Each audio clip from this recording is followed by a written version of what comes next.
So can you hear me? Yes. Hello, dear all ladies and gentlemen from Sant Lluís, Mr. Councillor from Sant Lluís, Mr. Moratinos, Mrs. Catherine Camus. Thank you for being here for the second time.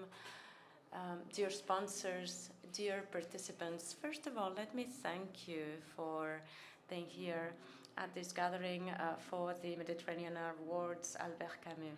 We're celebrating the 4th edition of this award, Albert Camus, acknowledging a relevant figure, regardless of the fields of expertise and reflection.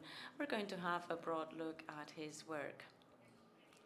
This is a unique award that is given to one person and in different disciplines, visual, plastic disciplines, photography.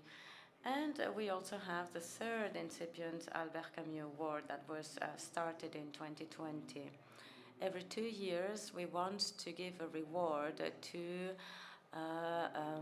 starting career of journalism for those journalists who are close to the Camus universe. Rethinking the World. This is this year's edition, and this is related to the transformation of thought and the invention of language. Camus said that we need to tell things by their names, and we need to avoid hiding reality.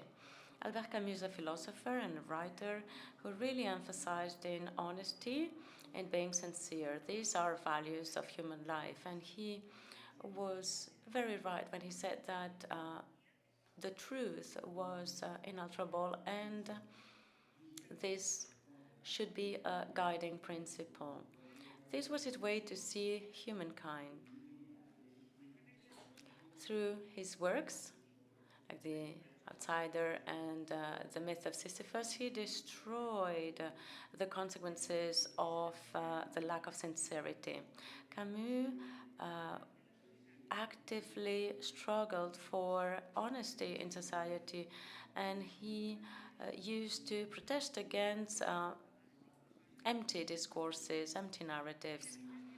For Camus, the truth was essential in order to have justice and human dignity. He always wanted to face reality, and he wanted to be liable for his actions.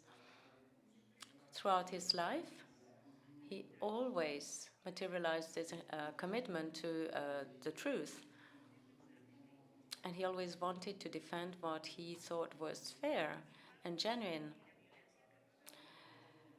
He also had a very clear approach against hatred and violence. Hatred and violence can only perpetuate the cycle of destruction without solving any injustice or fundamental problem. He thought that we need to promote dialogue instead of seeking revenge, and we need to promote understanding when we want to face social challenges. He believed very much in empathy and the capacity of reasoning in order to get to a peaceful solution for any conflict. Violence was a regression towards a primary state of brute confrontation, irrational confrontation. He defended non-violent resistance as an approach.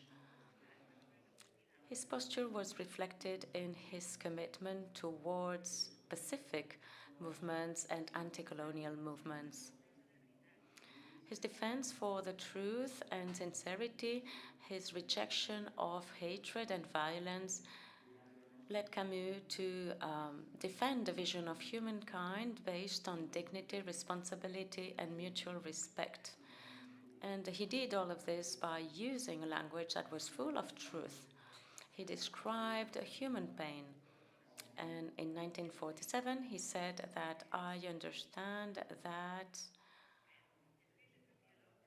I am in favor of reading and writing very clearly, because the disgrace of humankind comes from the fact that they don't speak clearly. So thank you and welcome to this gathering.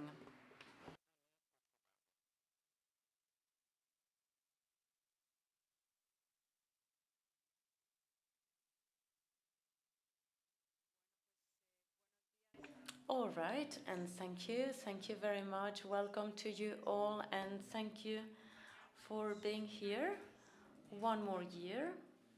This is the 8th year of this utopian project, which was created by Miguel Ángel Moratinos, and it was supported since the very beginning by the city of Sant Lluís. Thank you, Mrs. Mayor. And it was also supported by Catherine Camus. So I would like to thank you for your generosity, for your vision, because without you, we couldn't be here today. So a round of applause for them.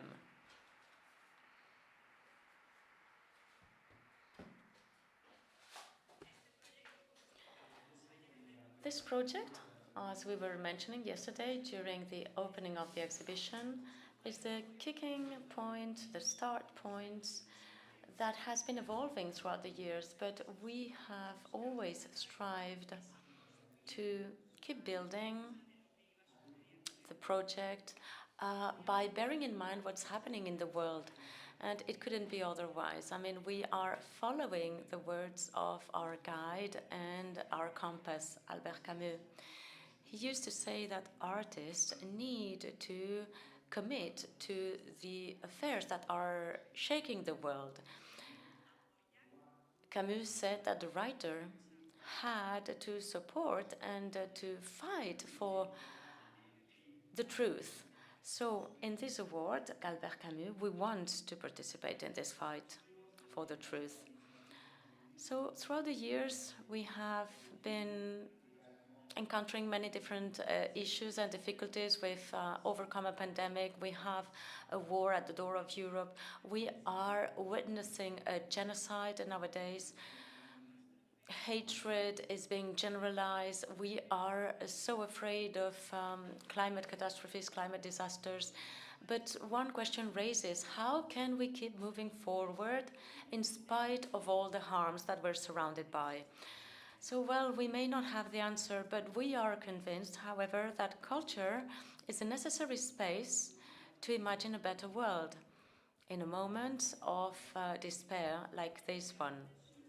Culture and its creator and its creators can give way to other social images and to alternative images, and then these different narratives help us understand the world.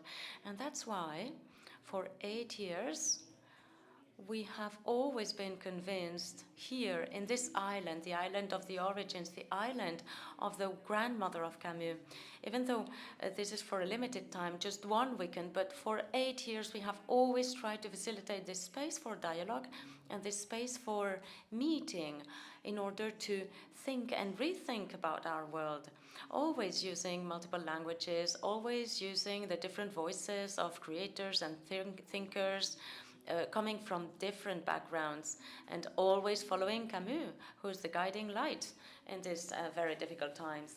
Camus used to say that it's not about remaking or reshaping the world, it's rather about rethinking the world, and that's why we have given to this edition the title Rethinking the World. Through its different writings, Camus is giving us some clues on how to rethink the world. And this is what we want to follow as a thread for today's session and for our 5 conversations and dialogues that we have designed. And we have invited the people making up our jury. And on top of these, we also have the finalists of this 4th Mediterranean Award, Albert Camus. So that's how we're going to kick off the first dialogue, entitled Words Lie and Kill. And we will hear Najwan Darwish, Tania Avjuka, and Mikel Molina. And then we will follow with the idea on how to strip language. And here Javier Goma, Alfredo Jar, and Samia Jacques will give us some hints. And then Ngone Fall and Carla Fibla will tell us about reducing lies and hate. Then, in the afternoon, we're going to resume with free thoughts. We will listen then to Monica Allende, José Luis Pérez Pon, and Silvia Cruz. And then we will finish our day with a session called To Do a Man's Work Today, with a dialogue between Anne Proutot and Achille Mbembe. So we just want to thank all the speakers who are going to take part in this edition. And well, we will thank you in advance for really enlightening us with their thoughts and their words, because of course discussing repairs, as Camus used to say, and sometimes nothing is as worth as words, and sometimes words are lies or treacheries, but they always lead to some kind of heaven. And heaven's just like poetry. Poetry through words, images, myths, and humor. Poetry sets me, as Émile Césaire used to say, in the heart of the world and in the heart of myself. So this is all, and thank you very much.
The idea is for this table, where we're going to start with Tania, Mikel, and Najwa. Well, each of you will give a very short reflection on the title of the session, and then we will favor the dialogue. But we are waiting now for the third speaker of the session.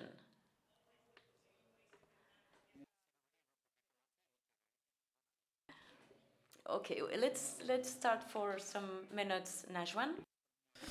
Before anything else, I would like to say that it's a great honor for me to be here in these meetings with this wonderful name, Albert Camus, and here in Menorca in this full auditorium. This is great.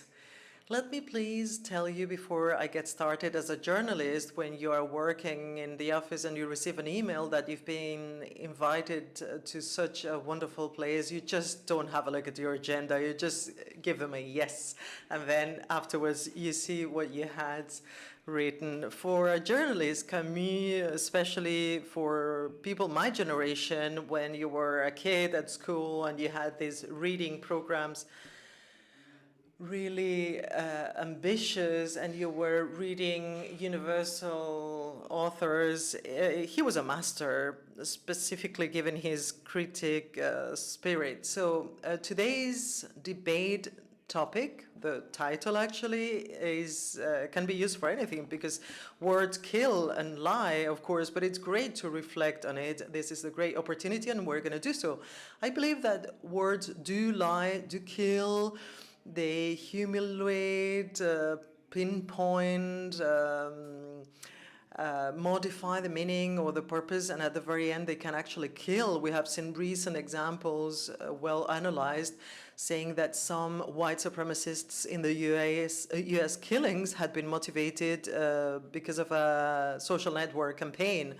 This has been studied. Of course, it only happens, unfortunately, in the US. It happens everywhere. But words, apart from lying, they can also be used to explain, tell stories, describe, fall in love, or convince someone to love you. And we have the words by Najwan, our poet, our friend. We will hope that he'll be coming home. His work talks about this. Or Tania's images, for example, in these wonderful documentaries for the Wall Street Journal, for example, but she will tell us about it. And let's beware, because there are some words that seduce us, that flirt with us, to lie to us, to spread fake news. So it's the use of words being made with the wrong intention to attract followers to afterwards criticize political adversary, etc. All throughout history, we've seen plenty of words ending up in killings, or the greatest example of it, like genocide, and we have seen it several times. Cockroach, for example, was used to dehumanize Jewish people by the Nazis, or against the Tutsis in Rwanda. So same word with the same perverse will behind it. When they said old people, it was not referred to the elderly, but to pinpoint the victims of the Cultural Revolution in China. This is another example. Now, focusing as a journalist, where I've been working since I was 19, evidently we see the warning of Camus' sentence on the need that words persevere on with all good meanings, as we said yesterday during the opening, and today the major has reminded us. We need to use the right words. We cannot say anything when we have no words when we see this terrorism against the civil society. These bombardments is not self-defense, it's just killing the civil society. So we have talked recently in La Vanguardia, and I would recommend to young journalists that they should read Stefan Zweig, specifically the previous days before the great world wars, because he's a great narrator of those previous moments. So before I came, I reread some chapters of The World Yesterday, his book, and this anecdote before the Sarajevo, the famous shooting that wrote a new page in history, the way we knew the world.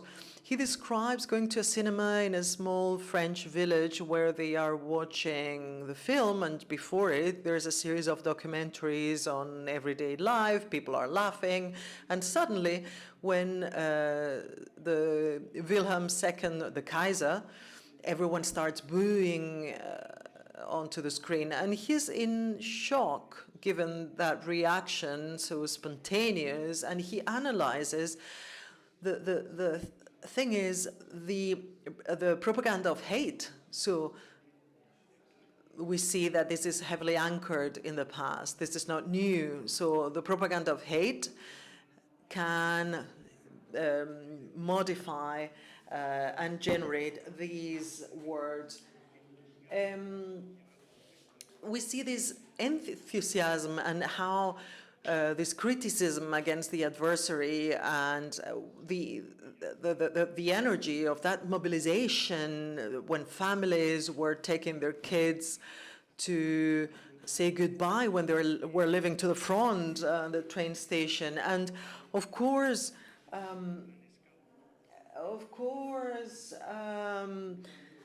30 years afterwards, after the Second World War, obviously we see that this enthusiasm, at present moment, this is not happening, and basically this is due to several facts, but we've seen a series of words that have not lied, they have told the truth about the horror of war.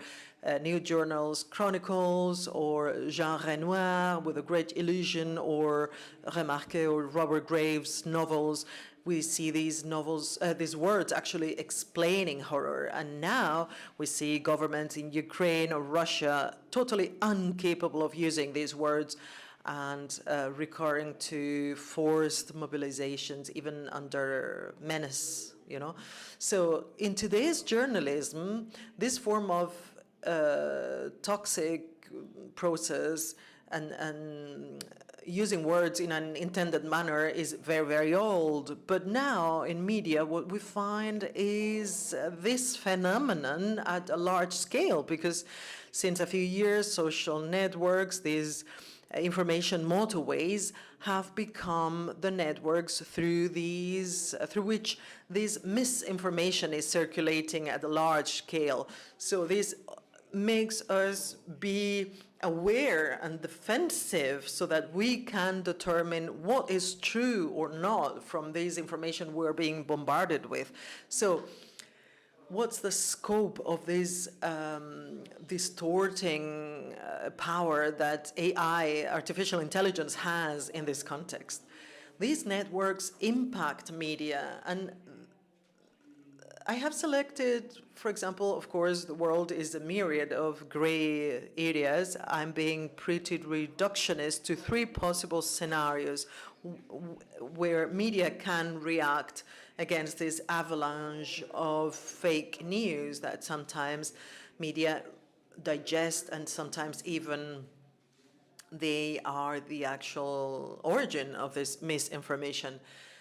Sometimes media can assume these lies and can amplify them because this is the message they want to portray to their spectators, audiences. It depends on the format, and this is legitimate, but that's not journalism. Journalism is something else, and in this case, in a very guilty manner, because what they're doing is legitimizing such lies, such liar words, taking advantage of the prestige that still has the written word or the GT, the news format program.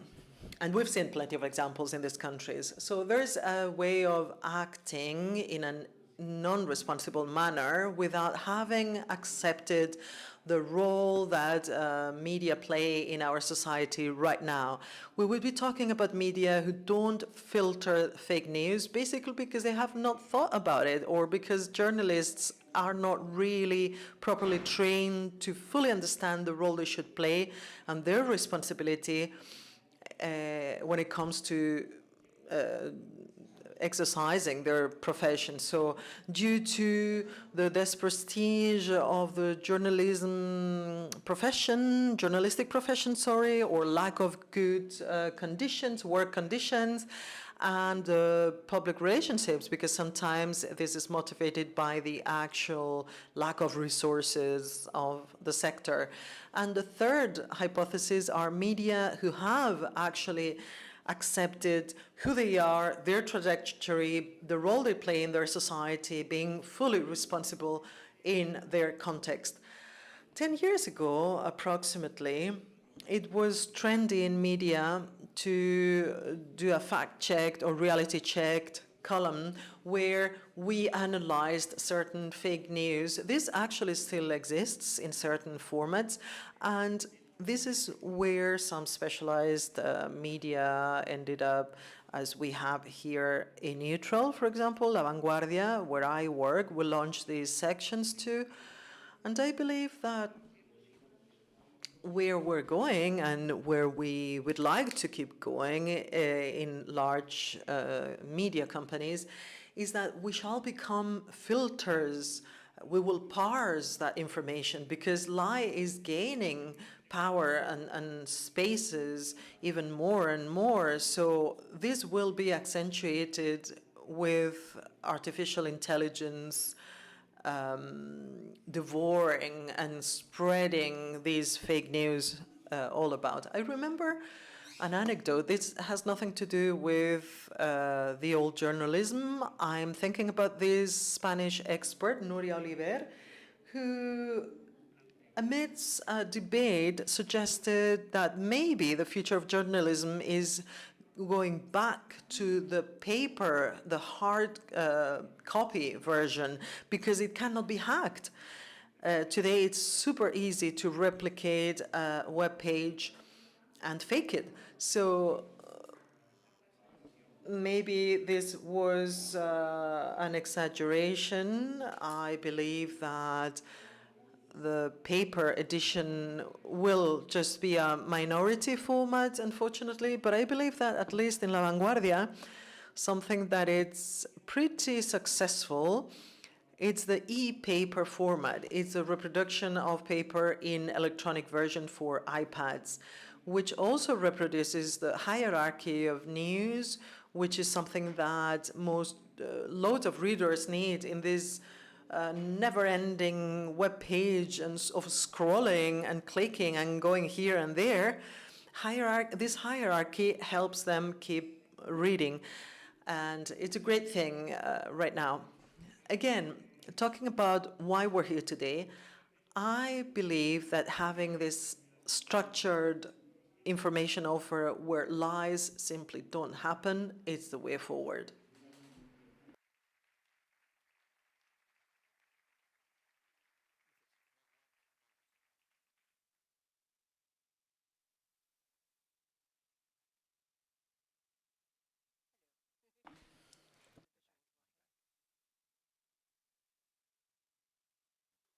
Back. No, mic back. They're back.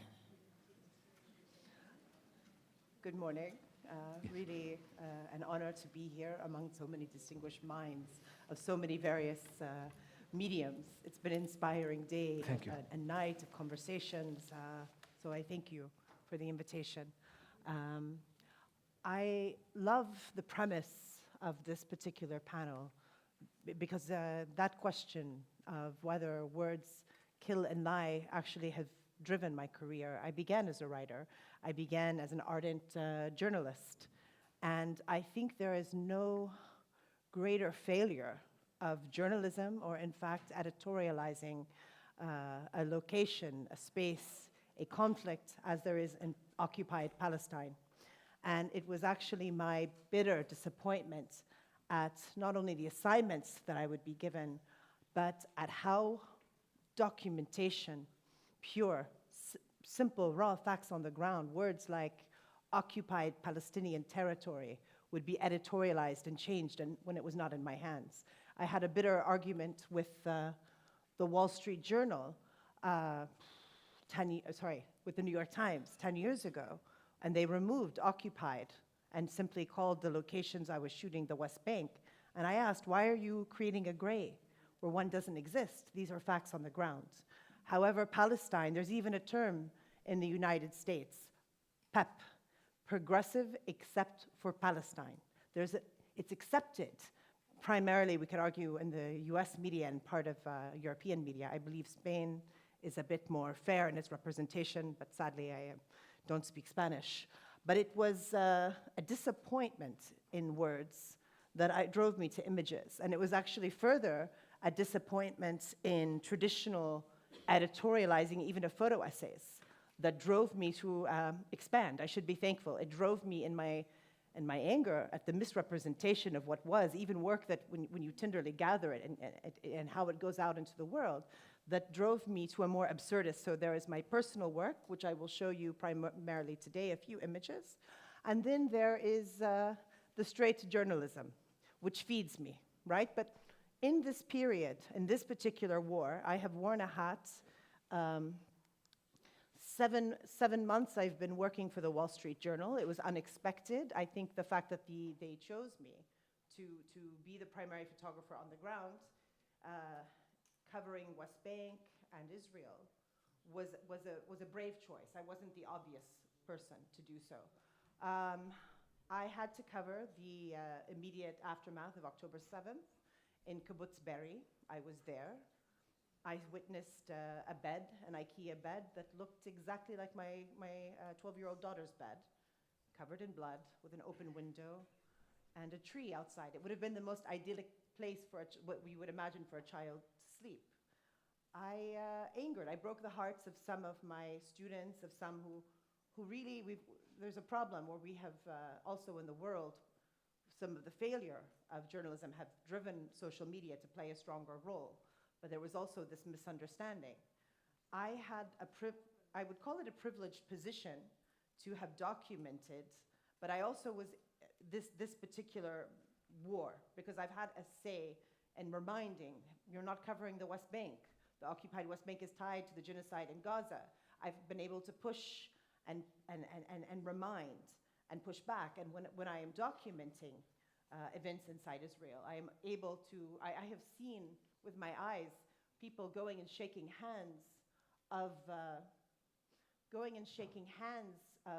generals who were speaking and saying, thank you for what you do. I have been flabbergasted by the role of Western media and how we have covered Israel. So it's a privilege, while editorially I'm not always comfortable with even how my captions are translated. I push back and I stand. I haven't worked with the New York Times since they took out the simple word occupied, which created a gray which has allowed an expansion where your average Israeli citizen is increasingly believing that the West Bank is an extended suburb. It's surreal. Words matter. And journalism of all fields has failed Palestine. So in regards to I would say, the biggest failure in the coverage of the Israeli war on Gaza has been the fact that the Israelis have refused any access to Gaza to international journalists. And for me, the fact that every single event, we've covered every single Israeli army-sponsored event, 1 million stories on the pain of the hostages, but we accept. I believe that media should have taken a stronger stance and refused to cover certain things until they were given access to Gaza, on the one hand. I also think it's very problematic. The unexpected heroes of this war have been the Palestinian journalists inside Gaza. And what they have carried, I think this is unprecedented in history. The only people documenting the war are the people that are being bombed. No one else allowed. Journalists being targeted. Over 100 journalists have been killed, and there are many documented cases where they probably were targeted. Technology that we've never seen before. AI technology, drones making sounds of crying children to draw people out to shoot them. We're in a whole new ballgame right now. And what journalism is doing, we should be questioning, and we need to be more on our toes. So in fact, this is the only traditional image that I have in the slideshow. This was from the Washington Post. This elderly gentleman is entering his home in H2 of occupied Hebron. And this is his reality. And the screen is quite dark. You cannot see on the right upper side is what looks like a camera, but is actually something that can send out bullets. And every single day, this community enters their home. They're not allowed to have, if the wife is from a different part of Hebron, the wife's family cannot enter. But this is the thing about this image is it almost looks as if it's dystopian, as if it's surreal, but it's not. This is the thing. So I have found that my personal work, my personal documentary work, where I lean into the influences of people like Kafka, I find sometimes that reality more truthful than the standard editorial images. This diptych is from a recent assignment of the New Yorker. And what has happened, there is the brutality, the cruelty that we are seeing in Gaza, the genocide, 34,000 people killed, plus, 15,000 children. What is happening in the occupied West Bank, and while news scramble and do 80% coverage of the Israeli narrative and accept the fact that the Israeli government has refused access. And furthermore, it's not just refusing international journalism access, it's also, there's a phenomenon, I don't know if it's the same in Europe, but in the US, you will not hire a Palestinian on the ground in Gaza on an assignment because of the the duty of care. You don't want the responsibility. You're being ethical because you're protecting them, and you don't want to send them out on an assignment. But this further diminishes the voice. And this is why social media has risen up with people that were not journalists. They're influencers who told the truth, who have been narrating what happened in Gaza. In the West Bank, meanwhile, you had, so here we are, an inordinate amount of money and international journalists on the ground in Israel covering 80% of the Israeli story from Tel Aviv, the furthest point away from the story. And the West Bank, land grabs, unprecedented violence that is happening. this particular scene, there's the phenomenon of solo settlers, settlers that are emulating the pastoral practices of Palestinians, bringing sheep and using this as one of the most successful land grabs within the West Bank. And this particular man, this elderly gentleman here that you see on your left, he had been chased away from his home. And because there was a journalist, me and a writer there for the New Yorker, the old man wanted to run and see if they had desecrated his home. And the people were pleading. I heard young men with terror in their voices screaming, don't go, don't go. And the old man, empowered simply by two journalists who really could not protect him, that gave him the motivation to run to his house. The writer immediately went. I paused, because this house is so close to this, who was actually one of the 4 settlers that is put on the watch list by Biden, but we will see if it means anything, ultimately. To wrap up, I don't know how much more time I have. Sandra? So this elderly man ran and was emotional. There was a dog, an emaciated dog that looked so thrilled to see him, that was confused and left alone. And he looked inside, and this image you see on the right, a dead bird that was hung deliberately on the clothesline outside of his house.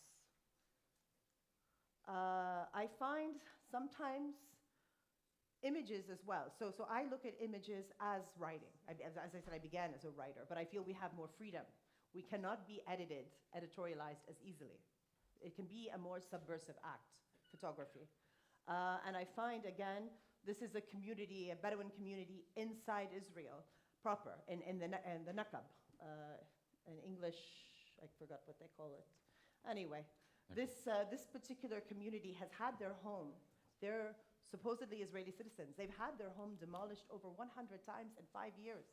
So for me, when I came upon this particular scene, the child had been helping the elders rebuild a well, and he was tired. And for me, I was recreating you can't help but play with the literary tropes when you're there on the ground. I'm playing with the story of Hagar and Ishmael when they were sent out, banished, and had to find water to survive. This child is from a community in the Jordan Valley that has some of the most brutal uprising of settlements. Now, since October 7th, you have settlers wearing military clothes and coming in and beating, and there have been killing.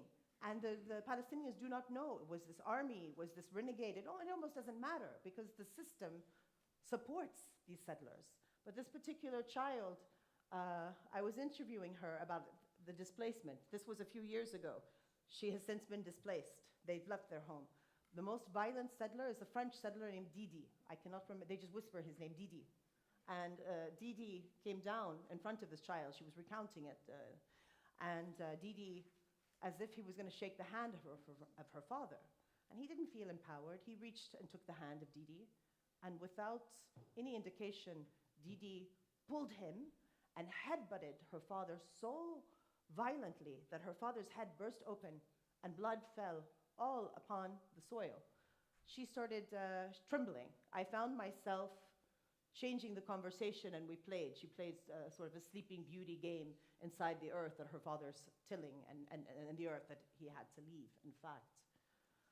Ahad Tamimi, I don't know how many of you know her, but she is a renowned activist since childhood. She didn't really have any other choice. And I photographed this shortly after she was released from prison. She was 17 years old. She missed her last year of high school. And when she was released, the New Yorker asked me to go photograph. But I found myself, so I think in journalism, and you take risk, if you want to take ethical stances, and there's diminished work for us increasingly, so it's harder and harder to do this.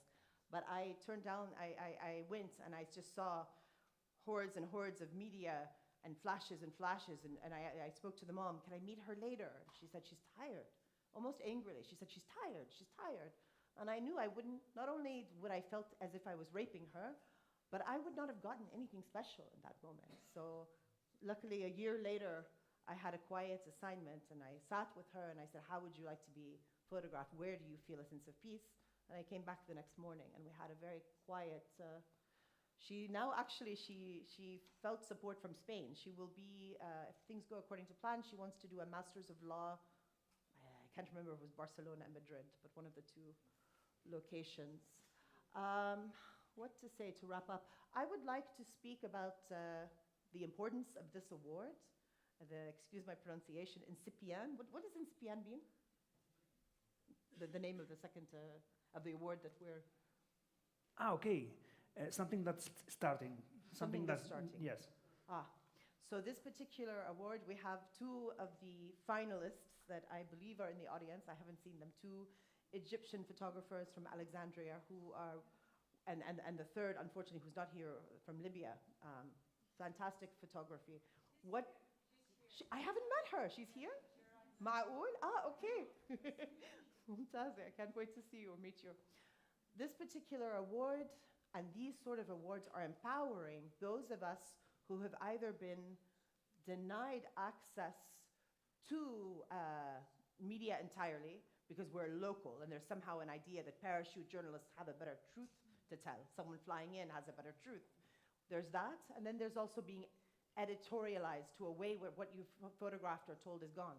So there is a movement, and in places like Egypt where it can be quite dangerous to do any sort of political commentary, photography is playing a safer role for us. Overt words are easier to get us into trouble, but with images you can play more. And the work that is being done in Egypt right now is critical, but it is finding metaphoric ways to make their critique and still give an element of safety not only to the photographers, but to the people who are allowing them to narrate their story. And this award is, these sort of awards, such as Abdul Shannon, who won in the past, or Rehab, it is empowering the rise of a new generation of photographers who, at the failure, we have all failed. The traditional roles of media have failed, and I think that these awards are imperative, and I am very thankful for them. Just to mention this family, their father was killed. You can see the blood on the bottom of the ladder. He was one of the first Palestinians killed by the new settler uprising after October 7th. This was an assignment, I'm almost done, an assignment from Le Monde. These are French and American visitors who went to a settlement to learn how to shoot. Now, these are fake guns, but the whole scene was incredibly surreal. Then we have our resistance, if you will, in the West Bank. Your average, very few have their hands on these guns, but the ones that do, your average gun costs about $22,000. And when you meet these so-called militants, they're very young, and they're always, their guns are decorated with stickers of friends that were killed by the Israeli army. And it's these details where you can find more nuance to the story that unfortunately is often pushed out in our narration in Western media. These gents are part of Beta. It was a beautiful, brief moment of resistance in Palestine where they created the night of confusion. Settlers who had already taken land were coming closer, and the community knew what violence that could bring. A few years before, nearby, in the village of Douma, settlers came in the night and burned a house on the edge of the village and burned alive an infant, the mother and the father, and only, at the time, a 2-year-old lived. So they used lasers, the sort of silly lasers that you use in classrooms or at raves, and music, and they would, in the night, point to the settlers who had taken one of their olive groves, and they managed to push them back. But of course, that couldn't stand because the army could not allow that, and they came in, would not allow that, I should say, and many of the youth, it was this beautiful moment of hope, but many of the youth lost eyes and lives. I think I have gone over time, so I will end with, this is a pigeon from Susia, and I think I will, sorry, the final image. This was a Gazan youth on the edge of the sea in 2013, and those quiet moments of despair and cracking of the situation were evident even then, but where we are now is something entirely different, and I hope that we can consider and use this classic example of what is happening in Gaza and question ourselves as photographers, writers. And with that, I turn the floor to the amazing poet, Najwan Darwish, one of my favorite poets of Palestine.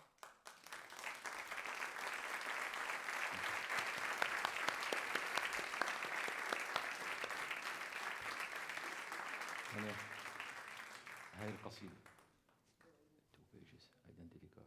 The whole thing? Yes. You want me to read it? Yes, I would read when you. Everyone is listening. You read in Arabic first, Yes, and then I read yes, it. yes. Good morning. This is the earliest panel I ever participate in. Usually I sleep at day and wake up at night. No, the opposite. I sleep at day and wake up at night. Also, I have to say that speaking to you in a foreign language,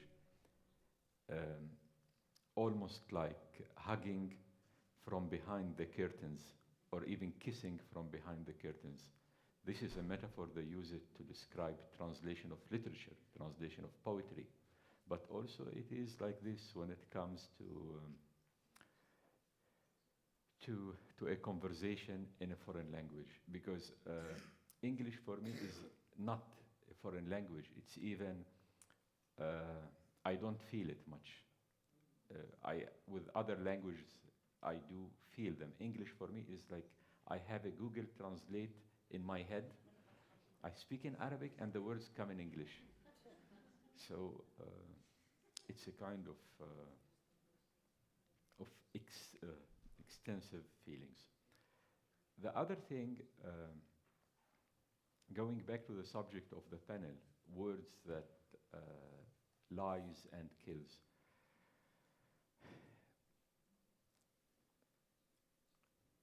For me, my life attempt was how to write the words that they do not lie and they do not kill. Killing, it doesn't always happening through weapons. Sometimes corrupt words do kill. In our world, the language of capitalism kills. Many ideological languages do kill. Corrupt media kills. Western media kills, for me. So I am also work in media. Some people do call me a journalist. I'm not sure how much I belong, but I'm there since 20 years. And I was living between these two, between poetry and between journalism. And I think my poetic writing was a kind of response to my to what I am facing in media. And some of my poems were supposed to be articles, and some of my articles supposed to be poems. And I probably was lost in this world. I never find my way properly. I will take advantage of this beautiful presence and to read poetry for you. I thought this would be something to do, to read a poem, and then I can say something else and we can finish. The poem I'm reading called Identity Card. And it is not a cultural poem. It is my real identity card. Identity card has many meanings. One of the meanings in Palestine that you have to keep your identity card with you all the time, because the Israelis, the occupation can stop you at any moment and asking for your identity. So, and you have to give him the blue identity, or we have many colors of identities, depend on your status in the hell, because the Israeli occupation hell is like Dante hell. You have the several floors of the hell. So this identity is my personal identity. It's not a cultural. It is who I am at the moment when I wrote it, something like 10, 12, 13 years ago. nowadays, if I want to rewrite it again, it should be with index of the identity card. I'm gonna read it in Arabic. There is translation in Spanish. I think our friends in the translation, and my dear friend Tanya gonna read it in English. So because she is in my identity. She's part of my identity. She's a Jordanian, Cherkessian, and I wrote about her people which are part of my identity as well as Palestinian, as an Arab.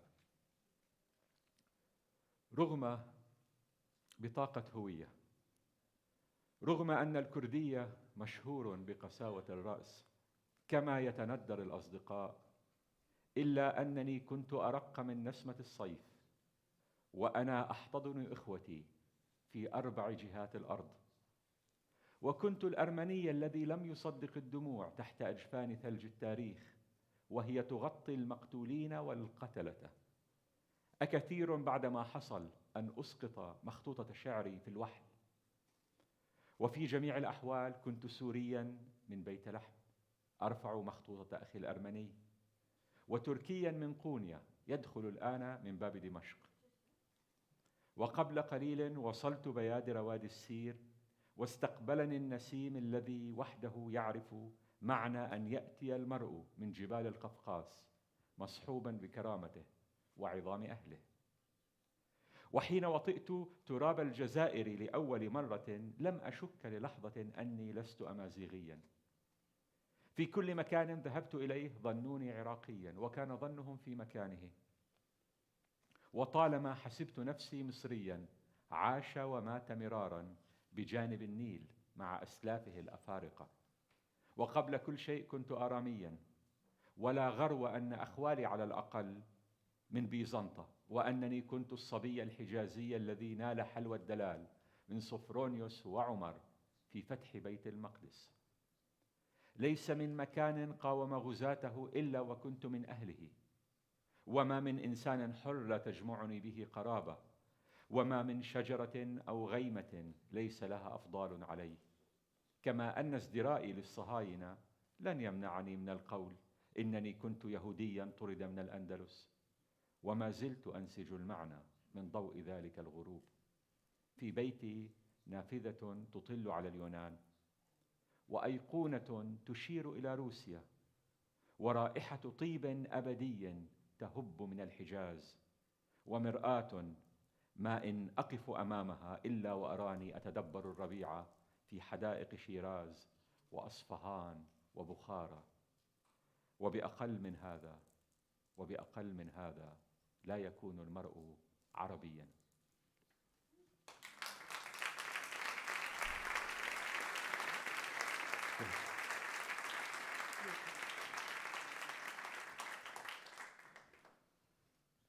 Identity card. Despite, as my friends joke, the Kurds being famous for their severity, I was gentler than a summer breeze. So I embraced my brothers in the 4 corners of the world, and I was the Armenian who did not believe the tears beneath the eyelids of history's snow that covers both the murdered and the murderers. Is it so much, after all that has happened, to drop my poetry in the mud?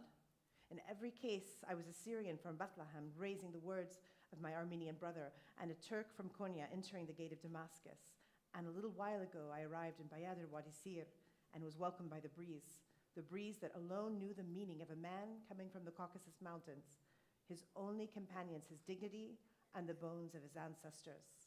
And when my heart first tread on Algerian soil, I did not doubt for a moment that I was an Amazigh. Everywhere I went, they thought I was an Iraqi, and they were not wrong in this. And I often considered myself an Egyptian living and dying time and again by the Nile with my African forebears.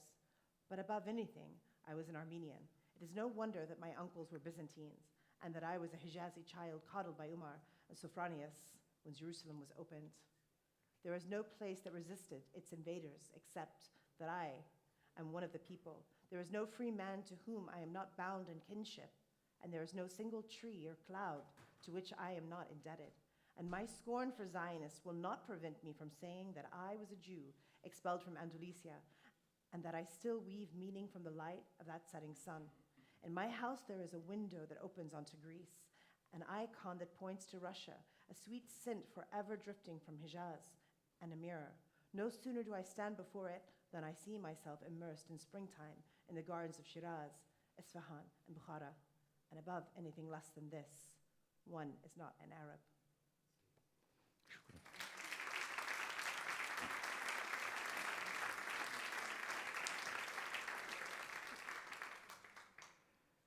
So, Arabic, English, طيب. The other thing I want to say, as you all know, we are now, now we are in the 7th month of a TV genocide. In history, we were reading about genocides. We saw photos after some time. But now, the genocide can be featured on the TV and on smartphones 24 hours for 6, 7, probably 8. We never know when it's gonna stop. And the world is watching. I don't know nowadays what kind of media we have, what the media did to people around the world that make them such feelless. I think media has the effect now, the kind of media we are receiving in the world has the effect of pornography, the pornography of a blood. With time, people would lose their feelings. They don't feel anymore anything. When we write, when a person write from my position, like, we have a challenge. The challenge is how you can even write in such a reality. How you can even write a literature, how you even can speak. You are pushed in the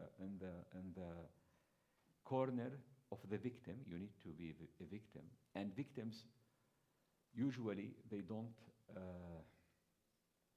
they are not eloquent enough because of the situation to tell their narrative. And this narrative also rarely would reach, if there is a narrative. And if it would reach, it would be misrepresented. Some people would say that we lost, that we Palestinians, yesterday I was having a conversation with a dear friend of the Palestinian people who was saying to me that if you keep this way, you would keep losing. This way is the resistance. And I think resistance is essential for human dignity.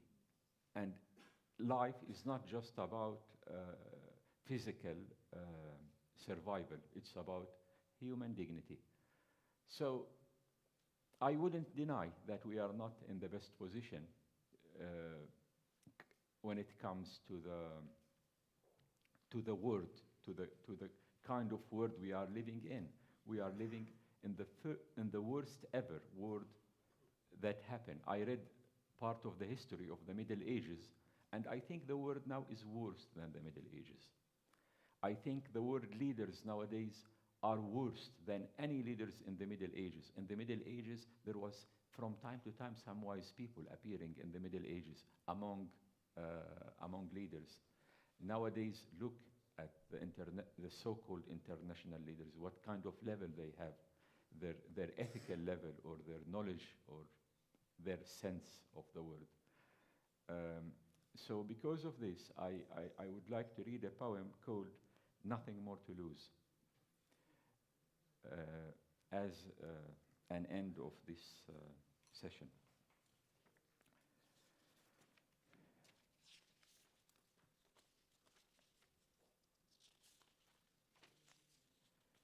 دعي رأسك على صدري واسمعي طبقات الخرائب وراء المدرسة الصلاحية. اسمعي البيوت المبقورة في لفتة، اسمعي المعصرة المهدومة ودرس القراءة في الطابق الأرضي من المسجد. اسمعي أضواء الشرفات تطفأ لآخر مرة في أعالي وادي الصليب. اسمعي الحشود تجر أقدامها، اسمعيها وهي ترجع. اسمعي الأجساد ترمى وتتنفس في قاع طبرية. اسمعي كأنك سمكة في بركة يحرسها ملاك. اسمعي سير الفلاحين مهدبة مثل الكوفيات في القصائد. شكوى المغنيات حين يهرمن ولا تهرم أصواتهن. اسمعي خطى النصراويات يقطعن المرج، واسمعي الجمال لا يكف عن تعذيبي. اسمعي اسمعي ودعينا نتذكر سوية ثم ننسى كل ما سمعت. دعي رأسك على صدري، أسمع التراب، أسمع العشب يشق التراب. ضيعنا في الحب رأسينا ولم يعد لدينا ما نضيعه. شكرا.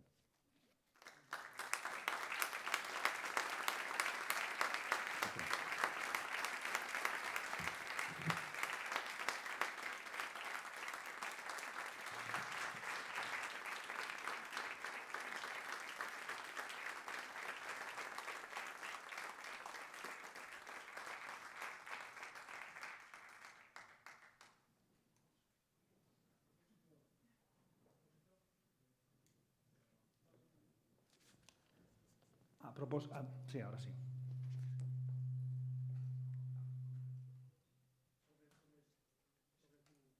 No, I'm still not. Hola, hola, sí. ¿Sí? Ahora sí. Sobre tu reflexión, ¿no? Regarding your reflection on today's world's leaders, on the media, I would like to share with you, I have a sensation it's hard to dissociate politicians from our societies, right? Political leaders are part of our societies and they are persons who've stepped forward in democratic societies to be leading those countries. And I believe that somehow there's a certain merit with respect to previous leaders because they are being exposed 24/7. Their personal lives are being controlled regarding what taxes they pay and what they do, administrative procedures to avoid corruption. You know, their freedom is limited. But I see a common aspect when we compare to the wars, as you've done, and I believe that you are right in that sense, and it's the lack of cultural education or formation training. I've been a journalist for a few years, and I see that in general, their cultural level of politicians is pretty low. And with regards to the debate, the way we use words, the meaning of words, this is important. Recently, I wrote a book of Albert Lladó, a journalist who worked with me in La Vanguardia, who writes about fake news, and he talks about the possibility of using irony as journalists to keep distance with regards to things. And I fear that currently, and I can see it as an author, the irony is not understood.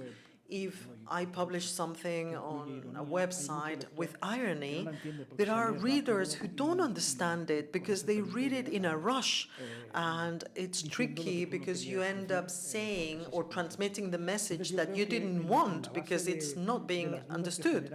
So, given the fact that there are words that generate doubt, resistance, identity, genocide, there's also the lack of true knowledge of history from the side of politicians, journalists, who at the end of the day are part of society. So I believe that this criticism should be spread to everyone. And I'm worried because when we talk about the conversation on the pact of these universal readers like Camus, that it's being lost in the school curricula. People are reading less and less in general as a society. We must admit it. And I believe that sometimes words lose their meaning. I think if I understood everything correctly from the translation, we're at a quandary, because on the one hand, there's less of an attention and time to give to the news, to read. There's a desire to interact with your news with a tangible element, not like the newspapers where you could sit and smell and open, but to touch, to scroll. There's this, so on the one hand, you need to compartmentalize and give bite-sized information, but on the other hand, the failure, yes, there's a lack of understanding of historical context. Why? Because quite often it is pushed out. The word count, less, succinct, etc. But sometimes essential information giving historical context is outright removed. The New Yorker piece that I did, the writer will never probably be hired again by the newspaper by the magazine, because it was reduced to a point that he thought it was ridiculous, and they took out an explanation of what is the Nakba, what is the loss of Palestine in 1948. It didn't take so much real estate. It was 4 or 5 words. He kept taking it out. And he said, if you take this out one more time, I will remove my name from the piece. So it ran. But of course, at what loss? He will not be eligible to be hired again. And the last comment, in terms of irony versus irony, I think is a defense, certainly in the context of Palestinian storytelling, or the greater Middle East, is the truth is often just diminished, denied, not given space. The infamous, starting in Gaza, the child that was killed, one of the images that, interestingly, it was images that kicked off, to some degree, the Second Intifada. The child, Faris, شو اسمه? The one that was killed behind his father in Gaza. I'm forgetting his name. Mohamed Durrah. Mohamed Durrah, thank you. Mohamed Durrah. Those images, French photographer caught them, I believe. The world, they shocked the world. How many images? I often say, what has photography done? Great photography, telling the raw, immediate truth. There's no shortage of that coming out of Palestine historically as well. But the Israeli response was they coined the term Pallywood. So I asked Nadira Kevorkian, an academic who's recently been jailed. She's a Palestinian who teaches at Hebrew University. She's been jailed for speaking of genocide. I asked her, what can we do? I said, I was so frustrated, we're failing. Here's this mediation, and we're sending our words, and we're sending our images, and we're sending, and it's not hitting. I don't know what more you can do. And the new images out of Gaza, it's on another level. I asked her this before that. What can we do? How can we do better? And she said, let the voice of the wound speak. That was her only advice, and I don't know. I try, I don't know. What do you think? Well, I think what kills more is silence. Mm-hmm. In history, there was moments of silence which still killing us till today. Because when there is a genocide, a war crime, a dictatorship receive silence, it is not just silence for this occasion or for this dictator or for this tyrant or this colonial regime. It would continue in the future. We are now in Palestine. What my personal feeling that we are paying the price of many silences in history. And I think the genocide wouldn't stop in Palestine. It would continue in many other places. And to be honest, no one is safe. People do not have, in general, humans, the difference between humans and other animals, our brothers and sisters, the other animals, I consider them also our brothers. The humans do have imagination. This is the most different between the human and the other animal. When the butcher kills an animal, they would take the animal among its sisters and brothers and cut the head. Other animals would think that they are safe until the butcher comes again with the knife to kill another animal. Humans became like this. They would think that, okay, the genocide is happening somewhere else. It's not here, it's not at home, it's not in Europe, it's not, and they are like thinking that they are safe. No one is safe. Genocide would multiply, and it would continue if it wouldn't have a real stand to stop it. Of course, I don't wish that. I don't wish what we see in Palestine now to happen anywhere in the world. I don't wish it even for my enemies. Who's my enemies? Colonizers are my enemies. And I'm against all regimes which harm the human dignity and harm the social justice. I should be a socialist. Unfortunately, there is no socialism strong nowadays, but this is what I feel. I feel that social justice is, beside the human dignity, are the basis of everything. Anyway. Miguel, may I ask you? Yo creo... Thank you.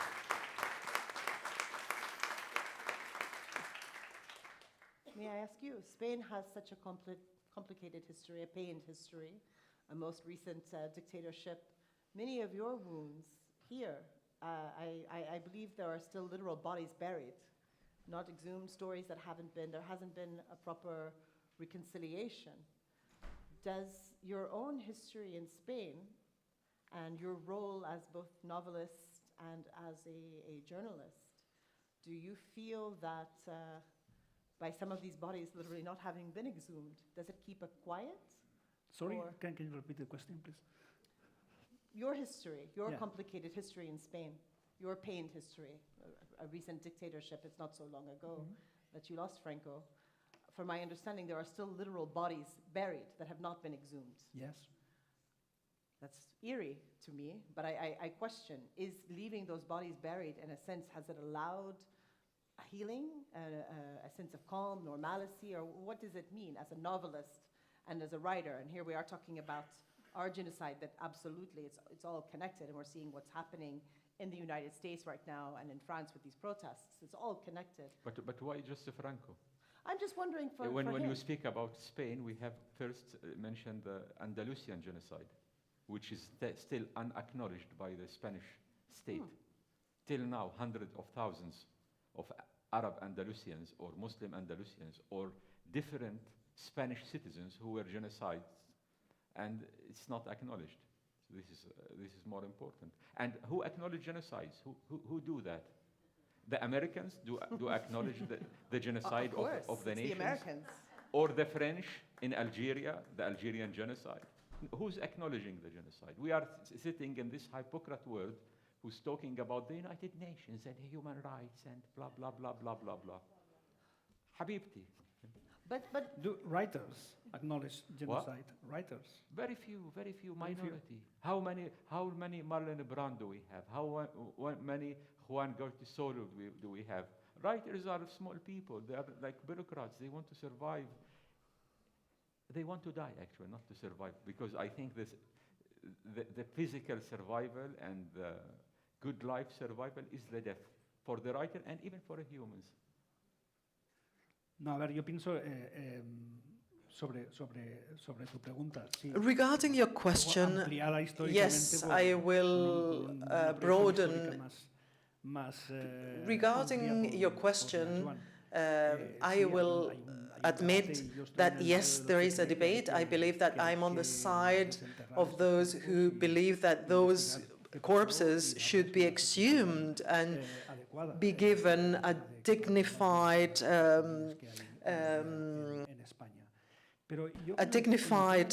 ceremony. But regarding what Najuan mentioned, I agree, I am pessimistic, but due to other reasons. Right now, we have no international media covering the bombings in Gaza because we can't access, we have no permit to do so. And we are aware of that reality thanks to the heroic task of the Palestine journalists. There are more than 100 Palestinians having been killed who have been courageous enough to share these narratives. But I am pessimistic because even if the access were to be allowed, freelancers, international freelancers sent by international media to Gaza, they wouldn't stay long. Because in this rush world, a catastrophe, a war, or any event covers the next, and international journalists, and you know it well, travel according to the informative peak or the highlight of information, which not always is synonym to the severity, the important. We talk about silenced wars, right? Years ago, I remember working in the office in the newspaper. I was working on which will be the cover photograph, and the major important press photographers, I didn't know them back then because there were many. Now, however, we do know them because you are very few, only a few who are being paid by us for to receive information, but maybe it will come the day where we will have no witness of killings and genocides and basic killings, all sorts of crimes. And this was a debate that we held at the beginning of the Ukrainian war. I remember it was Bucha in the north of Kiev. During that massacre, some corpses were found on the streets, and during a debate where I participated, we said that there will come the day where the Wall Street Journal, Le Monde or La Vanguardia will have no journalists to explain such stories, because we will not have journalists covering or taking that humongous risk because they've been kidnapped, they've been killed, etc., etc. So in this sense, I believe that the capacity of international media to actually be there, identify the crude reality before a genocide or an ongoing genocide will be less and less, unfortunately. It's happening in Gaza right now. And in the Ukraine, there has been a reinforcement of international journalists that go in side by side with the local writers and photographers. Of course, there's a fatigue and a hypocritical stance with the American government and the money that they're giving to the Ukraine right now. But there was also empathy on Europe's doorstep. They looked like us. There was definitely a double standard. But in Gaza, where, again, I believe this is unprecedented, where international journalism has all but been forbidden, the local photographers are exhausted. They need the reinforcement and perhaps the element of protection that would be given by the presence of international journalists to come in and reinforce. On the other hand, if the international journalists had come in, perhaps there would have been less of an emphasis of space given to the Gazan journalists. But the Gazan journalists are, doing journalism while their children are being killed, while they're moving houses. Sorry, you were going to say. No, I wanted to say that if tomorrow... Yes. If we say, if the Israeli government allowed international journalists to go tomorrow to cover the crisis, the war in Gaza, of course, all the people who are now making pictures, taking pictures, international journalists in Ukraine would go to Gaza. Yes. And there would be a blank in Ukraine. No. And then some weeks later, all these journalists would flock to another war everywhere, because there are just a few of them remaining. I disagree, and I think my colleague who will be on the stage later, very respected, brilliant mind, editor, among other things, Monica Olinde, was discussing this. There is a move, I believe, for the greater good of simply finances. Newspapers not affording to send. Yes, there are less of these, that's the point. But there is a move towards empowering the local voices as well as those regional voices. So there won't be, and there's no shortage of journalists hungry to of course cut their. So you will not. You will see those that are better suited to tell the story. And I don't think you will suddenly see a lack of journalists telling the story. I don't believe that there will ever be the same financial resources given to tell the story. I meant a lack Gaza. of journalists paid by the international media who has a strong influence in their countries. That's the point. I don't know. I think there's going to be, it's the editorial interest. And if Ukraine is of the highest concern, you'll still see it. Gaza will never be given the same degree of resources that the Ukrainian story was. It simply won't.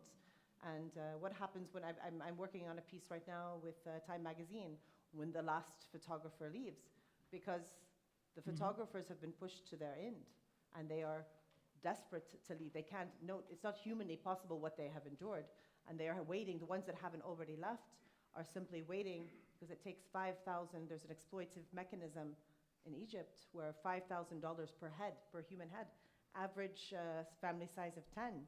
So you're looking at $30,000 plus, but the photographers are leaving.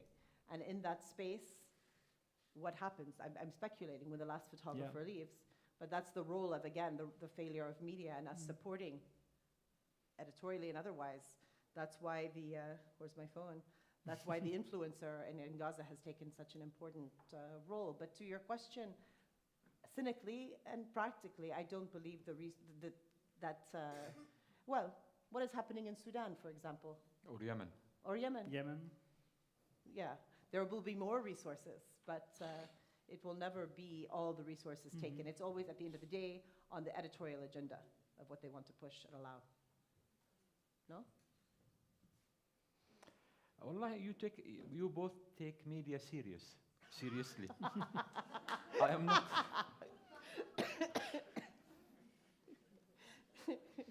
I do not take it seriously. I don't take media seriously. I don't take United Nations seriously. I don't take all of these decorations of our modern world seriously. These are nice decorations. They're not so bad, but we can't really depend on them. I depend more on the conscience of people and people finding ways, new bodies to express their humanity and to express their solidarity with each other.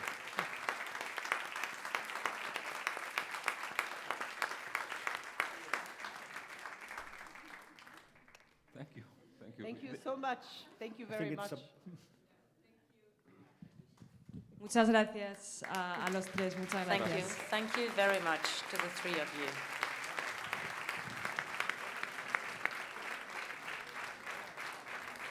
Thank you.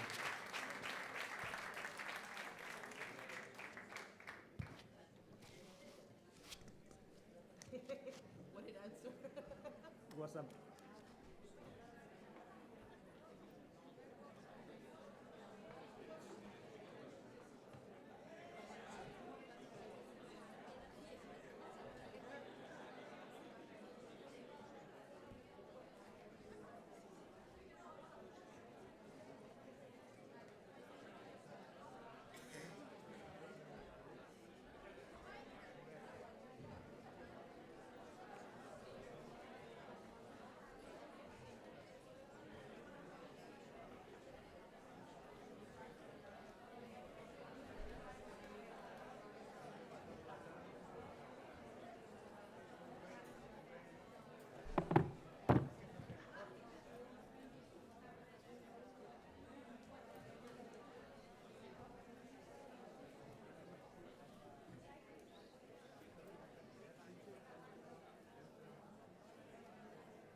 cerrando puertas.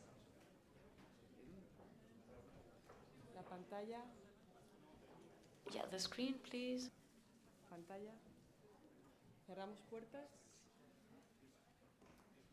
Pues vamos a seguir. Vamos a seguir All con right, nuestra we're going to segunda move on to our conversación. Esta second primera conversation. conversación, bueno, como habéis visto, The first se ha conversation, centrado well, as you could muy see, claramente en un país was focused, y en lo que se está was sucediendo clearly en Gaza, focusing ¿no? Y cómo on las really what's palabras, happening como in nos Gaza, sugería and Camus, words mienten as y Camus matan.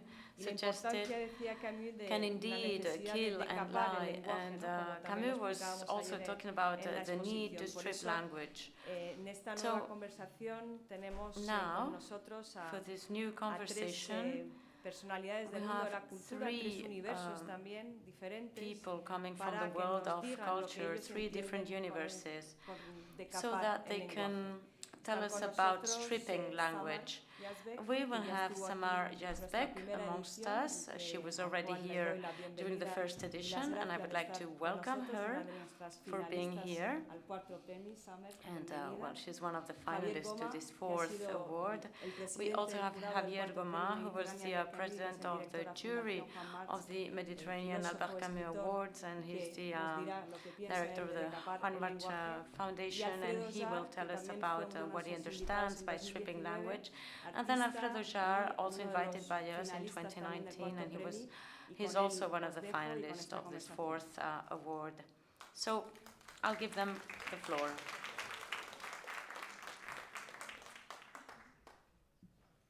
Buenos días. Hello.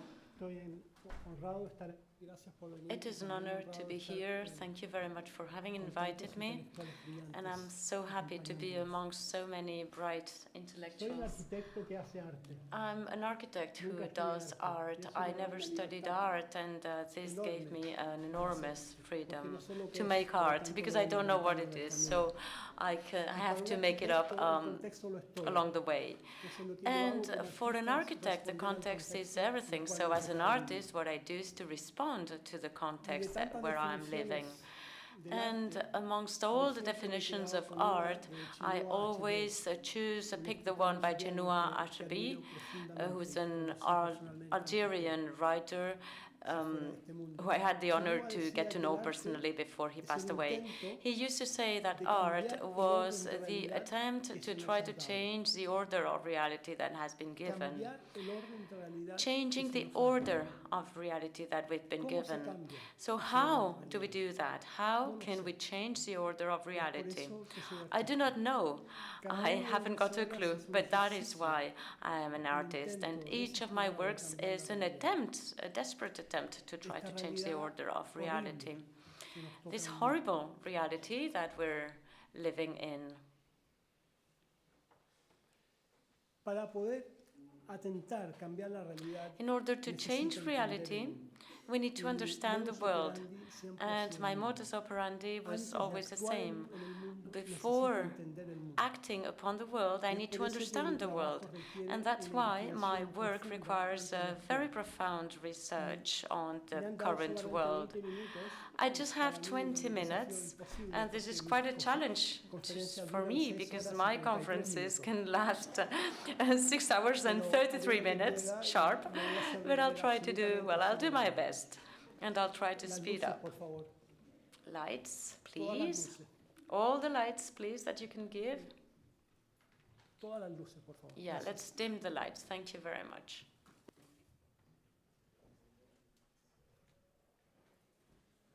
Hace unos pocos años, la All Unión right, so a few Europea, years ago, a la sorpresa the de European muchos, incluido Union, mí, to everybody's recibió el surprise, Premio Nobel de la Paz. received the Nobel Prize of Peace.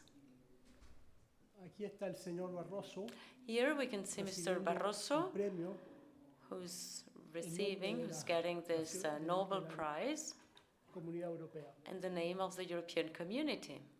Nosotros, los activistas y artistas, estábamos Now, indignados porque, como well, sabemos, us activists la and comunidad europea se transformó en una fortaleza activists, we were actually que rechaza amazed, and because we know that the European Union has become this fortress that rejects migrant people. Mr. Barroso, after getting the prize, well, he went back to work in order to reject more migrants. And this is all we had to get to know about Mr. Barroso. And the images that we got from Europe were absolutely frightening.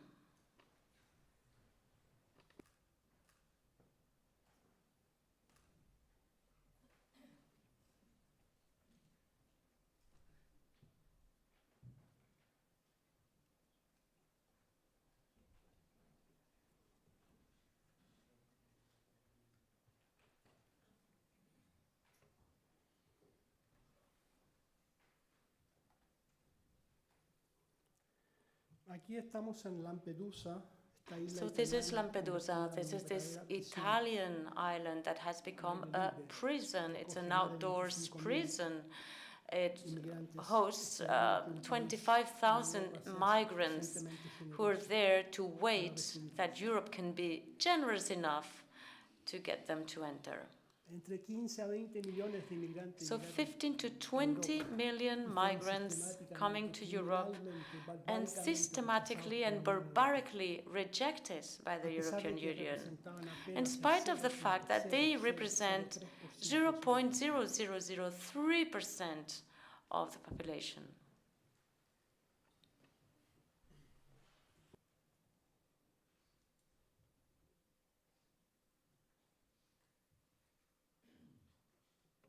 Papa dijo and the Pope said that the Mediterranean Sea had become the largest cemetery in Europe.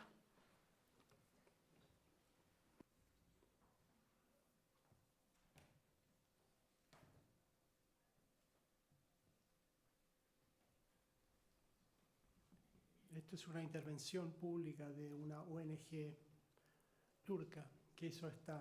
And this is a public intervention by a Turkish NGO which made this impressive installation in the Mediterranean Sea as a tribute to all the lives that were lost. Esta supuesta nueva crisis de inmigración pasó. So this allegedly migration crisis happened many years ago, and it was invisible to all of us until the moment where we could see that photograph that traveled around the world. So this is the image that made the problem visible. This image is made of it's made up of 5 sequences.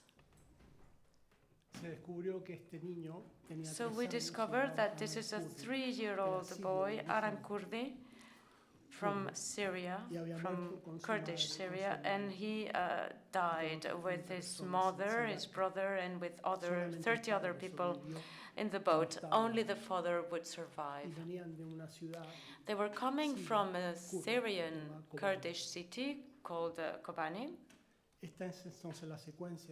And these are the sequences of the image that changed the history, because it really changed this wrongly ill-called crisis of migration. And this is the father of Alan Kurdi. Here he's standing in front of his house in Kobani, a house that has been destroyed. The entire city has been destroyed. Well, a great percentage of the country has been destroyed. And that's why there is so much migration coming from Syria. This is an image that ended up at the cover of The Independent, this journal in London. And of course, it also was disseminated to tens and thousands of different journals during that weekend. And suddenly, thanks to Alan Kurdi, we become aware of this crisis.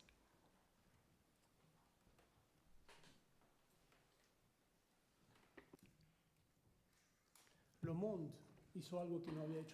Monde did something that they had never done before. The Monde published this image in color, and they wrote this editorial in the first page.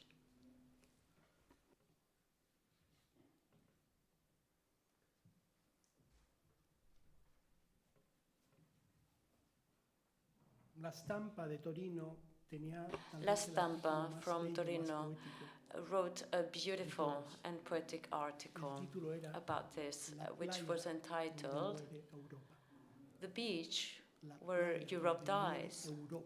The beach where Europe dies. And this was an article written by Mario Calabrese, who was the director-in-chief of the Stampa. Esta imagen también llegó a las redes sociales. And this image also reached social media. And there were, all these images being sent to all of our phones. This is the power of an image, the power of a picture, which can change reality.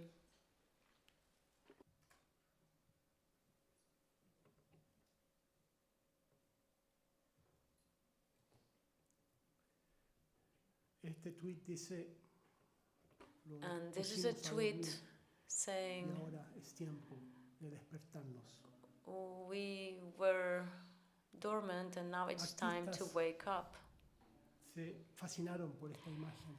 Many artists became fascinated by this image, and there were manifestations around the world that this artist from New Delhi created this sand sculpture in the beach, saying shame, shame, shame. And another group made a performance in a Moroccan beach. In Gaza, in the occupied Palestine, a school with young children paid tribute to Alan Kurdi.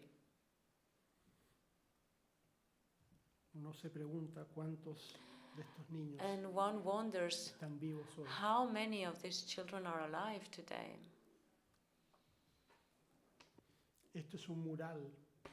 And this is a mural in Frankfurt, and another one in Sao Paulo. This is a sculpture in Helsinki. And this is Ai Weiwei. This is a Chinese artist who decided to reproduce this moment where Alan Kurdi was caught by the camera at the beach. And actually, Weiwei was quite criticized, and they said, well, over 75 more people have lost their lives at the same beach after Alan Kurdi, so why placing your body there? I was working at that time with several NGOs trying to collect funds to welcome the few migrants who were finally accepted in Europe. And I was fascinated by this beach, and we modified that beach, we recreated that beach, but we eliminated the body of Alan Kurdi. And with this image, I made a piece of work which was called the present or the gift. This is a blue cube, and we printed 1,000 copies, and we were in the streets of Basel in Switzerland, one of the wealthiest cities in Europe, and we distributed that blue cube with the help of volunteers. And we said, well, we would approach people and we used to say, we want to give you a gift. And the cube has an inscription saying, open here. And when you open the cube, it says, watch out. This gift can change you. And it really explains the history of this image, the image of Alan Kurdi. And the box, the cube says, disassemble the box and assemble it again so that you can put it inside out, and that's the way it looks when you do that. And this is a gift of an artist to 15,000 people to remember this moment of crisis. And at the back of the house, there's information about this NGO, this very recent NGO called MOAS, Migrant Offshore Aid Station. And I was interested in MOAS, and that's why I wanted to collect funds for them, because they made a huge work, such a magnificent work, and they work with the problematic legislation in Europe that forbids anybody to provide aid to any boat that is in danger. If you're approaching a boat that is in danger, carrying people, then you're accused of human trafficking. So this is just so problematic, of course, because, well, you cannot give any kind of help. So what MOAS does, well, they have drones, not the drones that kill, not the killing drones that have killed thousands of people. In this case, the drones are there to watch the Mediterranean Sea. And whenever there is a sign of a boat sinking, this drone sends information to Rome, and they ask for permission to take action. And then the permission can be given, and then the boats from MOAS can approach the boat sinking so that they can help migrants. So this is an admirable kind of task. So the volunteers would explain the problem, and they would not ask for any money. People could take this gift with nothing for exchange, with the idea maybe that there could be some kind of donation made to MOAS, a little bit of money sent by email. We could gather over €1 million, but beyond that, I was interested in this conversation with the public, talking about migrants, about this, the situation of migrants. And then we made the same project in the Adriatic Sea, where we can also find corpses of people at the beach every day.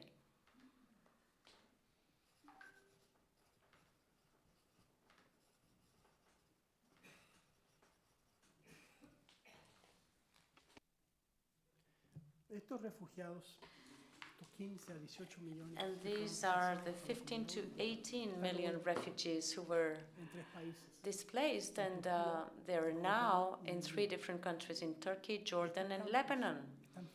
And these are the refugees camps that are financed by the European community with millions of dollars, because the European community wants to keep them far away. And that's why they prefer to give that money over there instead of having migrants here.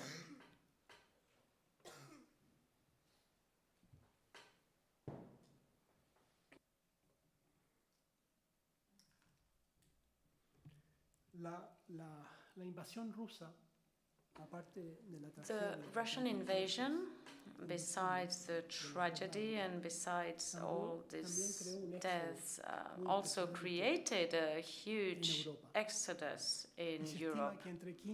It is estimated that 15 to 20 million Ukrainians have sought refuge in Europe. And by miracle, at that moment, Europe opened the gate, opened their arms to welcome those migrants.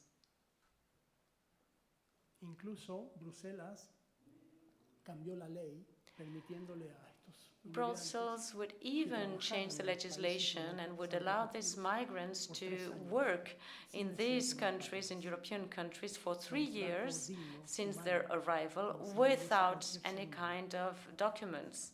So this is like the dignified treatment that any human being would deserve. But of course, not all migrants are the same. So then I'm wondering, these 18 million migrants who were rejected by Europe in spite of having endured this displacement, and these people who are living now in these refugee camps in Lebanon, Jordan, Turkey, You know, when they read the news, when they see what is going on, when they see that Europe is opening its arms to accept Ukrainian people, well, I wonder why. And one wonders why. And this should be the question that we think of all the time, because they were rejected, but other people are accepted. And they're just witnessing this. So, with Ukrainians, we have 120 million refugees around the world, and according to the World Bank, to its report, it is estimated that there will be 500 million people, refugees, in the world by 2050. The city of Munich invited me last year to develop a project of contemporary art at their Pinakothek. Munich is a beautiful city, but it is the capital of Bayern, which is the most neo-Nazi state in Germany. And it's very frequent to find this kind of demonstrations and events, Nazi events, in Munich and in the entire region. It's thousands of people asking for migrants to be expelled from Europe and asking for the borders to be closed. And they even ask to leave the European community.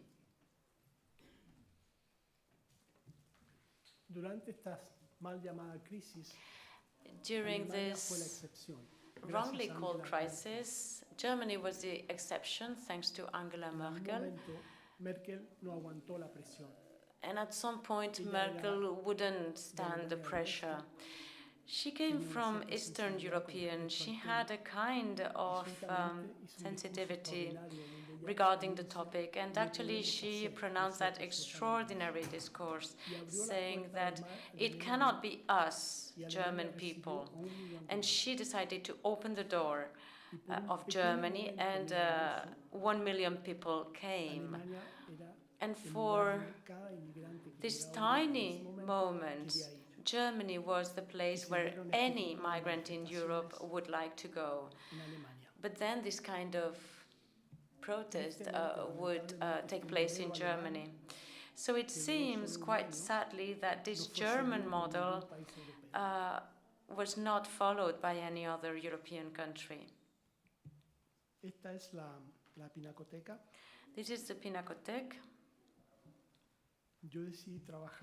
And I decided to work at this public space where there's no need to pay for a ticket to enter the museum.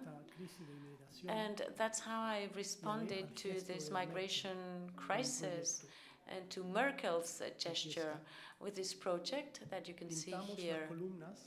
We painted the columns, the lower part of the columns, with the German colors, the colors, sorry, of the German flag, yellow, red, and black. And at the very center, we had that sculpture representing 1 million German passports. Migration authorities asked me to protect that with high security video. And this is, high security glass. And this is what we did. This is this installation, 7 by 7 meters, and it's 80 centimeters high.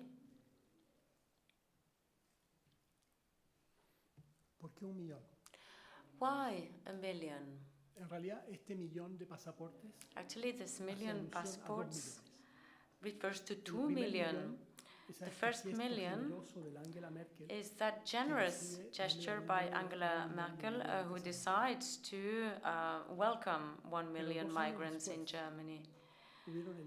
But 2 years later, there were elections in Germany, and 1 million voters of the CDU, which is Merkel's party, abandoned the party and voted for AfD, the neo-Nazi party, and she lost the elections. So with this project, I am asking German people, in what kind of Germany do you want to live? Do you want to live in the generous Germany of the 1 million migrants accepted, or in the Germany that allowed those million voters of the CDU to vote for this extremist party, that allows that today there are over 100 representatives of this neo-Nazi party at the Bundestag? 1 million of German passports.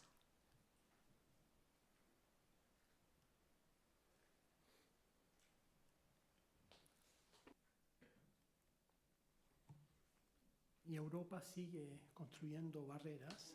And Europe keeps building barriers, and those who get close to our beaches, well, they keep dying.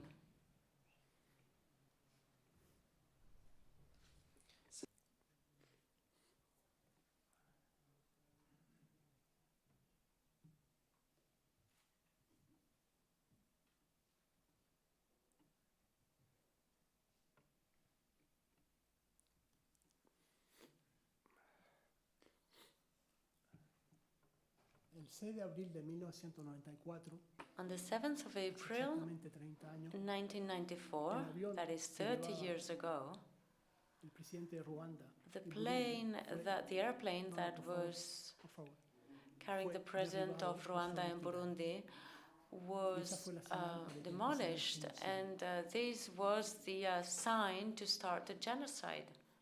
en ese genocidio murieron 1 millón de personas. That genocide killed 1 million people in less than 100 days. This is the Newsweek, this is the magazine that week after week ignores what is going on in Rwanda. And here we're talking already about 300,000, 400,000, 500,000 deaths, 700,000 deaths.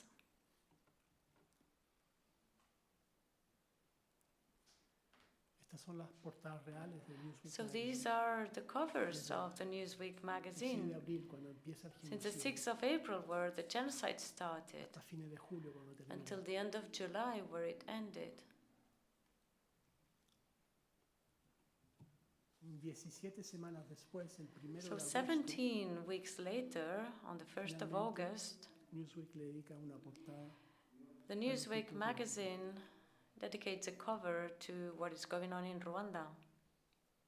Yo estuve en Ruanda en julio. I was in Rwanda in July Quería ser 1994. testigo del genocidio. I wanted to witness that genocide, and I developed a series of projects in 6 years. I'm talking about 25 projects, and I'm going to show you 3. El primero era un The cementerio first one en was homenaje this al graveyard pueblo de Ruanda. as a tribute to the people of Rwanda. Es un memorial. This is a memorial. Cada uno de estos volúmenes contiene cajas Each of de this archivo volume donde hay imágenes contains que yo boxes of saqué archives de with Ruanda. images of what was going on in Rwanda, but Las cajas no se pueden abrir. the boxes are closed and they cannot be opened, so nobody can Solo hay see the descripciones images inside, but it's important to describen la know that they imagen del contain cementerio. images. There are only some La descriptions lógica in the mía boxes era la telling lógica what is del inside. revés. So I was following a kind of Me reverse mostraron estas logics. imágenes. I was thinking, when we showed the images, nobody reacted. It's just as if nobody had seen them. So now that I'm hiding the images, maybe people will see better. So that was the logic behind the project. Entonces, en estas cajas, en este So, memorial, habían más de in these 500 boxes, imágenes in del this memorial, there were over 500 images of the genocide. That genocide that we were witnessing, but we didn't want to see it because we didn't want to act. Las quería preservar. So I wanted, by hiding those stories, I wanted to preserve them so that maybe in the future, at some point, society will be able to watch these images and react and show that we're humans. Segundo proyecto, The second project was this light wall telling my story, the moment of the trip that I did to Rwanda. I got to know this woman. She was living in a church, and there were 100 witnesses of a massacre of 500 people killed with sticks, and actually this woman could escape with her children.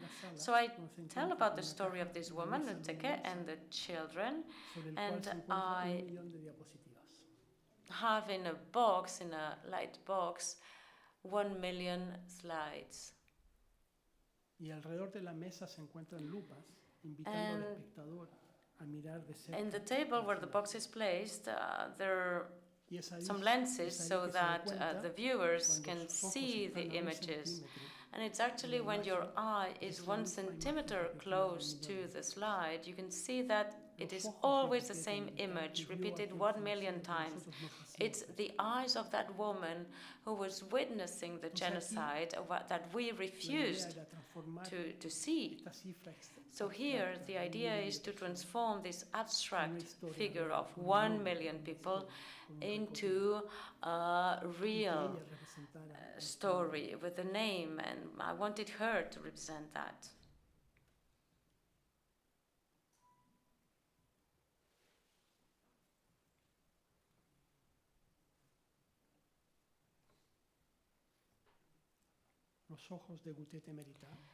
And these are then the eyes of Gutete Merita. And the third project in Rwanda is called 6 Seconds, and it's the following. It's a light box with a not well-focused image.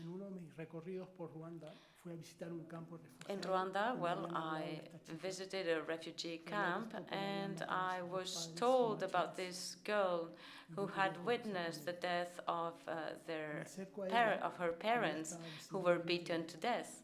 So I approached the girl, and well, she's not very well, and actually I cannot even ask her the first question, and she just turns and leaves. And I have this camera, and I take a picture of her, and this is what I get. And it's not well focused, and it's blurred. So when I created my project around Rwanda, I was always thinking about this blurry image. But as an architect, you know, when I like precision, I like accuracy, so I cannot accept this blurry image, because it's not well focused.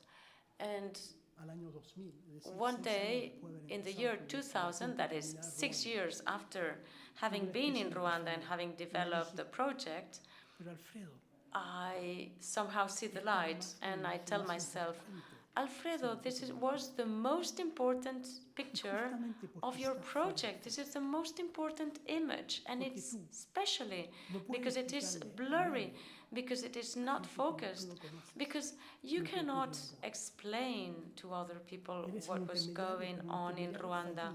You're an intermediary, but you're a failed intermediary, because you know all those intellectuals, writers, journalists who are trying to convey what was going on in Rwanda are failing to do so, because it's impossible to convey the reality of what was going on. So actually this image has much more to say than any other image, and it's precisely because it is blurred.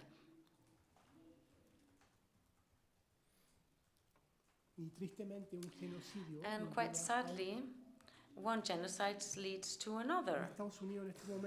In the United States, right now, there's this small light that has emerged with young generations of students, and they're occupying the universities. And this is very strong. And they're not only Palestinian, they're also Israelis and Muslims and Jewish. They belong to other nationalities, other religions. It's all the new generation which is rebelling against this massacre happening.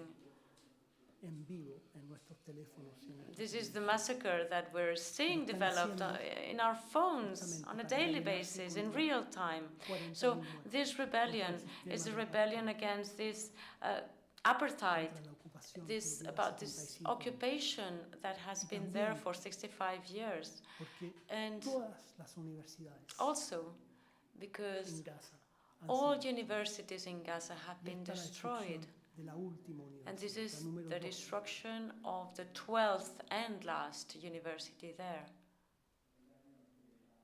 Pero no solo a las universidades, las panaderías, los But comercios, it's not only los universities, it's also bakeries, sido it's also hospitals and schools. como Everything decía una de has las been panelistas destroyed. hace poco, As esto one no of es- the panelists was autodefensa. saying, this is not esto es un self-defense. bombardeo de las poblaciones civiles, This esto es is the destrucción. bombing of civil population. This is destruction.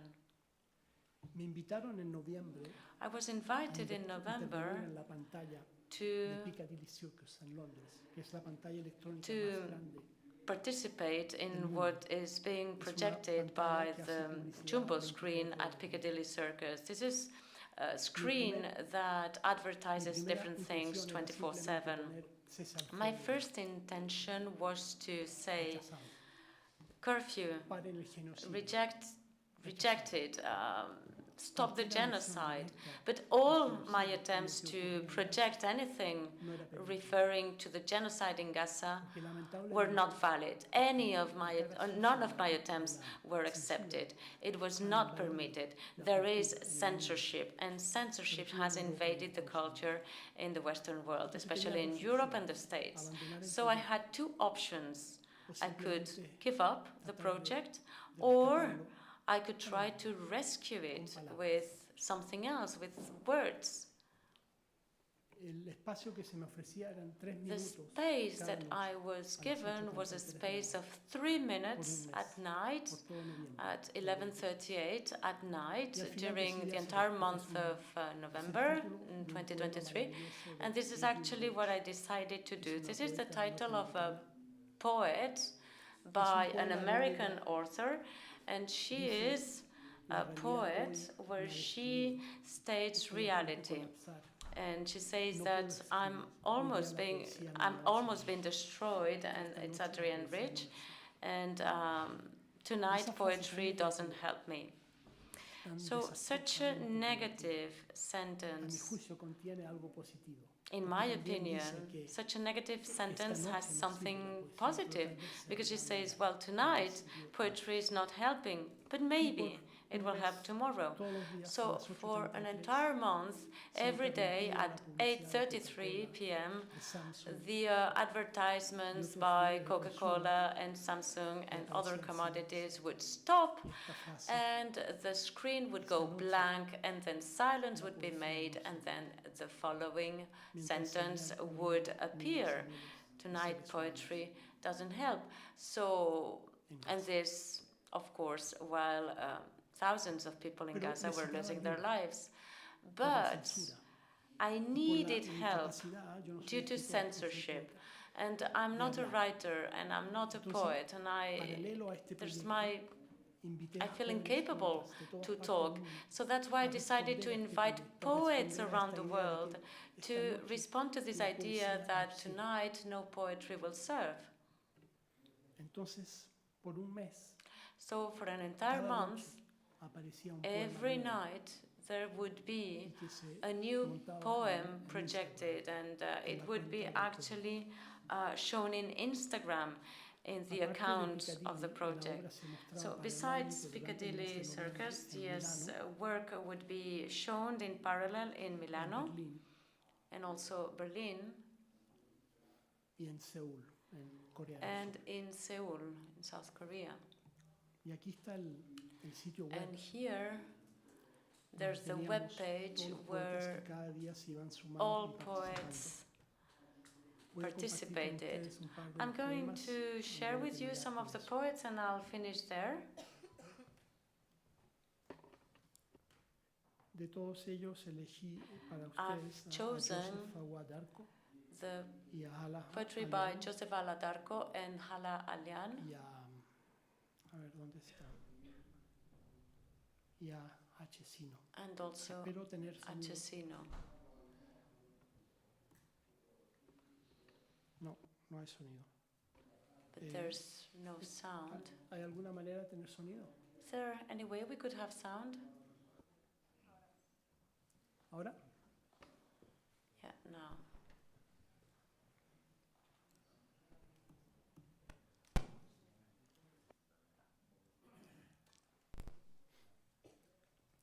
Yo conocí la censura en los años 70 y 80 en Chile. I experienced censorship in Chile during the 70s and the 80s during the military dictatorship, and there were two schools of thinking in the artist movements. One school which would say that we didn't have to act because any kind of public action would be like normalizing dictatorship. On the other side, other people said, actually, we need to act, we need to raise our voices, and we need to say where the line is. And I decided to choose that path and to get to action and to decide that what we were going to say wouldn't be intercepted by the military censorship. So actually, I never ever thought that 40 years later I would again face censorship. So well, maybe I'll stop here, or shall I continue with the poems?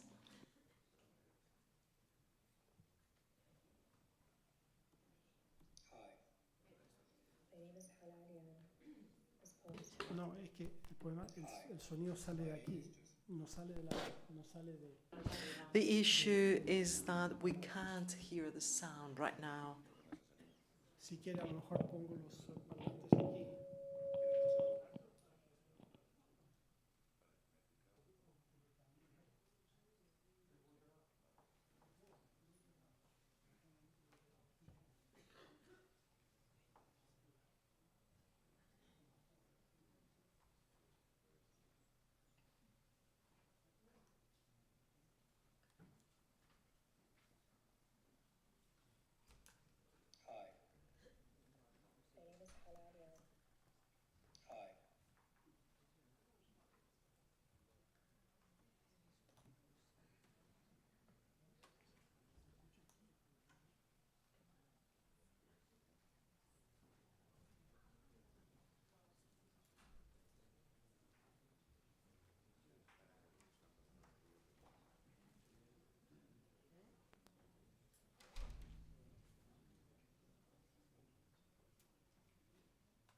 Hi, my name is Joseph Iwadaka, and I've been invited by Alfredo Jar and Circa to read one of my poems. The poem is titled Deadlines. It reads, in shadows cast by towering walls, a symphony of silence reigns. In lands where borders scar the earth, where dreams are bound by lines, oppression whispers through the air. But alas, I have deadlines. In Myanmar's troubled heart, where freedom's flicker primes, the Rohingyas' silent plea breaks through the muted chimes. The world averts its gaze again, but alas, I have deadlines. Within Congo's verdant heart, where resources redefine, a tale of exploitation, a narrative maligns. Amidst the lush complexity, where humanity declines, a call for healing lingers, but alas, I have deadlines. In Gaza's hallowed streets, where conflict undermines the dreams of children caught in strife, where innocence resigns. In the shadow of a barricade, where a generation pines. Their pleas for freedom pierce the air, but alas, I have deadlines. Deadlines, dead lines, dead lines, dead lines. Let our words serve as architects, constructing bridges of empathy. Let us shine a light in the shadows, allowing truth to permeate. Let us draw a line on the dead counted. Cease, cease, cease. Thank you.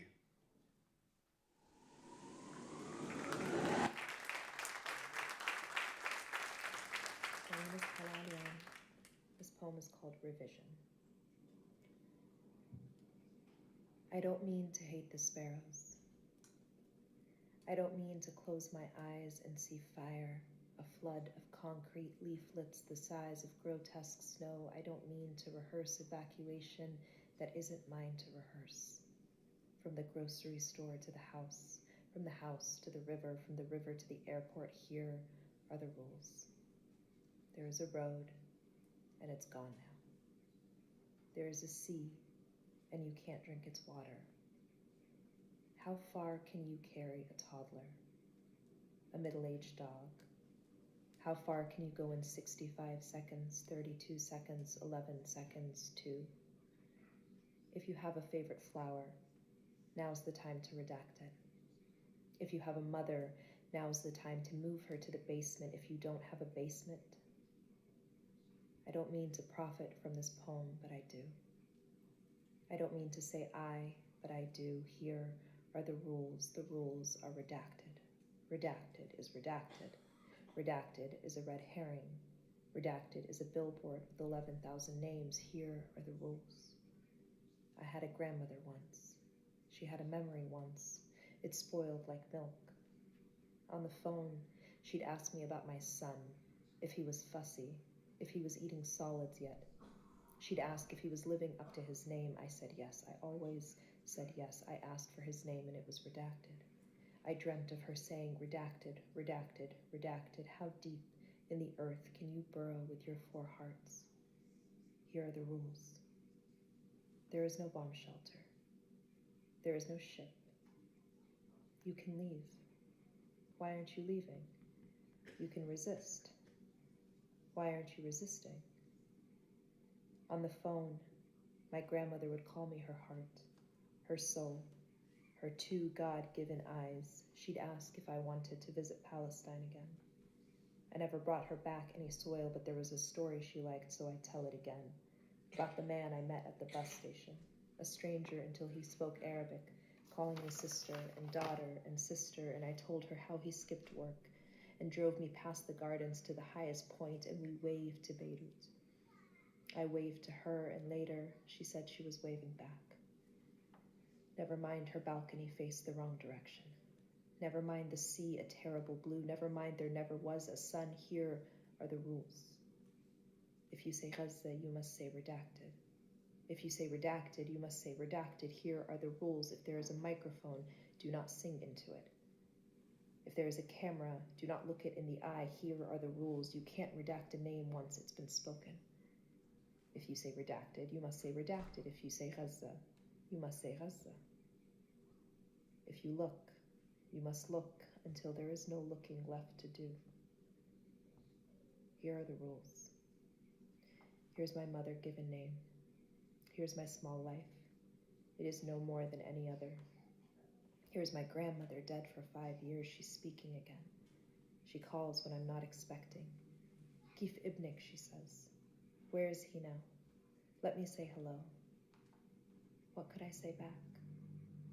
He's good, I tell her. I pretend to call a child from the other room. I pretend to hear the sea from over here. I wave back. Here are the rules. We bear what we bear until we can't anymore. We invent what we can't stand losing. The sun sets on Gaza. The sun rises on Gaza, on your redaction, on your headlines, on your blue pencils, on your 2 God-given eyes. He's good, I tell her. He's good. He's crawling, mashallah, mashallah. Together, we praise the sea and the sun. Together, we praise how much he's grown.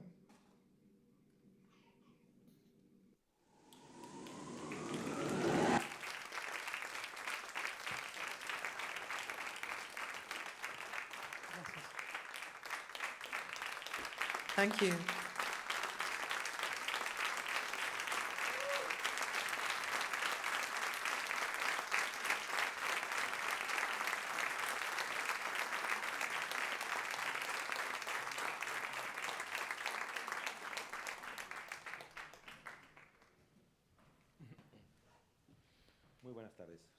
Good afternoon.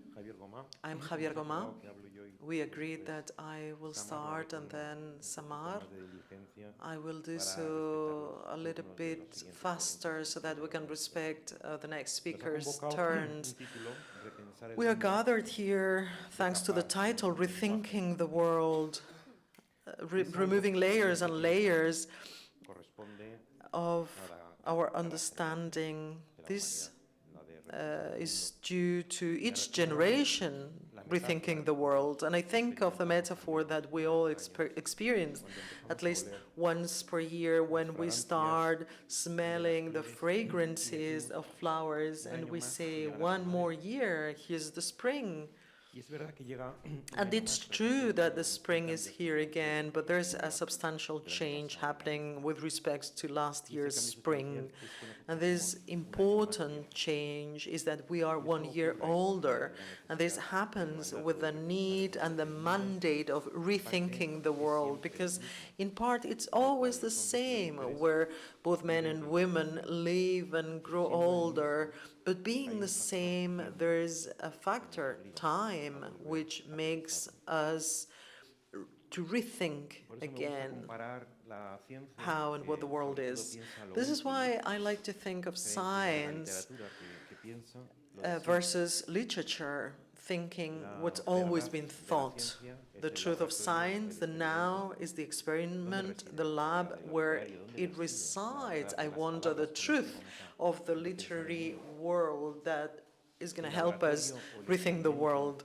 The experiment, the world, the lab of the world is not the empiric verification or the experiment, given the fact that no one has empirically analyzed Tolstoy, Dante, Cervantes, or Plato, but the empirical world of the language comes from the slow consensus of certain pieces, certain works, given their beauty and dignity, gain over time, and which allow us to understand and rethink our world. When we think about thinking,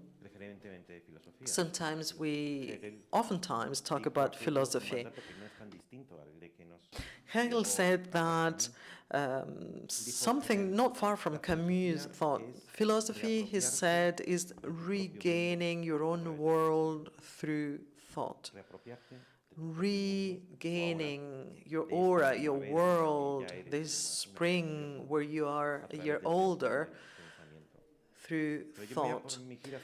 But please allow me to change slightly Hegel, he would disagree, which says that in reality, philosophy as the bigger, sort of broader conscience of thought is not patrimony or owned by a group of people writing books about it. Philosophy belongs to every single human being who live and grow older in this world, because we're living in a weird planet where both men and women have a dignity at origin, but we are forced at the greatest crime against it. It's being body-led, or we are future corpses, this material aspect of our nature. It's very hard to answer to this question, being forced towards death. If we get hold of this glass, for example, something as simple as that, that act is not a pure act. A glass is necessarily something that has been interpreted. Men and women do not perceive pure states.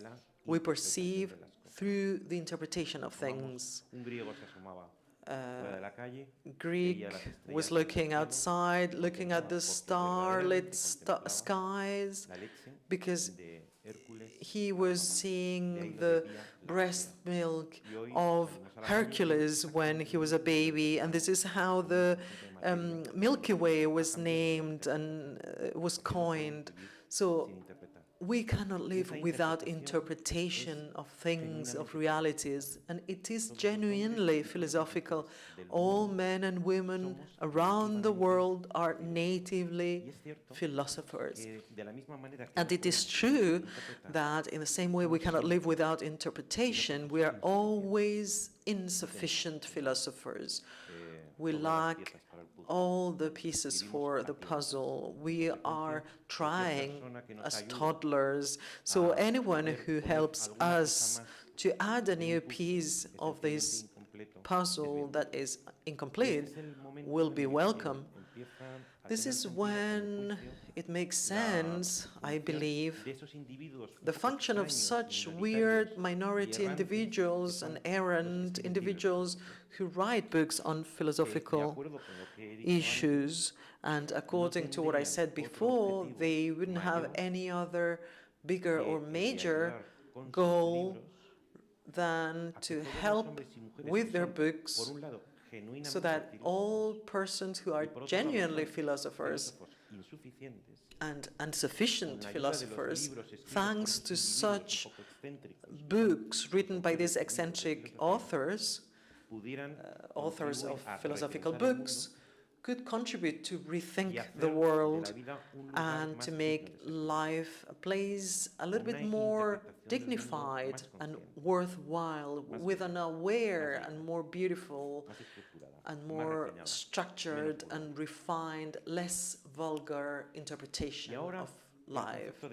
And now, the concept of censoring, mentioned also by Camus in his work,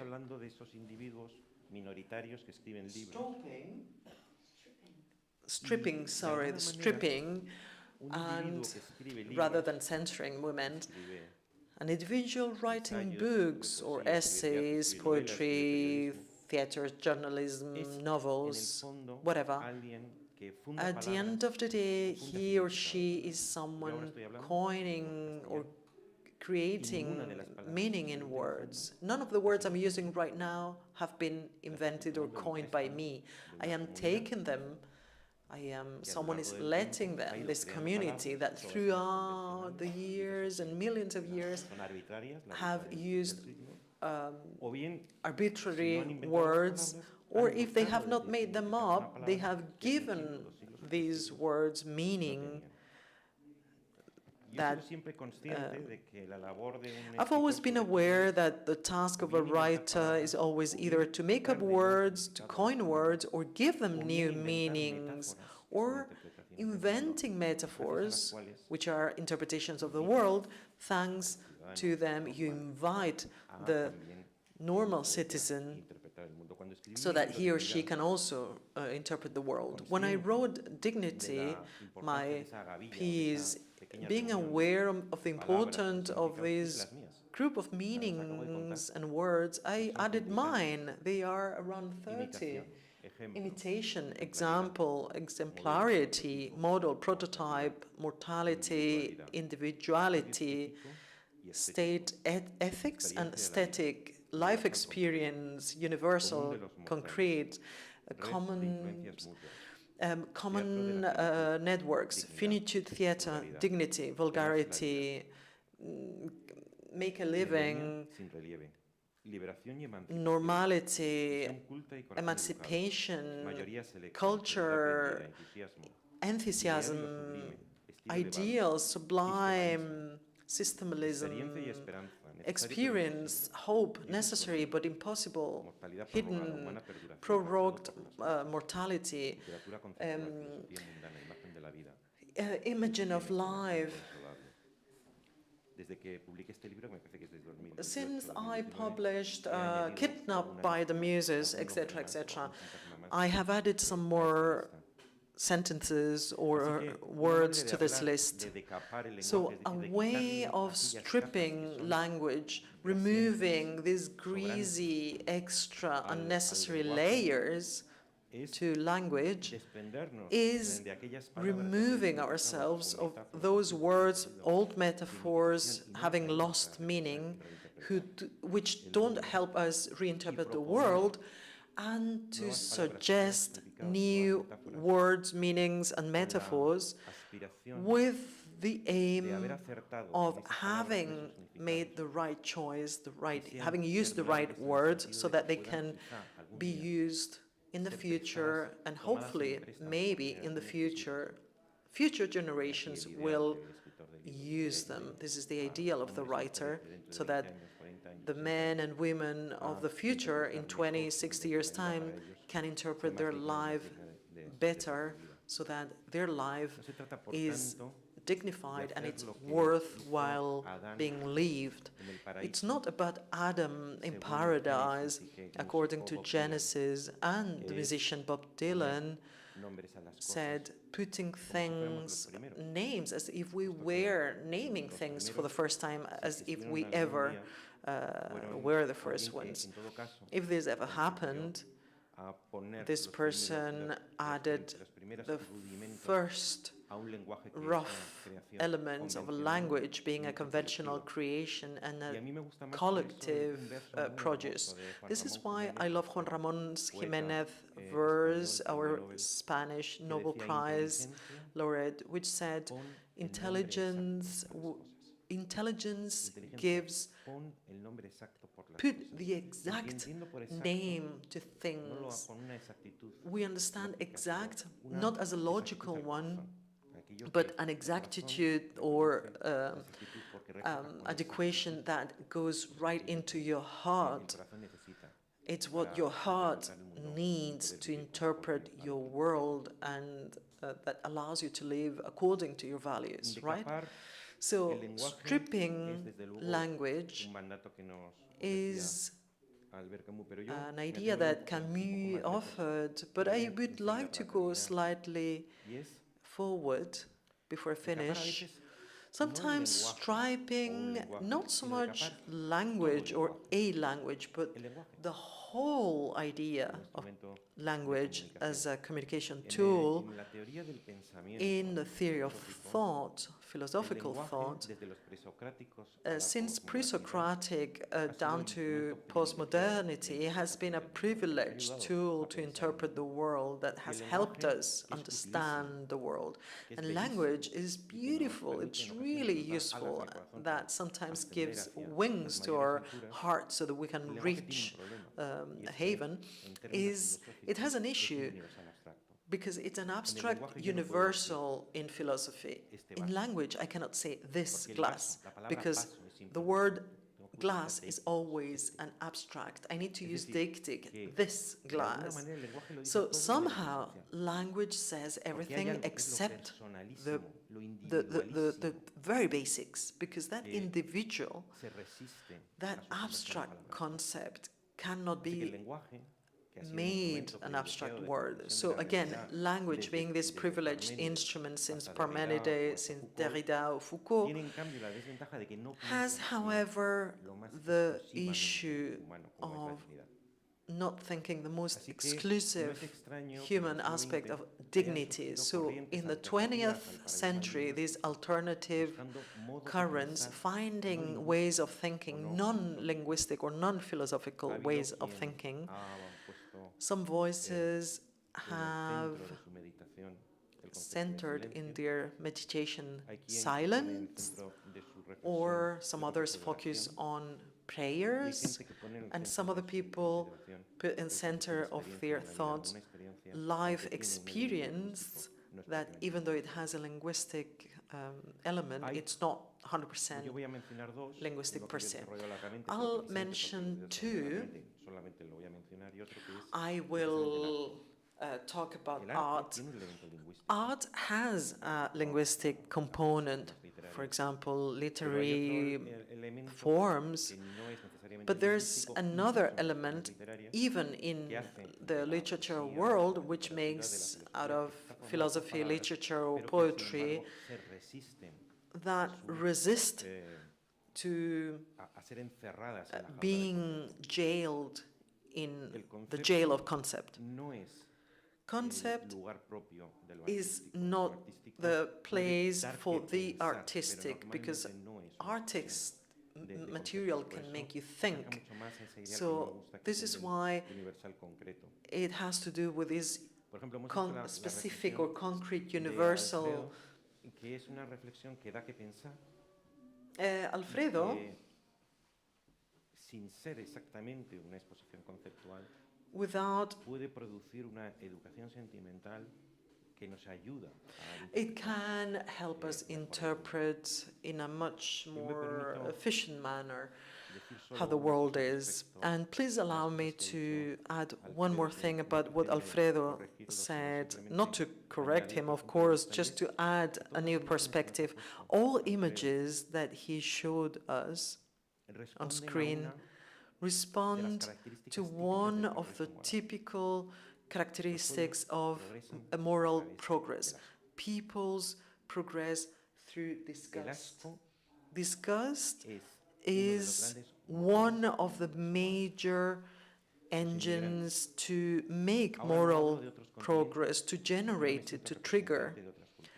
I can not talk on behalf of other peoples from different continents, but in Europe, since the prehistory to the Europe of the 20th century, we had never ever felt such disgust with regards to the vulnerability of fundamental rights to the migrant people. This is a moral progress.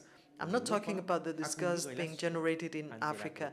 In Europe, this has happened because never ever the migrant had been recognized as owner of dignity, irrespectively of his or her language, confession, origin, ethnicity, etc. So I do invite you, again, I cannot speak on behalf of other cultures, since Plato, Socrates, Rome, Middle Ages, Renaissance, Enlightenment, modernity, postmodernity, etc., texts were never ever had felt this collective disgust as we feel now when the dignity of a migrant person is being denied. So for the very first time in history, it has been recognized whether he or she has crossed the border, irrespectively of his or her ethnicity, because our cosmopolitanism says that there's only one race, the human race, and only one principle, dignity. But 100 years ago, for centuries, women were raped. But this rape act was transparent because it was interwoven, it was intrinsic to this male chauvinistic culture. It was the servant, the concubine, the slave. But what happened in the female body, it was denied. But then, after the 19th century, rather than philosophy, thanks to some novels and afterwards thanks to theater and fiction, society in Europe, I insist, I am only talking about Europe, started to feel disgust to something that before was obscure, transparent, silent, invisible, and it produced this social transformation. So this disgust that Alfredo showed us, it's genuine. It's a disgust that is a creator, because never ever before in Europe we had felt this way. And this is with regards to art. There's art that makes us think without being conceptual art. And this art that triggers thinking could be an alternative element of the dominant concept of language. And then exemplarity. I've written some books, some of them are over there for you to read. What is the example? What is whatever that eso sin la medición is del susceptible concepto of del being concepto. Yo veo un ejemplo de repeated. honestidad, For example, I see an example of de un testimonio de honesty, witness of being the migrant dignity being raped, being destroyed. It generates a desire of universality. And please let me finish. The philosophy of concept, or rethinking with a non-conceptual way of thinking. I make my salary, my living, thanks to writing concepts, but maybe rethinking the world, listening to Camus' suggestions, is embracing these ways of rethinking so that together we can coin and name everything correctly. Thank you.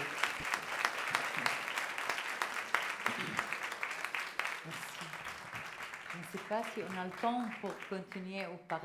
don't know if we have time to continue a little bit.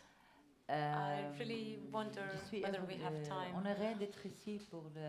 Well, we're so happy to be here for the second time, and I have decided to speak Arabic, even though it was not foreseen. But thank you very much for your generosity. And well, I thought that I would speak Arabic because I think that building a stereotypical image through language is something possible, but it's something that allows also to deconstruct through language as well. And therefore, I would really like to share with you some ideas. But I'll decide to speak Arabic because I think it's a magnificent language, and I will share this with Malak, with two Arab women in front of you. And I wanted to tell you why my language was deferred for 4 years during war, but also why I wanted to think about reinventing silence in order to confront this monstrous world.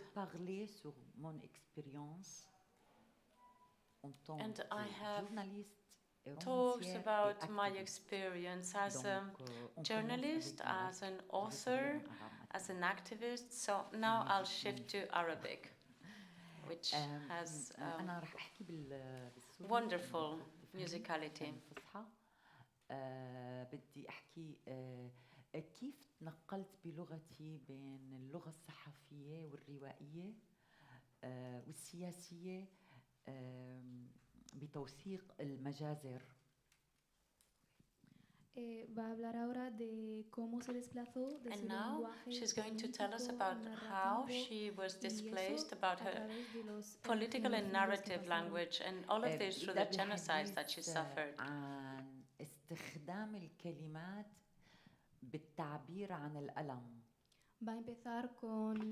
And she will start using the words to express pain and suffering. باعتبار زميلي حكى عن إيلان، فأنا بدي أحكي لكم تجربة عشتها بريف إدلب سنة 2013.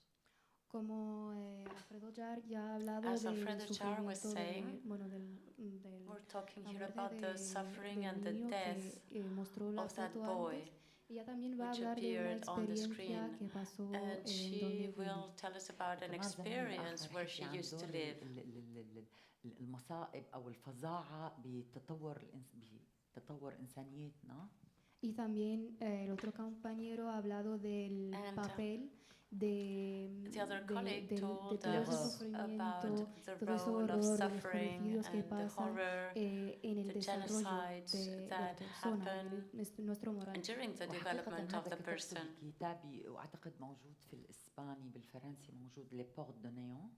Eso ya lo he escrito en su Actually, libro, this Le Port de was Néant. described in the book Le Port de في Néant. شهر آب 2013 في قرية سراقب لما سقط فوقنا 20 صاروخ بلا توقف. Estaban antes en su aldea en 2013. They were Cuando in se cayeron 2013. She was in her town where lots of bombs fell and there were lots of explosions, permanent explosions. موجودة ودخلنا أحد المستشفيات لإنقاذ الجرحى. Ella estaba allí y tenía que entrar al hospital para salvar a los heridos. أنا بالقصة روائية وأنا أعتبر نفسي فنانة. Ella se considera novelista y artista.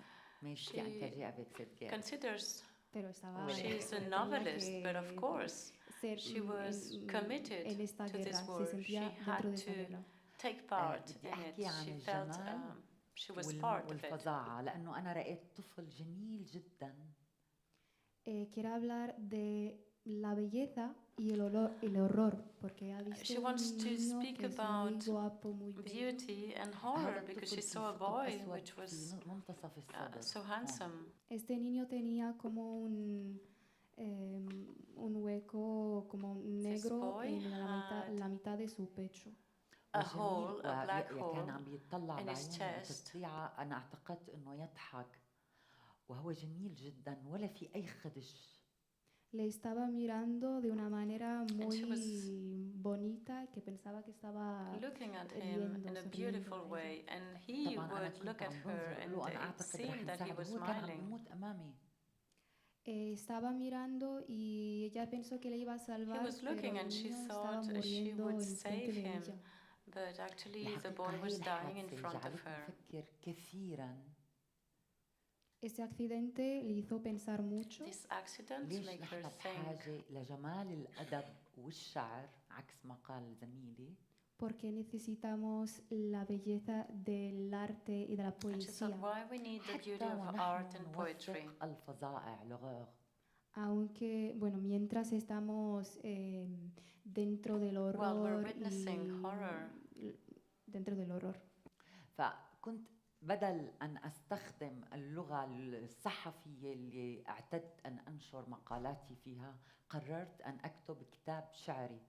Entonces, en vez de escribir un artículo como lo siempre hace, ha decidido escribir el libro poético. She decided to write a poetic book. Estaba escribiendo lo que estaba pasando, o sea, la realidad, pero ella utilizó su realidad de ser poeta y novelista. هذا شكل من أشكال تحول الكلمات. Es un medio de, como un método de cambiar las palabras. This is a kind of method. It's about changing the words. إعادة تشكيل سرد مختلف. Es otra manera de dar otra narración diferente. لأن العيش مع الفظيع porque vivir con el horror يتطلب الخيال والجمال. pide belleza y imaginación. طبعا هذا كان عكس كتاب آخر بعنوان 19 امرأة. Eso era todo el contrario de otro libro que ha escrito que se llamaba 19 mujeres.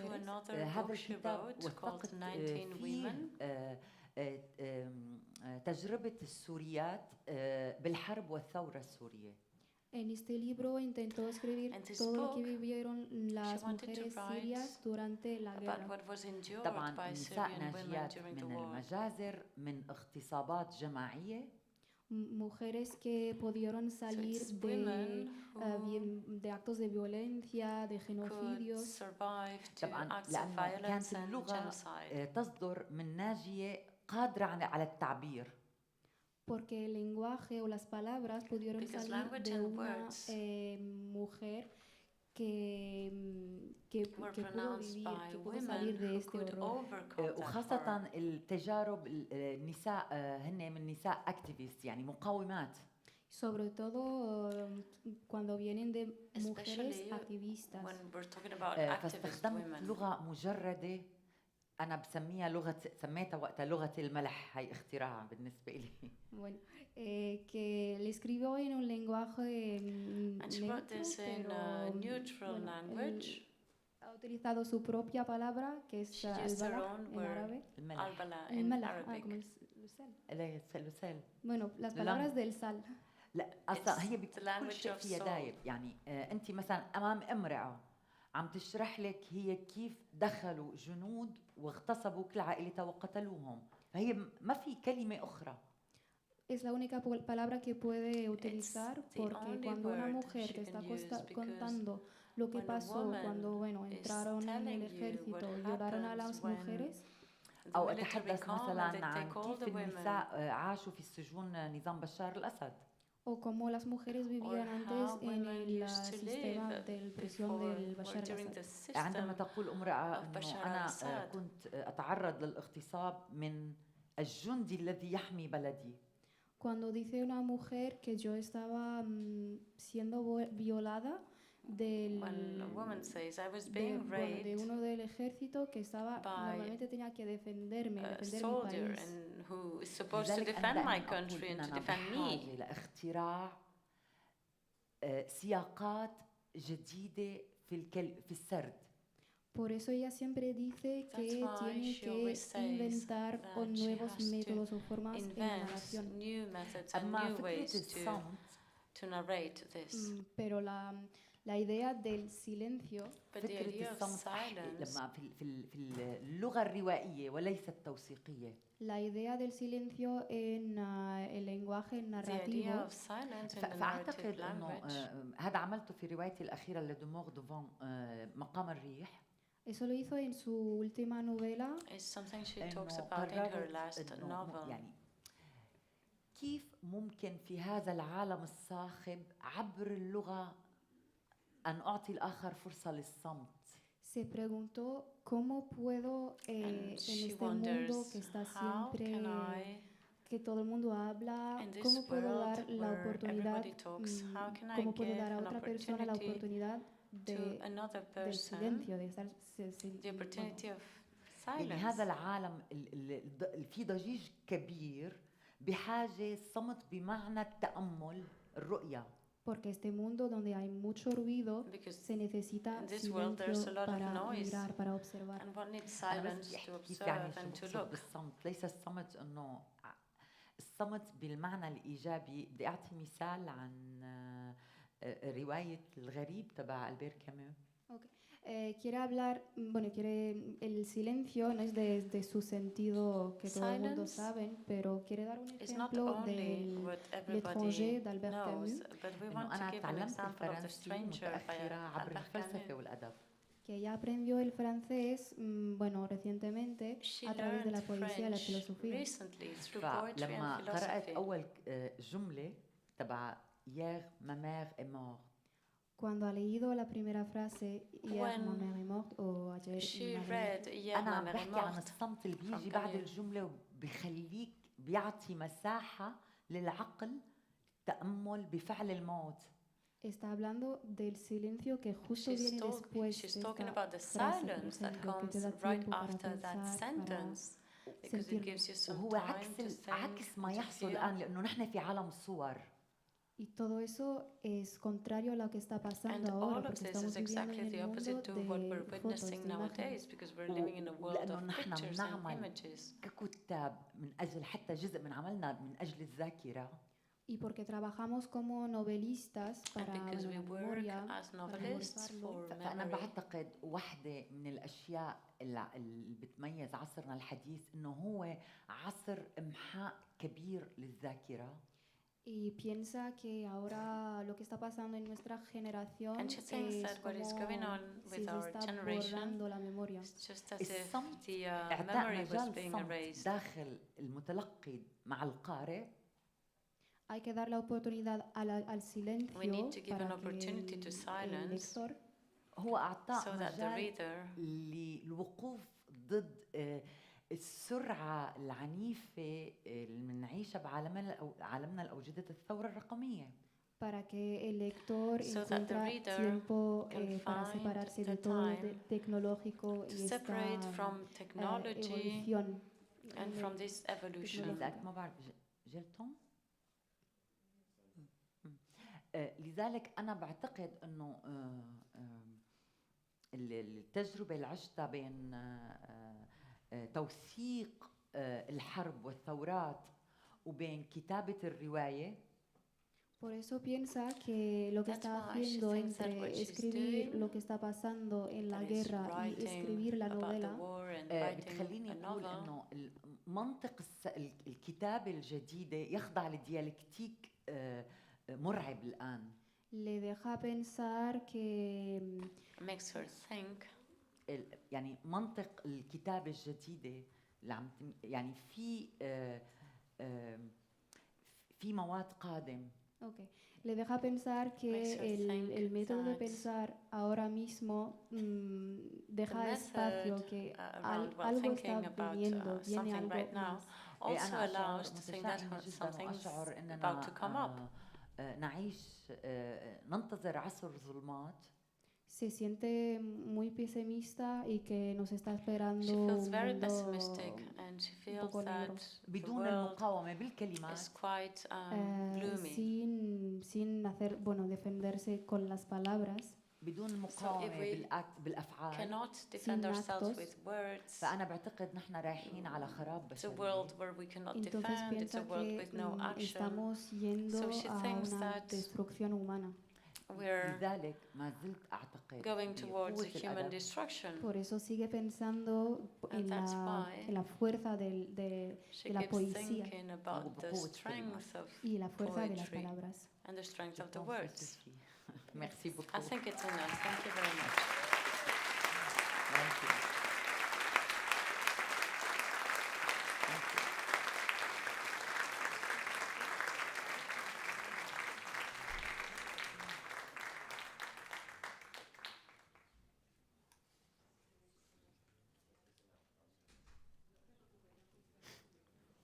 Ah, c'est vrai, on a le temps. J'ai pensé c'est fini. Yeah, I think I've finished.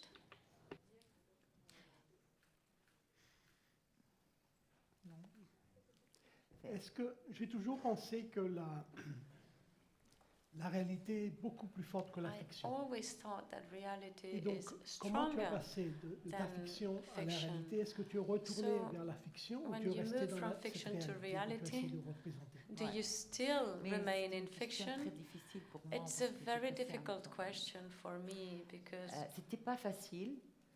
it was not easy. I spent some time, but I think that it's the strength or the force of freedom and justice. I think that we need to keep going. We need to move on. We need to fight against this. So j'étais déchirée.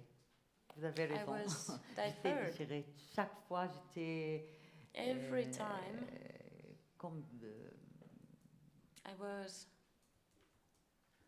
So, how to say je this? ne sais pas comment on dit ça. C'est le I silence really don't know maintenant. how Je dois to say. Now it's a silence. Now I need to use my silence.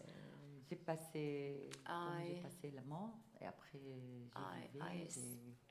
comme ça. I went through death and then I also had to live.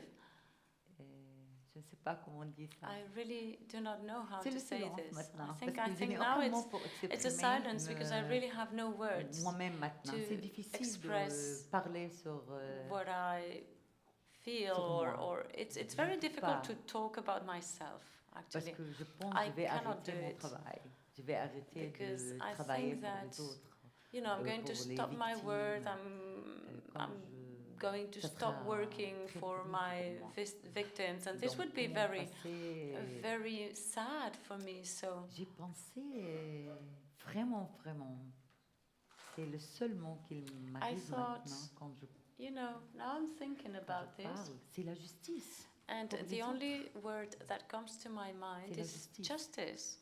Justice for other people. It's the strength of justice, the power of justice for the others. That's it. Merci. Thank you.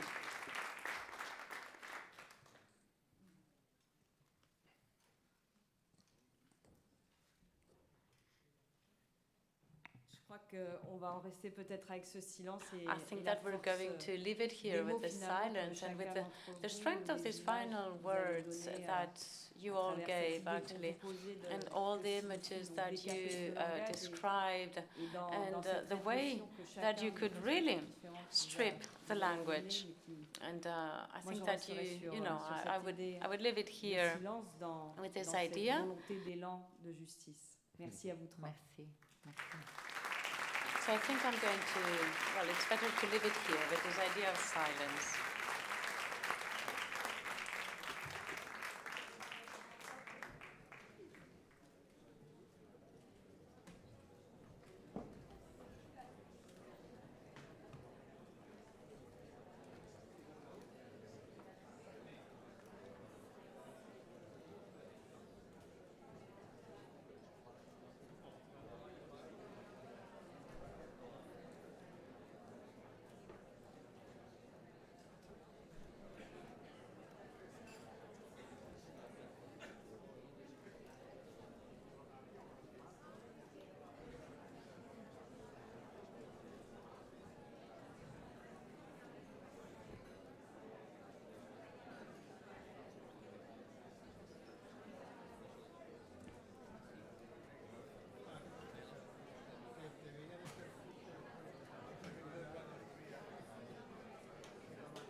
Vamos a ir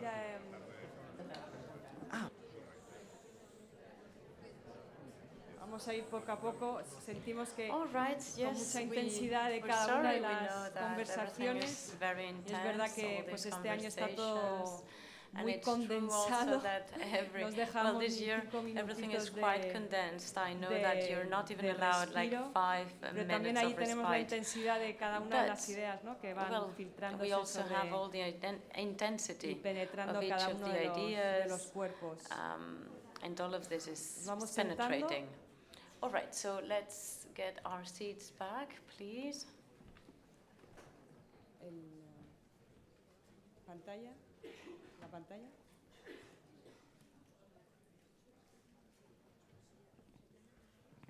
Bueno, pues vamos a continuar para cerrar esta All right, so now mañana, to close the morning session. Arrancábamos sobre cómo las palabras mienten, talking about how the words lie cómo se and decapa kill. ese lenguaje, We're trying to strip porque el language objetivo al to fin see y al cabo how es we can do intentar, this, because at the end of the day, it's all about, al final, you know, as Summer was saying, it's all about trying to find this justice, and Camus used to say it's about trying to eso es algo que hemos pedido a las que son diminish, to try to dos invitadas de este fin de mitigate mañana, hate and lies. And we we have asked Mrs. Engolefol and Carla Fibra. We thank them both for being here. And we're going to try to see how to reduce lies and hate. I would also like to thank Mali for her wonderful job as an interpreter with the Arabic language. So thank you very much, Mali. That's a round of applause for you. Hola a todas y a todos. Hi. Hello, everyone. Thank you so much for this invitation. The truth is that it's absolutely great being here in such a wonderful isle. Ngonefol and I have decided to change a little bit after the intensity of these morning sessions. We didn't know, to say the truth. But she wanted to contact me mid-April. We did a brief Zoom to organize this roundtable.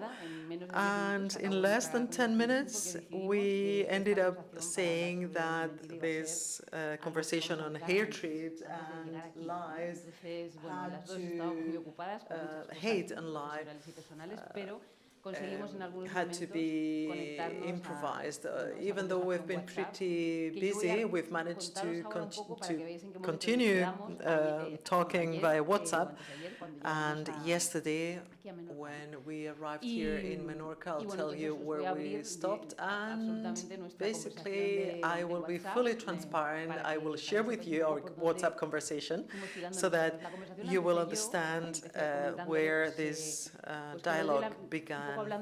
I started talking about hate and lie, whether there was a union, because I'm a journalist, and I started talking about fake news, as we've mentioned today, which naturally seem to be the fact-checking that Mikel mentioned too, because we never know whether things that we read are truth or not, and we are being accustomed with the fact that lie is part of what we read. And regarding hate, I mentioned Ngone, whether it's something that can be cultivated or which generates results with the goal of actually destroying the one expressing that hate.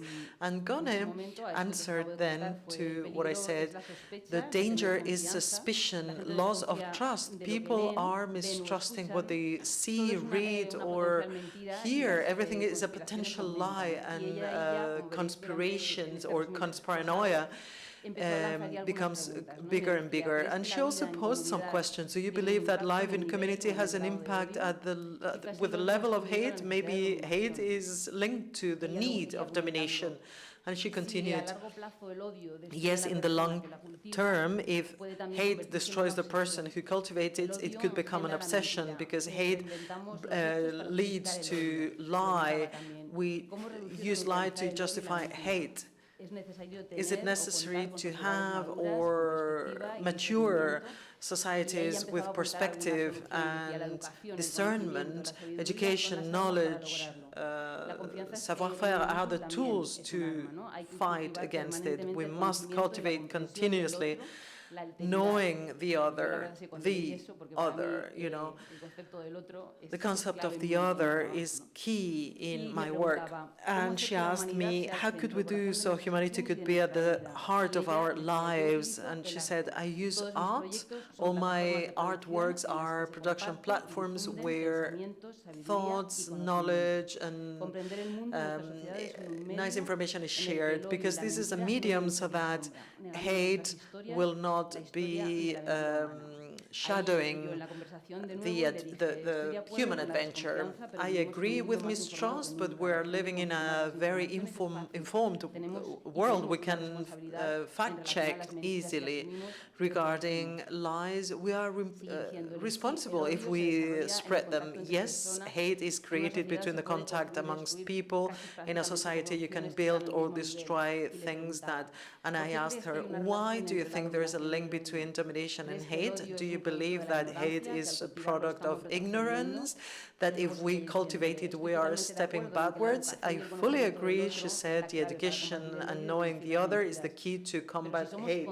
But if we are conscious, aware, why do we cultivate it? Who has the power to transform society in the community to fight against hate? Is it possible a society without hate? I doubt it. It's in our DNA. We are human beings, but human values seem not to be important enough. The need towards empathy is not fully recognized. I believe we are living under a crisis of comprehension towards the other. Regarding to what she said about art being a powerful medium, I said in my profession during the 30 years that I've been a journalist, I've always said that a great effort, I've made an effort so that people were always at the center, respecting the way I expressed my narratives. It's a way to finish lies.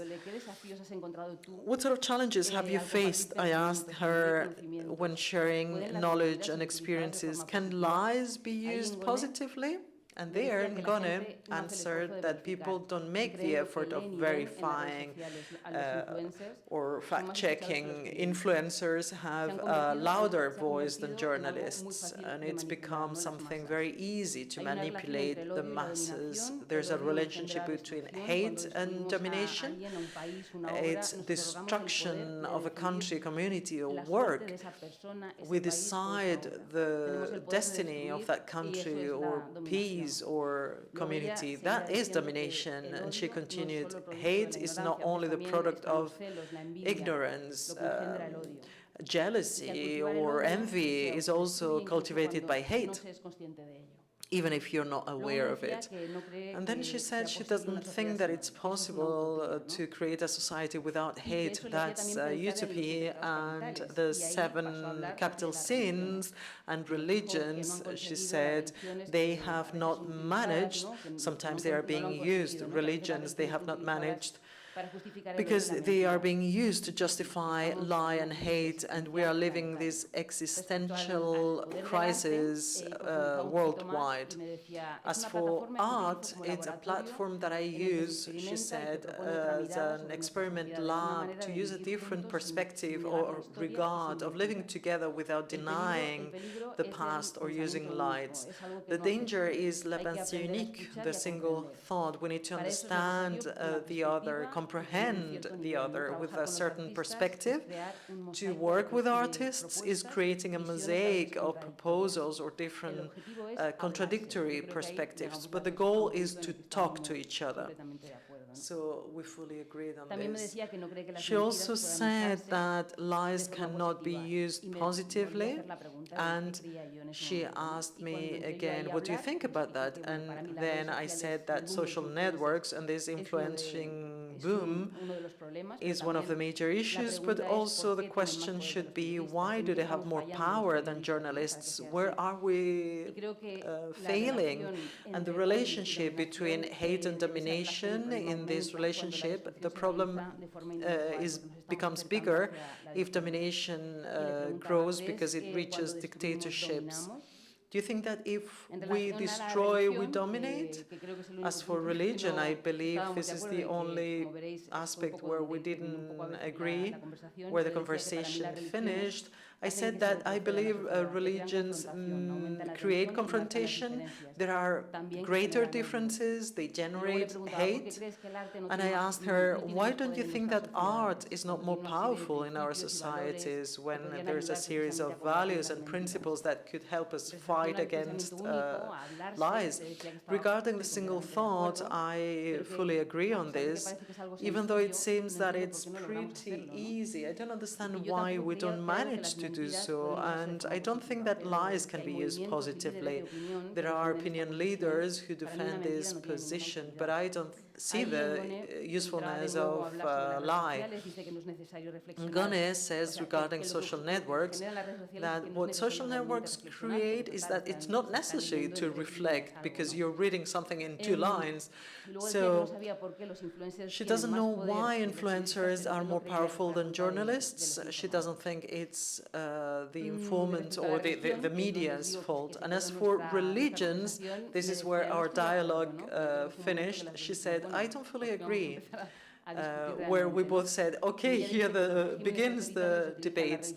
Autocratic regimes use religion to justify liberty privation or freedom privation. And regarding artists having the power of allowing us to think differently, and I said, why don't we manage to do so? She says, everyone wants to have their own truth, to answer to their own selves. And this is where we finished. I had reached Menorca. She was reaching the island. So this is where we are going to improvise and continue this previous dialogue. And thinking about Camus, by chance, I read this interview in Les Progrès de Lyon in 1958 inside part of a long article titled The Servers of Hate in 1951, sorry. And I'll only highlight 3 aspects, 3 short fragments by Camus. Albert said, freedom is not about saying anything and multiplying scandalous or establishing dictatorships in name of future freedoms. Freedom is, number 1, not lying. This is a reflection he's given us. Second one, hate is in itself a lie because it denies what any man or woman is, deserving compassion. Lie is more subtle because it could happen that we lie without hate. Anyone who hates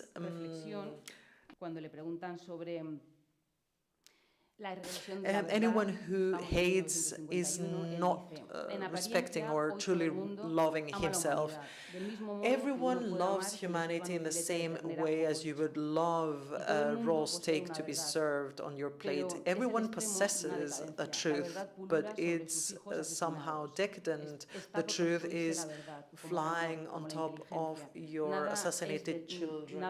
Nothing is given or promised. Everything is possible for whoever accepts risk and action. So finally, Ngone has the floor.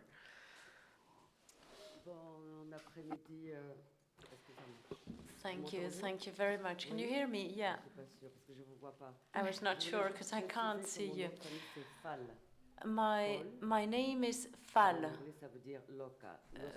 because otherwise folle means that I'm crazy in French, and I'm not crazy. Well, yes, we have discussed a lot, and it was quite a challenge because she she travels a lot. Carla travels a lot, and I was in Madagascar.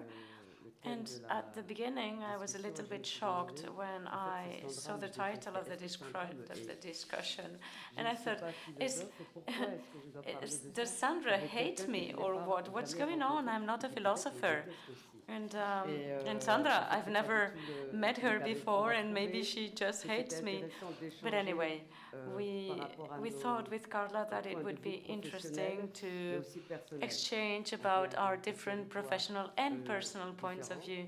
We obviously come from different backgrounds, but she has lived in Africa, I have lived in Europe. She's a journalist, I work in contemporary art, and I was just interested in knowing how she, as a journalist, how she is supposed to narrate facts, and what's her basis of her work, and how my kind of work with contemporary art, how this can be a platform for dissemination of knowledge, and how I can also use and even grasp history and education to make my art. I think that people may be manipulated, especially those who cannot access knowledge or those who refuse to access knowledge. There can also be laziness, and there are also regimes that manipulate masses and that reject humanity. In the first conversation, actually, we were talking, a mention was made to the war in Algeria. And up until 3 years ago, people in France would talk about the so-called events in Algeria and not about a war in Algeria. And there are many artists, both French and Algerian, who used to resort to different metaphors to speak about the war that was suffered in Algeria. Also, when I see other artists, I'm interested in getting to know how they kind of restore the truth by exhumating histories and different stories. And actually, if I may say so with no pretension whatsoever, I think that what we do as contemporary artists and what journalists do is somehow related, because somehow we are digging, we are observers, we are witnesses, and we are digging in order to explain certain things. Whereas creators are in a different kind of logic or path. For us, we try to make our audiences think through our work of art, which can be poetic or spiritual. But I would like actually to go back to our discussion, because we had quite a rich discussion between two different airports. And, you know, at some point, Carla was saying, oh, we agree on everything. It's going to sound boring. But at some point, we somehow disagreed. And I would like to go back to what was said about religion, to what I said about religion. Yeah, when she mentioned religion, of course, there's something very personal of what everybody has, of the relationship anyone has with relationship. It also depends very much on the education and childhood that you have had. I was lucky enough to be a migrant person who was benefit from lots of things. Actually, I had lots of benefits. I was the kind of economic migrant. So I have spent part of my life in places where I could get to know another culture and different religions. But I came from a childhood where there was no rejection of religion, but it's just that religion didn't exist in my family. So it was quite a struggle for me to try to understand these societies where religion is so important. And I'm thinking especially about Islam, and how this can mark a way of life. I was actually living as well in a very natural manner, in spite of the fact that I was not a believer in Islam. But anyway, I think that my sensation may be related to a contemporary vision of religions.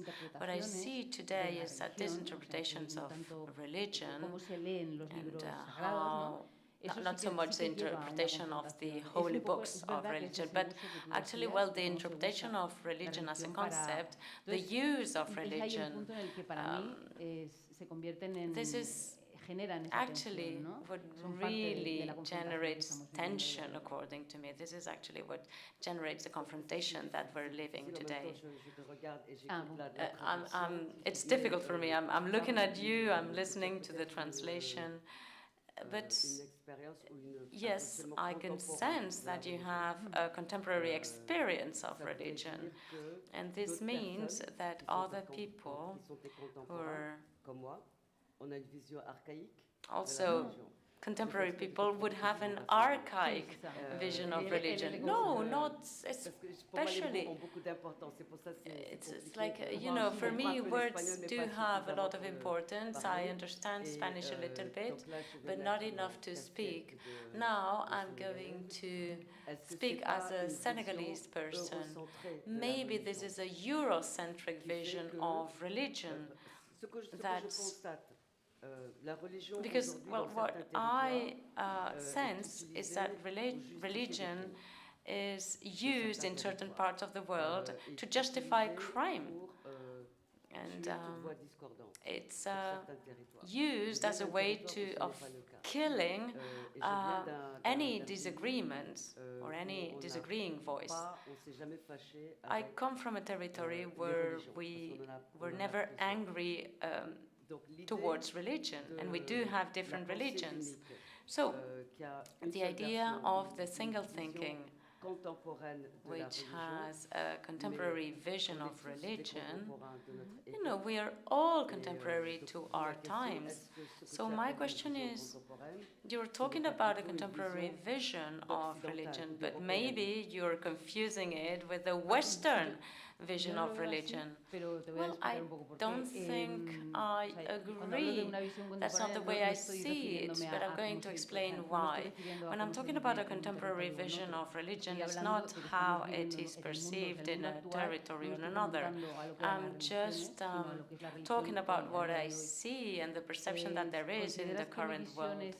So do you think my vision of religion is Eurocentric just because I'm a European person? Or, you know, what I was trying to say before is that I had an experience of different religions in countries that are outside of Europe, and I have got to understand why religion is part of people's life. But in my experience, I've seen that religion leads to confrontation and to violence. That's what I wanted to say.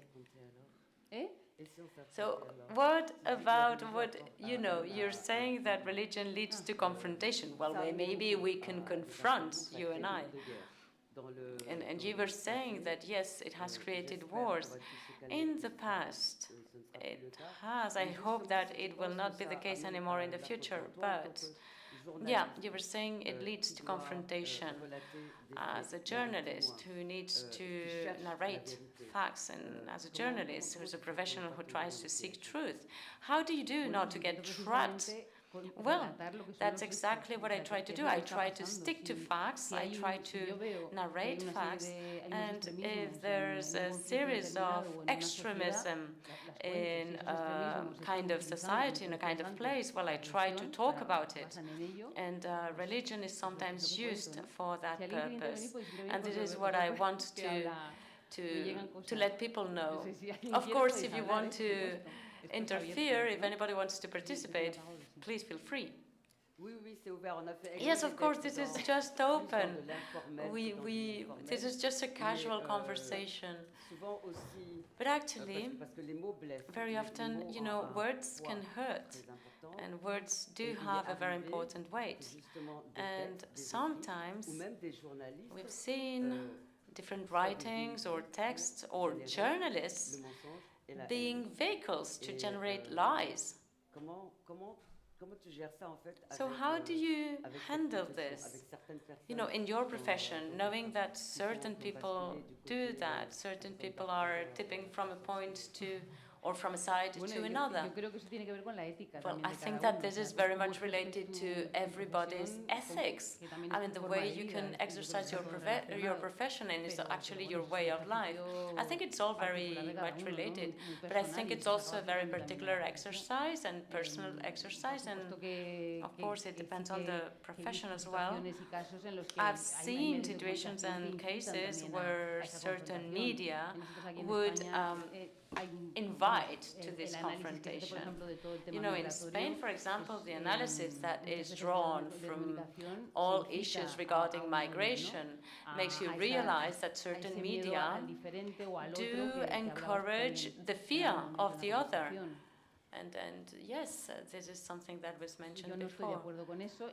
And I do not agree with this kind of approach, and I try to fight against it by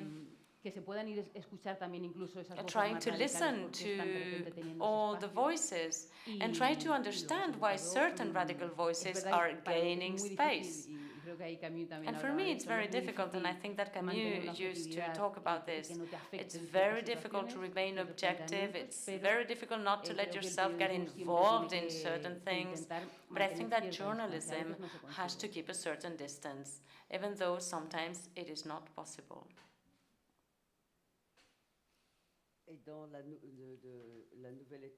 And then, at this new stage in life that you're living, I mean, in what you're going to do in coming months, where there are lots of lies and lots of hate to deconstruct, have you thought about any tools or any path that you will undertake in order to try to fight against this situation?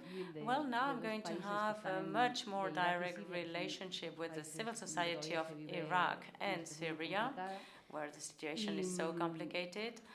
And I just wanted to get a certain distance from journalism, and I thought that it was the right time to do that and the right time to establish a closer contact with civil society in these countries and to see how the conflict in these countries has evolved. It's more than a decade of a conflict, especially in Iraq, and I'll try to see how my experience may be useful to try to channel or try to provide certain tools in order to build something, you know, whenever the occasion comes. I'm not saying that it will come right now, but I hope that it will eventually come. And now I'm going to ask you a question. It's the time to ask you a question. I would like to know, you're talking about art and this platform. You're using the word laboratory, and I'm very much interested in this concept. And also here, I think that we have the opportunity to see how different artists are affected by our current times. How much do you think an artist needs to be protected about current times, or how much should an artist try to flow with it? Well, it's very difficult to answer the question, of course, because sometimes we're using the word artist, but there's so many people and they're all different. There are so many people in this very room who are artists, and all of them are different. I think that it's impossible to protect from the ugliness of the world. I mean, we should be absolutely disconnected from everything. We should be living in a cave or something in a mountain. And it's not so much about protecting ourselves. I think that we'd rather have a responsibility towards what's happening in front of our eyes or at the neighbor's door. And I think that everybody should try to take a position or not. And this is a choice, it's an individual choice. But I think that an artist should not protect him or herself. It's exactly the opposite. I've always been attracted towards artists who are engaged in social justice. Well, of course, it may be my personal approach, but this is what I'm trying to seek. I'm seeking artists who will convey facts and stories and information, but using metaphors. I mean, it can be through text or it can be through other expressions of art. I have myself chosen to write fiction text in order to complain about the situation, in order to point out certain wrongdoings, ill doings. And this allowed me to also to handle my frustration. So it was this way of thinking and writing in order to denounce certain situations. And other artists use metaphors, and this is what I find interesting.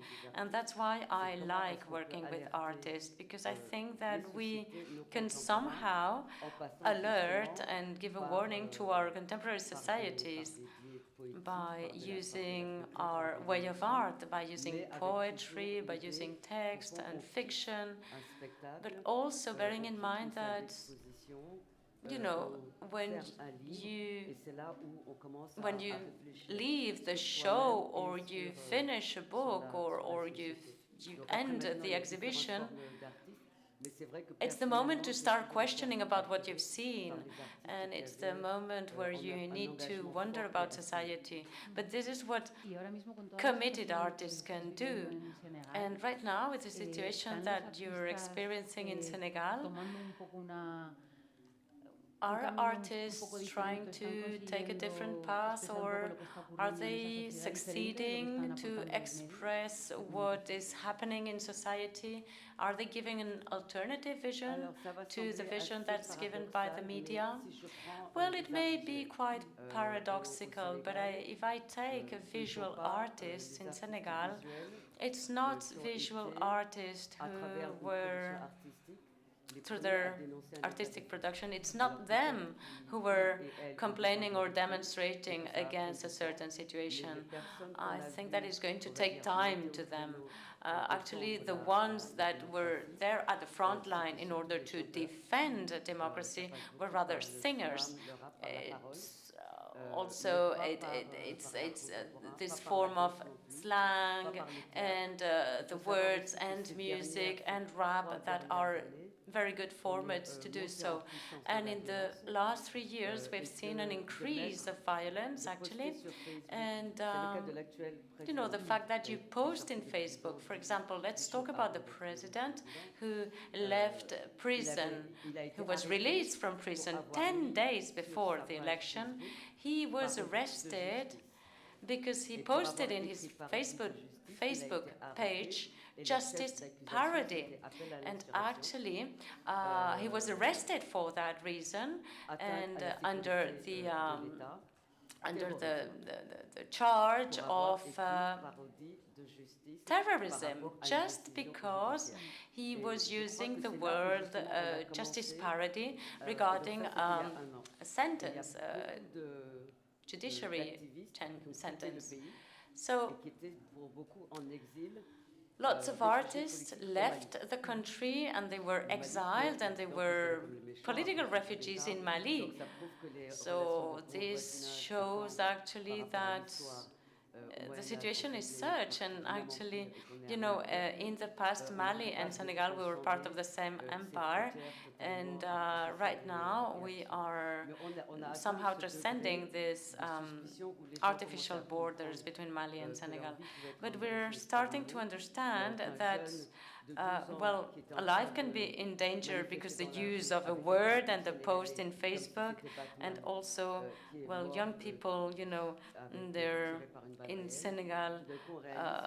Well, we're all realizing that demonstrating, which is a right from the 17th century in Senegal, can lead you to death right now, and we could be killed for waving the Senegalese flag because it's considered as an insurrection sign.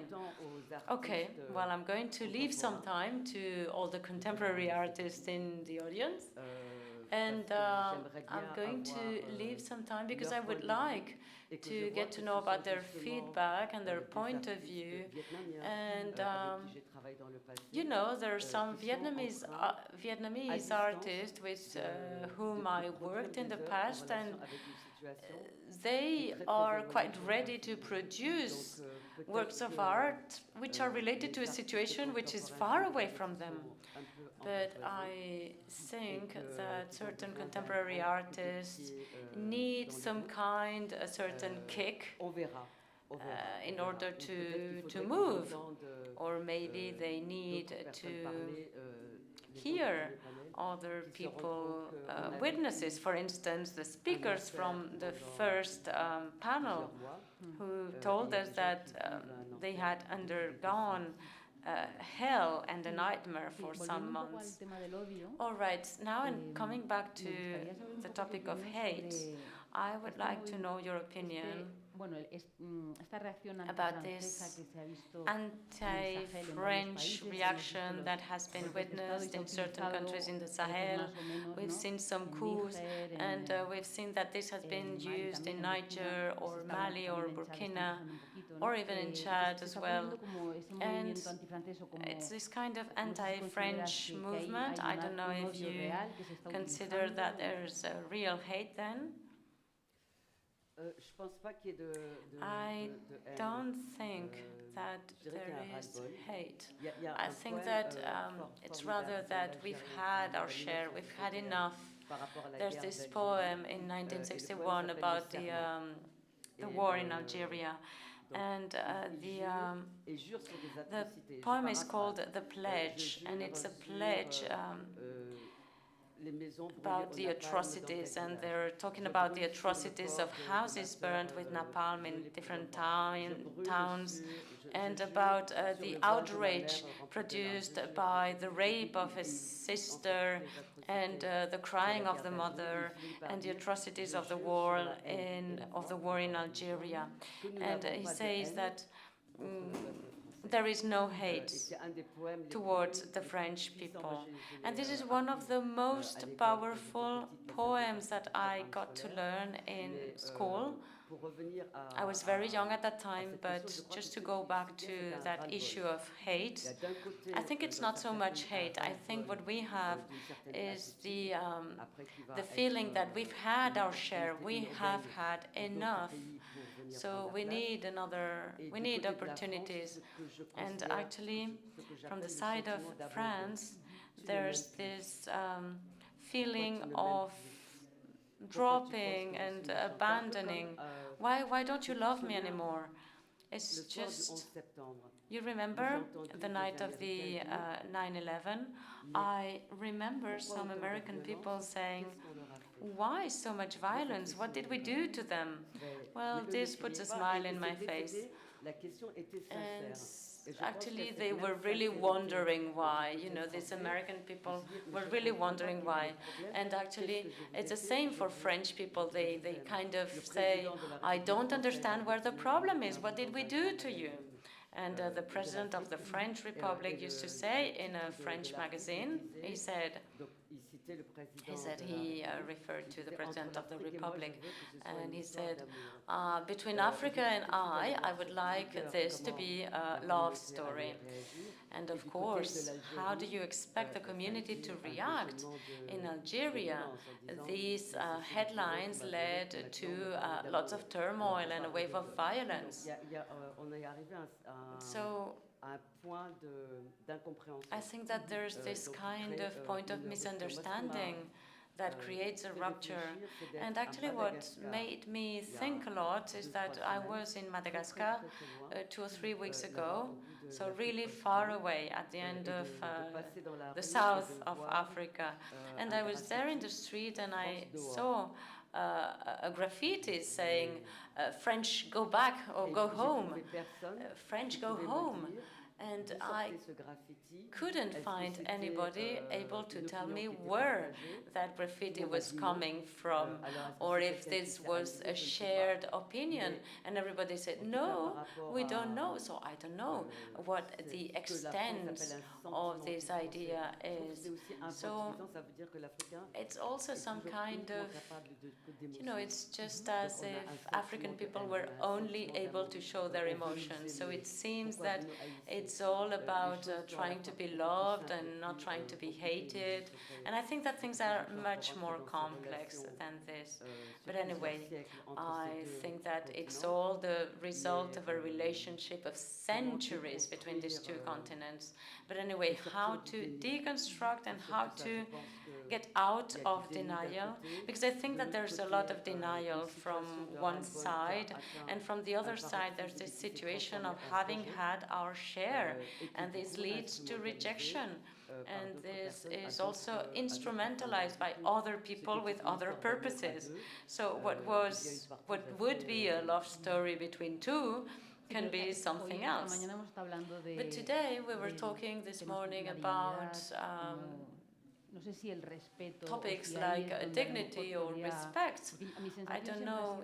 My sensation is that whenever I worked in Africa or in Arab countries, I always have the feeling that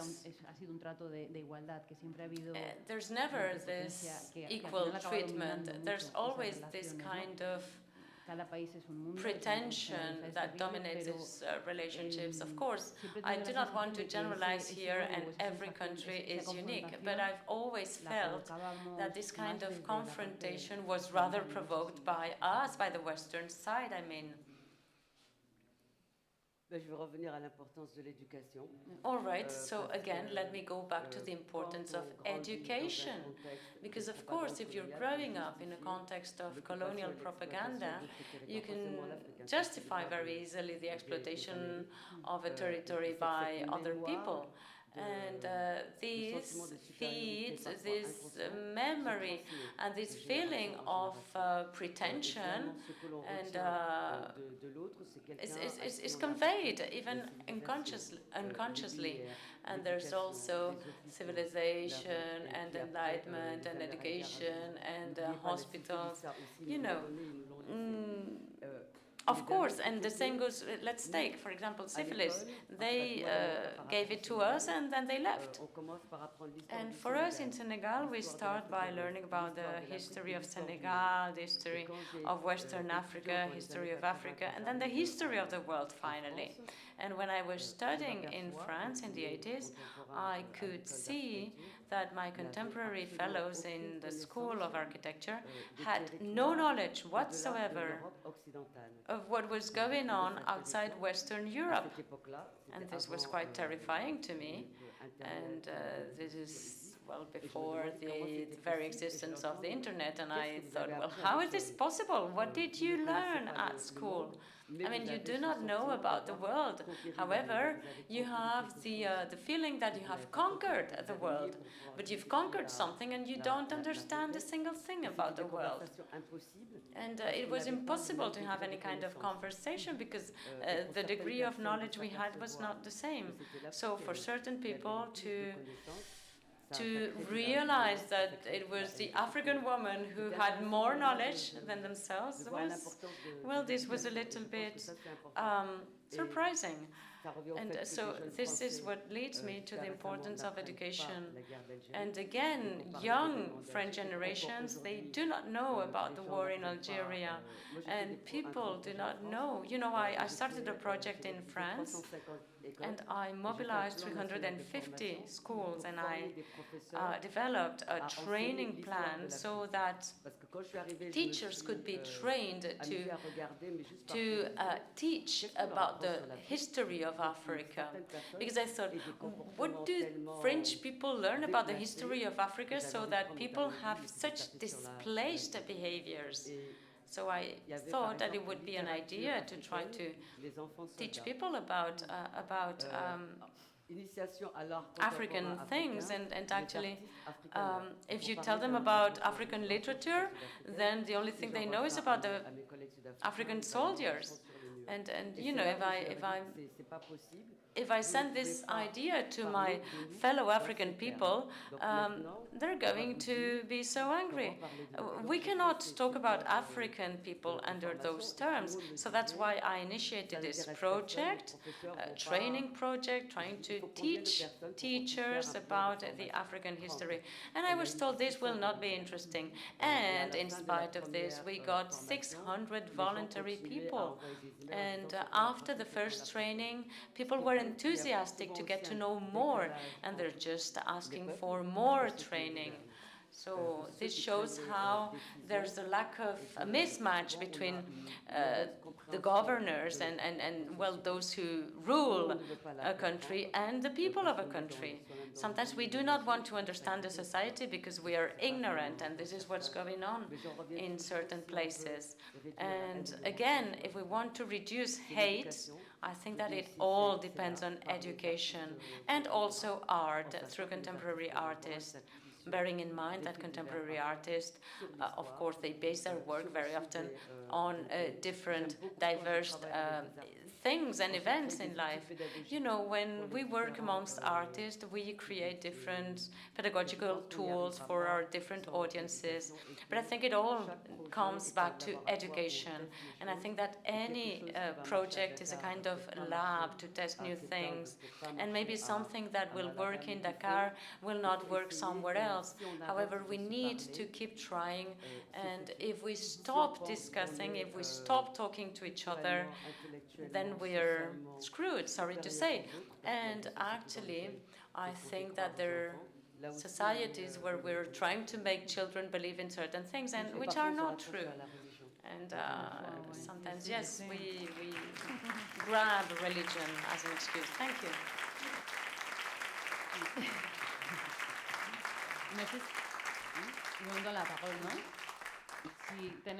I don't know whether we have some more extra time.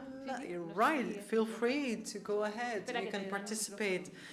You will be given a handheld microphone so that everyone can hear you.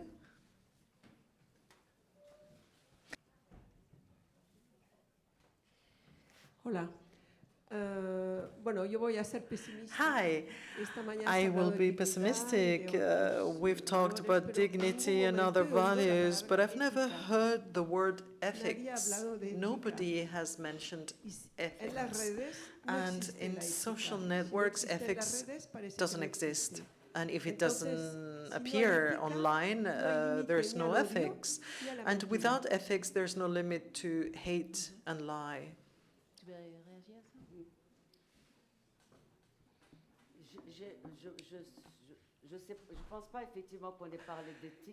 It's true we haven't talked about ethics, but for me it was pretty evident sometimes. By default, I don't mention it, but I imagine that all of you have heard talking about the restitution of art pieces in Africa, Asia, Latin America. And I remember at the Met, the Metropolitan Museum, the bigger one in the US, during a round table, they were trying to explain that in their Egyptian art collection, being composed of pieces being acquired by the US under an agreement with Great Britain, being at the time having occupied, being in Egypt. And the US came with plenty of resources to do some excavations, and on exchange, part of the trophy belongs to them. So this is what they call to share this shared treasure. They said, hey, it was legal, we had a contract, we invested in this action, and I replied, okay, but is it moral, is it ethic? It's not about finding out whether it's legal or not. You do have a contract, but you were occupying some land, some country that was not yours, and the question is whether it's moral or not, because the lie is not moral either. I believe that the ethical responsibility incomes the journalist. This is why, if I think of single-mindedness, what is the truth? You could ask 15 different witnesses and get 15 different versions. Maybe the question on ethics will be dealt with this afternoon, but yeah, it's of course fundamental.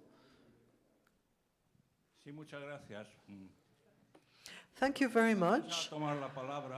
I was not thinking about actually participating, but I'm going to. The debate on religion at least helps us add an extra layer to this necessary and super interesting debate. This Eurocentrism and the world where we live in. There is a philosophical reference. We are all philosophers. And of course, a Western philosopher,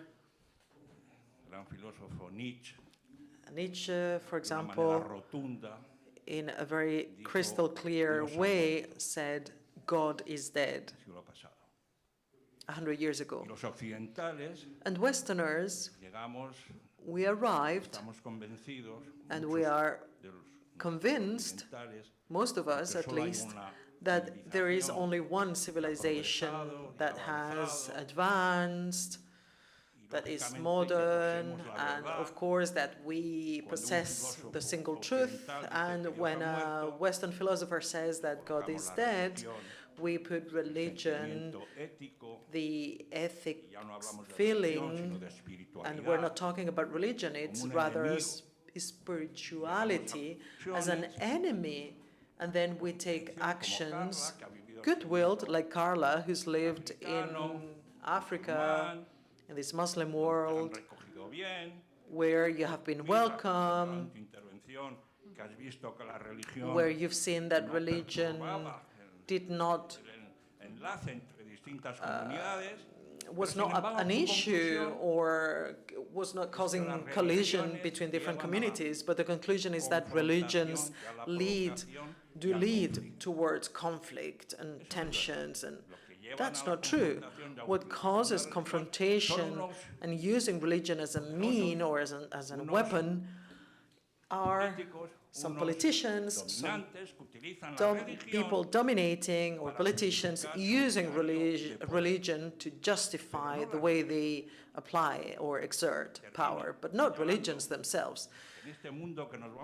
So in this world of artificial intelligence that we shall be battling against, this atheism, Christianism, religion, ethics, or spirituality is what's going to make us differentiate from that perfect, allegedly perfect world of robots and machines. Pope Francis says that in the Western world we have oftentimes used the term Islamic fundamentalism, a horror, of course, Al-Qaeda, Daesh, Boko Haram, all these religion, Islam is supplanting, is occupying or devouring our Europe. Shall they change or substitute them? No. General elections, all these, messages. They're saying that religion is leading towards this horror, hypothetic situation. And Pope Francis says, hey, it's about not Islamic fundamentalism, but not like fundamentalism either. So it's about not being radical, whatever you think, or so spirituality, religion, at least in my experience, is more present, more necessary in this 21st century if we want to live and continue here in this planet together. Little nuance, this comparison I established between religion helping convivial atmosphere. What I meant is that the way I, with not living in a society where religion is so present as Islam in some Islamic countries, feeling okay there, afterwards in my work, the interpretation, how we end up talking about extremisms or radicalisms, it's true that religion is a complex matter. I agree with you partially, but I also believe that the way religion is being used is leading us towards confrontation. It is being used. That need also, that spirituality allows for that convivial habitat to exist. But at the same time, it is being used in the wrong manner. We are seeing it in, let's not talk about conflict because it's going to take forever. But my feeling is that today, we are not allowing religion the way you exposed it, you talked about it, and also here my colleague, religion as a generator of peace.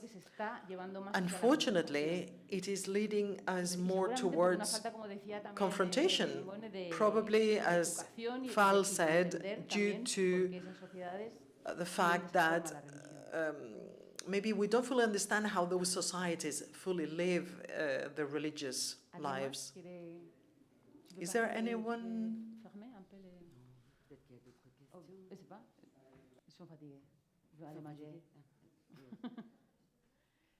C'est à toi de fermer un peu. C'est à toi, oui, parce que tu as ouvert, donc je ferme. Oui. Donc, moi, je suis en tout cas ravie d'être. Okay, I started, so I shall finish this roundtable. Sandra told me that I can remember this anecdote in Dakar, but yeah. It was very interesting to have these exchanges, these debates from our perspectives. I shall continue with my work.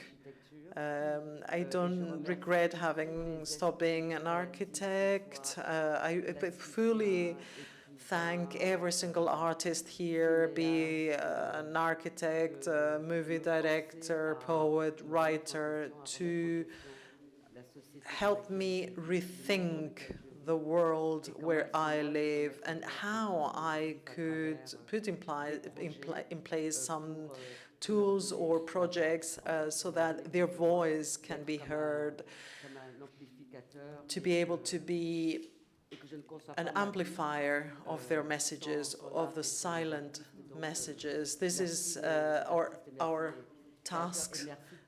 Being an artist. Thank you, activists throughout the world who are ready to die for all of us so that we can sit here comfortably talking about this, because we're not living, we're not suffering, it's them who are. So thanks. Thank you.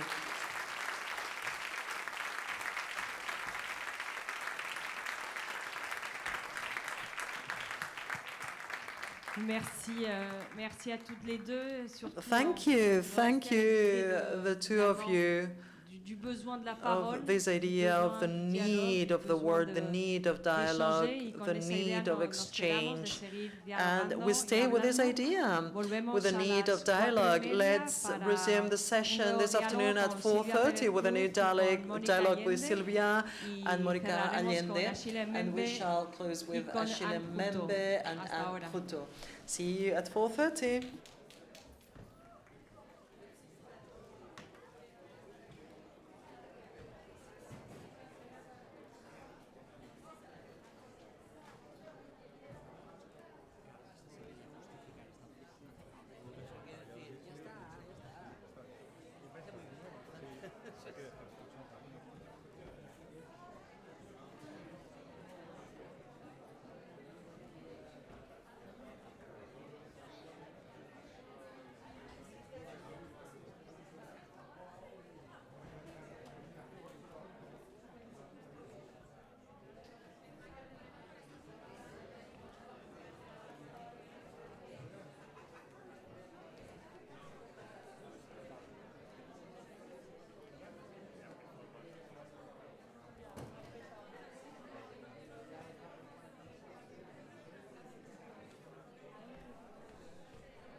triar un primer segon o pots triar dos primers. Sandra, que no hay vídeo para entrar, seguro, ¿eh? No quieres la imagen fija, vídeo, ¿eh? ¿Qué? Para entrar el vídeo también, ¿eh? ¿Qué? ¿Todo el vídeo para entrar? No, animación. ¿Animación? No, no hay vídeo. Ya el vídeo de la intro ya no... Bueno, esto es un vídeo. Ah, perdón, pues ese sí. Es todo el tiempo, queda en loop. Ahora. Lo decía no si no querías la imagen fija, ¿sabes? Ok. Sí, bueno, me bien. Ah, perfecto. Roger. I give it to you. Albert, ¿te quedas con él? ¿Los tres? Sí. Vale, pues... Tamara, para Sara, ella tiene un drive. ¿Puede descargar un drive de... Ok, no problem. No te preocupes, Sara, cualquier cosa yo te digo. Y ahora yo.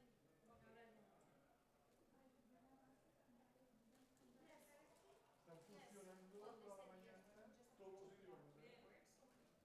Menos el audio. No, ha sido al principio.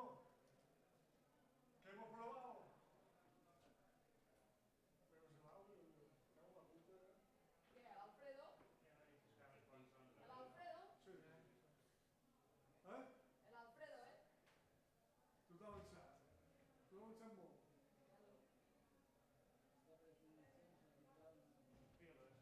Que posat una imatge, no, ja? Pensa, com ho faràs per Moró? Què? Com ho faràs? El keynote d'aquí? No, vam, escolta. Pensa que el que tu tiris ara sortirà per l'estream. No, hem posat una imatge a l'streaming. Li he passat una imatge en Juan. I ja l'ha canviat, L'ha canviat, sí. Vale. Tot està repensat. No pensant, no, No, repensat. Pensau Repenseu. que jo a les 6 replegaré tots els intercoms. No! Que jo vaig enduguin els cavalls. Stay there, okay? Pues amb el WhatsApp ens... Quedareu sense durant 2 I hores. see it's really big. It's big images. I don't know. Oli, ho podem fer amb el WhatsApp, perquè pel WhatsApp. Si hi ha 2 micros, 1 i 2. I si hi ha 3, 1, 2 i 3. Però he de ser Però la si no vull dir, per exemple, se li ha posat tota la barquilla. Com abans. És que abans tenia el micro aquí. Ja. Però és que això, ja ho he vist, que això ho toca ell. Sí, per això, però si és molt descabellant, doncs te diré WhatsApp. Oh my God.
I've made many attempts to fly in my life.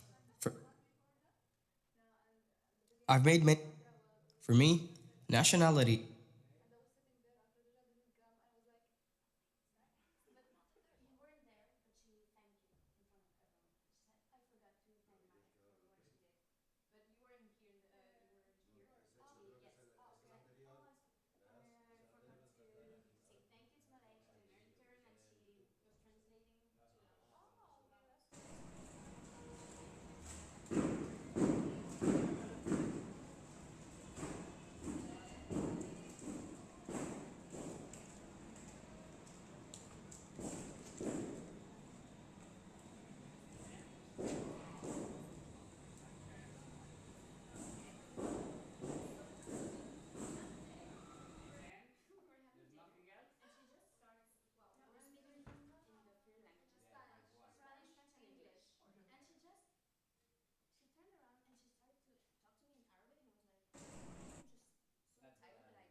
he perdido el enlace, Pero tío, no del más power. Te lo mando de nuevo, Sí, copia porque pegada se por me ha ahí. abierto, al abrirse me... Compartir. Ábrelo. Diga acústica. ¿Estás abierto? Prende la hidro.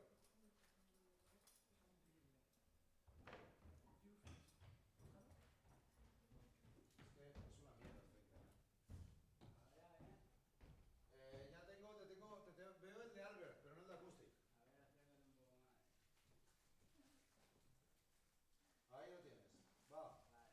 Esperando. Enviado.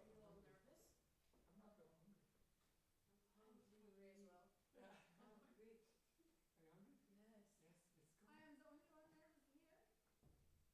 No, there's anxiety. Yes, I know. You're nervous, aren't you? I'm so nervous. Sí, a mí es que por eso lo de... Es una mierda lo de tener el internet, tío.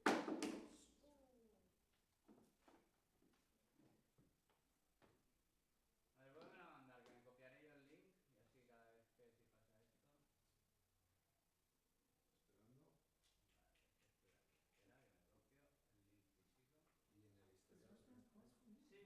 Esperando. Vale, espera, que me copio el link físico. Y en el historial. Sí, pero no me quiere...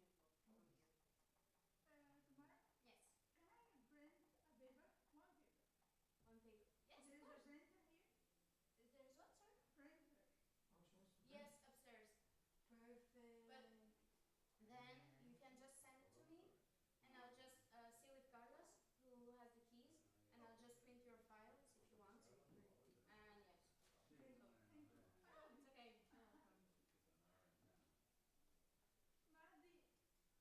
Mardi. عيط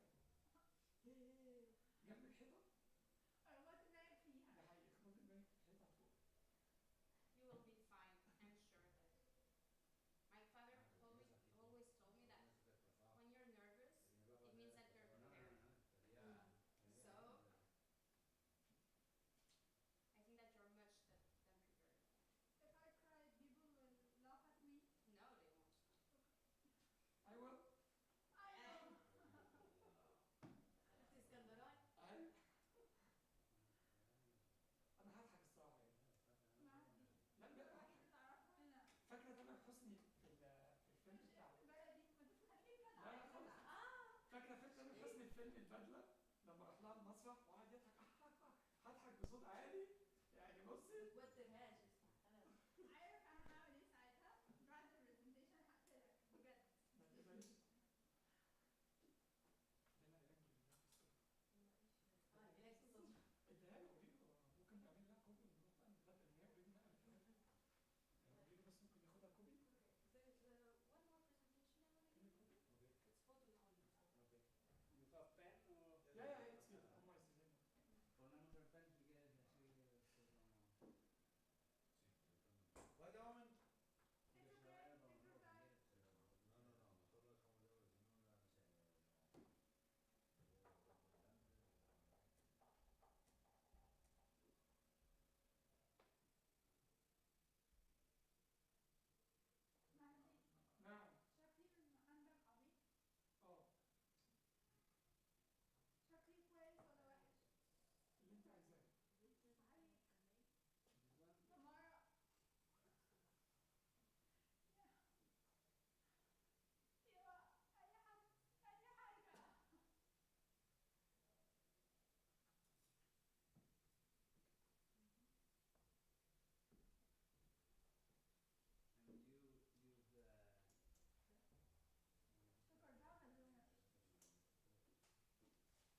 I've made many attempts to fly.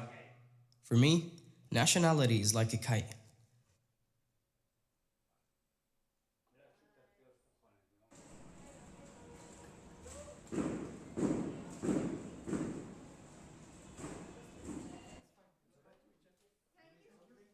No, thanks so much. Do you know our order, right? Yes. Okay. Where should we leave this? ¿Sabes cuál es? Claro, ¿no? Leave it on the table. Vale. ¿Cuál es el nombre de ella? Ella es Sara. Sara. Vale. La de vídeo, la del drive, es de Sara. Sara o Marve, pero esa es.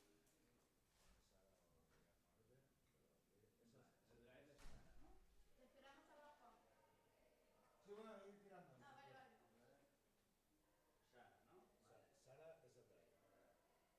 La otra chica es la El PDF, el ¿no? PDF que le he mandado Y el otro es el que... el que no. El OK, ¿no? Entonces, lo único que te faltaría por saber es quién ha ganado la cuenta, ¿no? Sí, que eso yo los tengo tres preparados y lo pongo cuando lo haga. Harán, se pondrán ahí, no se Es que son pondrán... dos premiados, ¿no? Son dos premiados, pero ponencias no hay más. ¿Y el que ha probado el proyector desde ahí? ¿Hay una que ha venido que ha probado el portátil ahí? Esa es la Eso es para esa es luego, la primera, para las la que empieza. intervenciones. La que empieza. Empieza ahora y la española que empieza ahora. Vale, OK. Esto... Vale, pues vamos allá. Que no me sale el nombre ni nada, porque me ha soltado hoy aquí en Pigora. Pues mira, que va a ser nombre. Dedicate nota, vale. Vale, vamos. Ya.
Bueno, pues muy buenas tardes a todas y a todos. Gracias por seguir acompañándonos. Thank you very much for being still here in this postprandial moment, digesting our food. And this morning it's been really amazing. Each and every single one of our speakers have shared with us the reality of their worlds in a very even crude and harsh, realistic manner, with the intention of trying to rethink or adapt or feel the way we think about our worlds. So let's now resume today's afternoon session with the will of talking about what freedom means, free thinking, and reflecting on thoughts, on the act of thinking. We will be three in this conversation. Unfortunately, our colleague Pérez Ponte has not been able to join us, so we send him a big warm hug from us. But we have two wonderful women, Miss Mónica Allende and Miss Silvia Pérez Cruz, the two of them coming from very different worlds, being free minds and in their discipline, somehow interdisciplinarity, and building different regards and shedding different vibrations and really interesting thoughts for sure. So here they are. Bueno, arrancamos. Right, shall we? Muchísimas gracias. Let's go. Thank you very much, Sandra. Privilegio, ¿no? Estar This is a privilege to be here. Entro en estos espacios con esta sensación de grandísimo privilegio, ¿no? Y con mucha humildad. Being humble, this is a great privilege, but we feel very humbled because I believe this is the starting point for us to tackle very complex topics. I was thinking about the title, Resuming Free Thinking, and this idea, resume, what does it mean to restart thinking or resuming thinking? Because this idea of free thought is resuming every single day, betting somehow for my thought not to be colonized, to be somehow, to let it go free, to let it be free.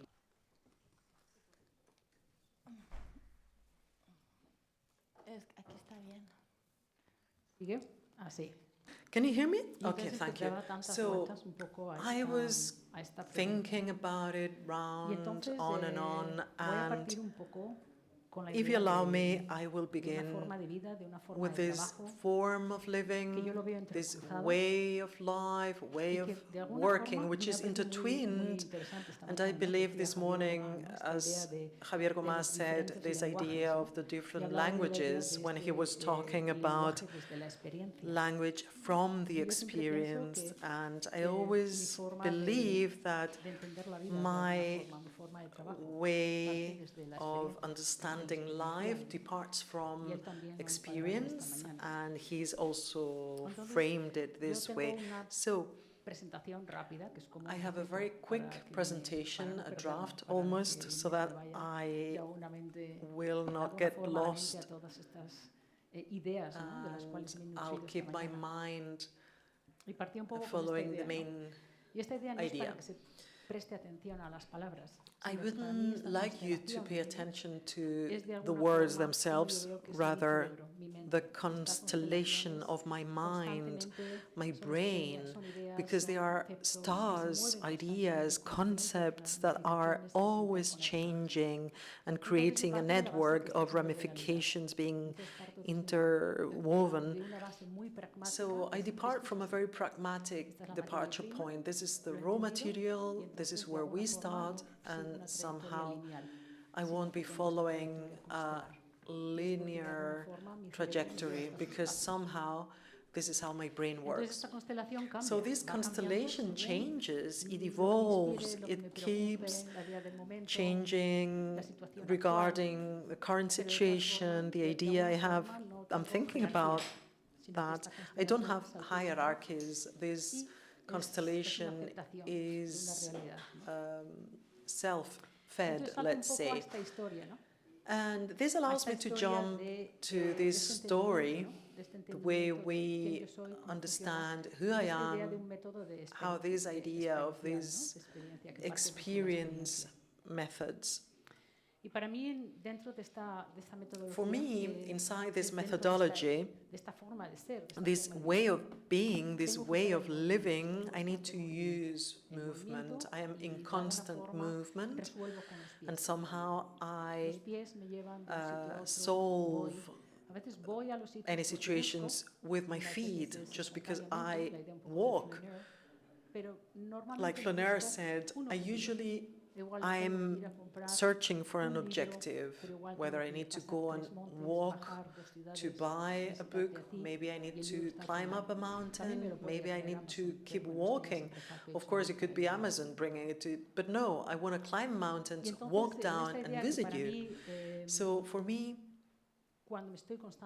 the idea of keeping on moving constantly, the idea of my feet walking me places and letting me move around helps me to think about abstract concepts and how I wish to often translate this into a project. Here in this image, for example, in this idea that I don't have project hierarchies, we can think that there's always a great idea about my ancestry, and this is where it is. It's the Basque region, the rural Basque region where I come from. And I love somehow now I'm fully understanding my ancestry in order to understand the present. I was born in Bilbao, an industrial city full of pollution and rain, and its landscape, this urban, harsh city. And I've been living in London for 38 years. But in my imaginary, I always play with these lines, with my rural ancestry and these crossing lines. And the idea of me walking, I always climb up mountains, but sometimes I walk cities. Most of my time, I'm walking in a city. And this idea of this project hierarchy, the fact that there is no hierarchy in my projects allows me to find different things. For example, references to projects that I'm launching in Mexico, for example, in the center of the Western idea. Which is my role there? Did I play any role? I go, I listen, I see, but never with a specific project. Or workshops that I've organized in some other places, or things that somehow start, and I've already answered this question. For example, this group of women in the picture in the UK. This was something I did at home, but I didn't have more space for so many women, so my will was to create some networking. I didn't want to brand myself. I wanted to pose questions. What are we? What are we? So we stopped it, and some other people continue with these ideas. So this is for you to locate, to have some context about the experiencing. And experiencing helps me understand the space I inhabit, and this becomes my work. What sort of projects I want to define or create, and this allows us to think about freedom. It's not a freedom of action that it's just granted. It's rooted in an idea, because in the Sunday Times magazine, as photography director for 14 years, when I left it, actually, I thought of this abstract concept. Back then, I thought of, I really want to control, I want to be in charge of my own narrative. So I started thinking about, what does that mean? I spent a year long telling myself, let's solve. I want to show you this image as a reference because this would be impossible to have it on The Guardian or the Sunday Times magazine. I wanted to show it to you as a reference to the colleagues who were here today. This possibility of explaining this storytelling where I had the chance to actually show via photography, I realized that we were talking about spaces with limitations. So the Sunday Times had this space for photography with quite a relative level of freedom to explain stories that we consider to be really interesting. This is 10 years back then of the Oslo Agreement, and back then we were revisiting that moment in time. So when I left the Sunday Times magazine, I wanted to think about this abstract idea of, I want to control my own storytelling, my own narrative. How is this going to happen? And I started with, I spent a year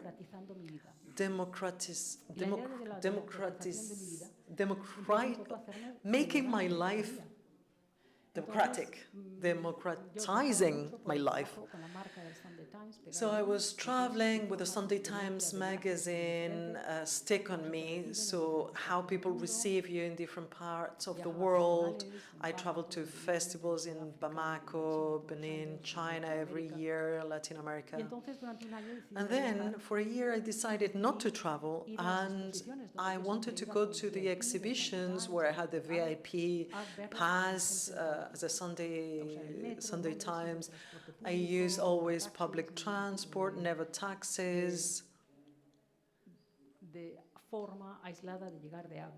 I didn't want to use an isolated way to travel from A to B.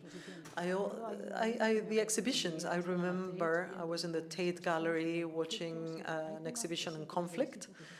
There are memory, conflict are topics that I always revisit. And the commissioner at the Tate Gallery was giving a tour. He said, "Hey, Monica, what are you doing here?" I said, "I'm visiting the museum." And he said, "Hey, I'll open you before. You can come, I'll give you a private tour." And suddenly I understood that, whoa, exhibitions are, you know, they're always full, you know, so super jammed. You got to do something about it. And this platform, you know, gives you the distance, the opportunity of understanding what daily life is, what truly is. So after this year, this democratic year, let's say, I said, where do I want to go work-wise? So again, the departing point, the idea of the searching, the walking, the experiencing, and the talking. And again, with this form of jumping to the present time, all these paths that have been walked during these 8 years bring us to the moment in time, and what I do currently, reading the room, you know, focusing now on my current work and again retaking the idea of free thought. This is the landscape that I was thinking about for my work as a commissioner. I work with artists, creative people. This is what I do. And for this, I need an audience with whom I'm talking. I need a container and some resources in order to do my work. So this year, this so-called gap year, this was actually last year in the Anand Golden film, denouncing this campaign, this Sackle family campaign. These great philanthropists And in reality, this is a container that I inhabit. My work somehow needs to be directed to spaces, public spaces, and also private, most of them public, where storytellers with whom I work somehow can show what we do. So we had the Louvre, this campaign and the momentum. It has to do with the Sackler family and the fentanyl, the L'Oxycontin, the great addiction epidemics in the US. Knowing that this was happening, and this large campaign by the artists, and somehow Nangoldi manages for the campaign to be really powerful and heard, and to position herself as the main focus. We see it here in the Louvre, in the Met, with actions, activism, etc. And years went by and it was forgotten. However, in the National Portrait Gallery in London, the moment came when they said, let's not ignore this £1 million.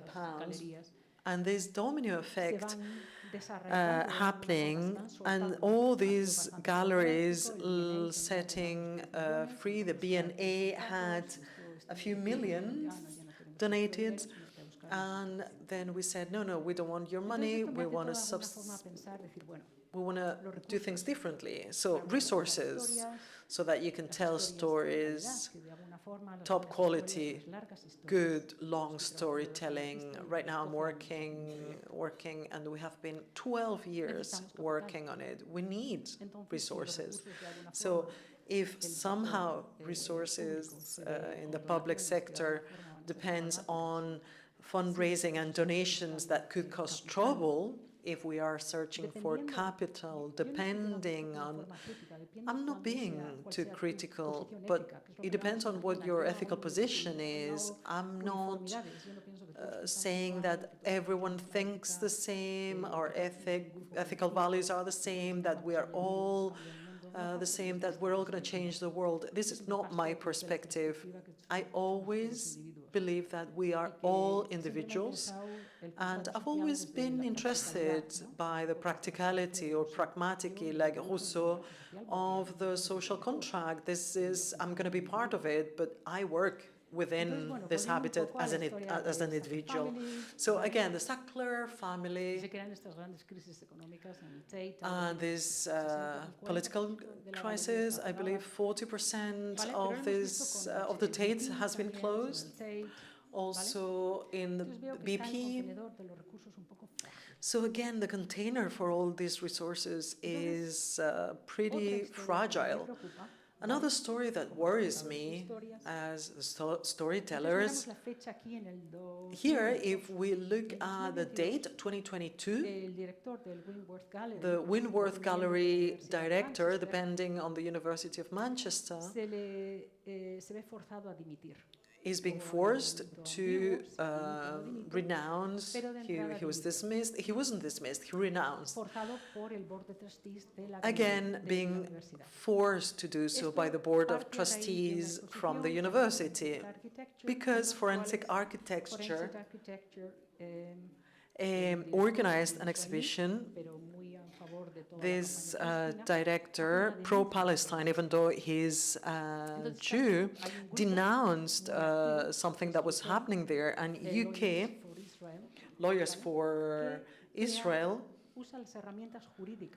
uses any legal tools to push backwards this situation. So this fragile resource constellation makes us not so free in order to tell the stories the way I like or where I like. We are being menaced here in Western Europe, in these democracies we live in. This jurisprudence, this legal or legal tools are being used to shut up these free voices, right? So I'm talking about my work constellation, our resources. So this is up in the cloud, and somehow, as I walk around, I am redesigning, rethinking again the idea of resuming critical thinking. And I see these, escalating this, this is every single day of my life in the cultural sector in the UK. And now back to this experiential methodology. Back in 2019, with this idea, I went to Hong Kong and I was talking to this foundation from Hong Kong in Europe, and I was suggesting, hey, as artists, how do we respond towards an imminent repression? Art digests or reflects, but if repression is immediate, how can you respond? And back then in October or November 2019, said, hey, we're inviting you, we're going to facilitate you to see without any sort of structure or roadmap. And that allowed me to spend quite a long time there. Two things I learned, and I was lucky enough to access any way of protests organization system that I'd never knew of. Back in 2014, the first umbrella movement, and they had created horizontal strategy without any leaders, because they knew that the leader was going to be guillotined, you know, eliminated. So any sort of spontaneity, thanks to Telegram, all these tiny corpuscles appeared that could react in a really agile, imminent manner all around the city, and that created difficulty and a great level of confusion to the security forces to be able to control them. So not everyone is great at doing the same thing. So there was a specific group launching tear gas, for example. There was another group that had to wash your eyes with a special product if you had been suffered tear gas contact. These were the first aiders, you know, they were hiding everywhere around the city. The tools they used, the equipment, I could talk for hours and hours. I thought it was amazing how well they had organized with this, some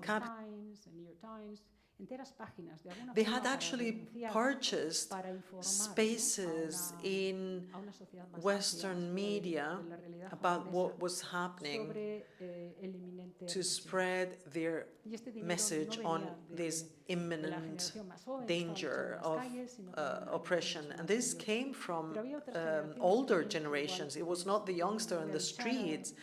There were some of the people saying, I'm not going to be fighting in the front line, but if they were feeling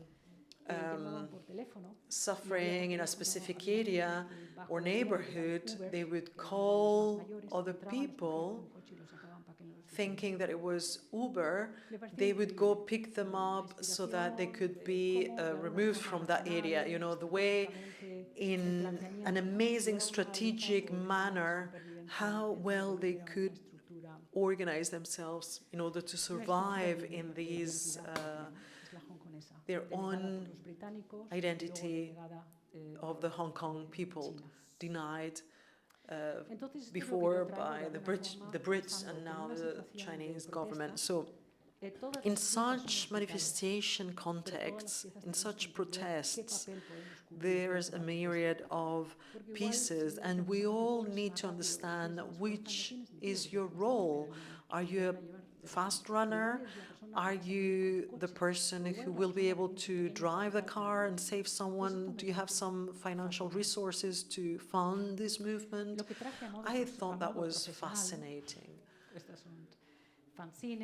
These are fanzines. When I was there, I learned about the structure of how these protest movements were being organized. Every day I went to uni, I visited the artists, etc. And I used to ask them, in this imminent, menacing moment, they told me about useful art. I am describing, they said, or designing unique objects, designing the wonderful posters to cover every single wall, and the next morning they had been peeled off.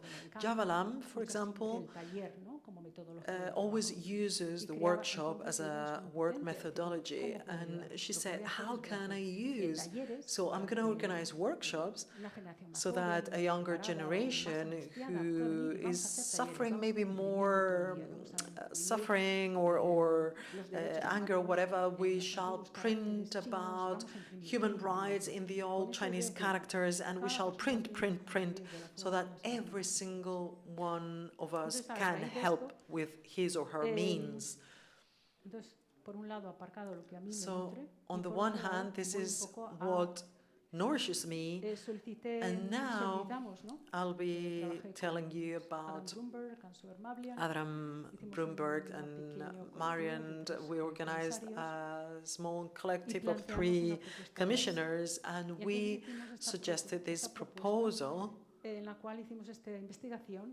this research we've done called a protest manual. These typologies that somehow allowed us to analyze either the barricades in Hong Kong or in the French Revolution, so we could establish this parallelism, the hacking, coordinating barricades, the body as a battle, using traditional media, means, strike, icons, music.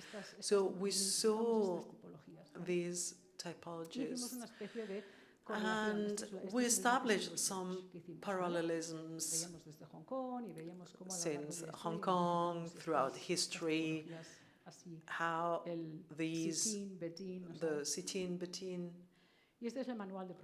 and this is the proposal manual, the COVID stroke, the planet, and we could not inaugurate it, but we did manage to publish it with PhotoWorks in the UK. I will go through it quickly. Sorry, I'm using your time. I'll finish soon. It's 112 pages long, but we will only talk briefly about anonymity. For example, the hang. He's in the UK, he's exiled with his family. He knew that he didn't want to leave Hong Kong, but the situation was very harsh. Javalang is still there, but Hang is now based in the UK. So this is a project he did. You will see it afterwards with more time. This is by Molly from Anonymity. This repressive, harsh moment. We were published, we left Hong Kong, we broadened a little bit the scope of the project. So again, the body as means of protest, protesting from within. Look from Hong Kong, the use of non-traditional media, hacking. This is a dead, interesting project by Arabia in Germany, of this hacking of the walls where Homeland was being filmed in Germany. This is pretty funny, actually, because they asked a group of artists to do this graffiti because they were filming Homeland, and the artists go there and they wrote down what they wanted. And it says, Homeland is a watermelon, for example, and they hacked everything. So there is an episode where you can see that. So it's, again, this stereotyping created by Homeland, this culture, all this Middle East and Islam and the Muslim culture. So this was their means to hack it. This was a great piece of work by Sui Fong in Hong Kong too, using hacking techniques and all the gate technology, where you have your face being recognized, but also the way you walk, because all of us walk in a different manner. These performances being recorded where he's saying, I'm gonna walk in a wrong, weird manner so that I won't be recognized. Music, traditional media, from a perspective, these colleges or fragments where the psychology of image is being highlighted when we remove text. Here it's more clear, right? And this is the Javelin project with the workshops that we did here during the protests. He's an artist that he's always worked with an artistic language being workshopped. He's been working for decades with workers working in sweatshops, textile sweatshops, with whom he always works. He's been doing so for the last decade. It's again a different type of activism. So again, due to the pandemic, we couldn't advance with that, but afterwards I did manage to show this in an exhibition in London of pieces that could not have been portrayed in Hong Kong. Here you can see them all being a pseudonym. And well, basically this is the idea. I won't conclude with any major ideas because I keep moving. There are some issues that are being solved, some others are left pending, and I shall resume working on them 3 years later. So I don't have any conclusive ideas. Again, controlling your storytelling in an aggressive manner, I need somehow to rethink how I work. Right now, I am working intuitively. I am thinking of a sort of homemade philosophy, as Jokenas, the Get Your Photo director. I came from London, and do you want to organize Get Your Photo? I want it small but well done. So this homemade philosophy, you know, is this emotional, my Basque country, my home at heart, because my true home right now is London. So, and this centralization, this connection, I like to talk about the, not the margins, but since this home, small manner, this circle of trust, I need to find this authenticity. I need to detoxic or depoison.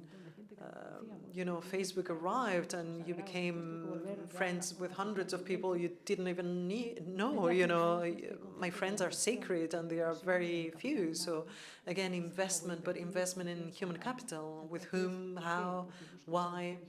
Because you are in search of authenticity. So I always tell myself that this is the biggest of privileges, of being able to choose. I need to set on the table the equation of, no, this is nothing, this is nothing, this is useless, but the power of choice is the greatest of privileges. I was born with privilege, I'm aware of that, because I have a given human capital, and not everyone has the possibility of this. And I am living in I live in a privileged place. I know this too, but right now I'm working in order to be able to choose. When I think of choosing, I want to understand the structure with whom I need to understand these power structures, work structures, right? with the idea of being able to navigate within. I don't want to think that I want to exclude or, again, this homemade philosophy, little, not too ambitious, but well done. I don't want to create silos. I don't want to keep inside a fortress, again, these circles of trust, you know. How are they going to be working? These idea, this question of resuming this critical thing that requests daily investment, because you will depart far away and you need to come back because we are so bombarded by pollution. So right now, this is where I am. I am living everything. I hadn't said it before when I was thinking about this idea of what is freedom, and if I need to close, if I have this free space, right, this is what I have, this free space where I am, where I feel, and this is always something I shall protect. Sometimes it will be expanded or constrained. This is the idea a little bit.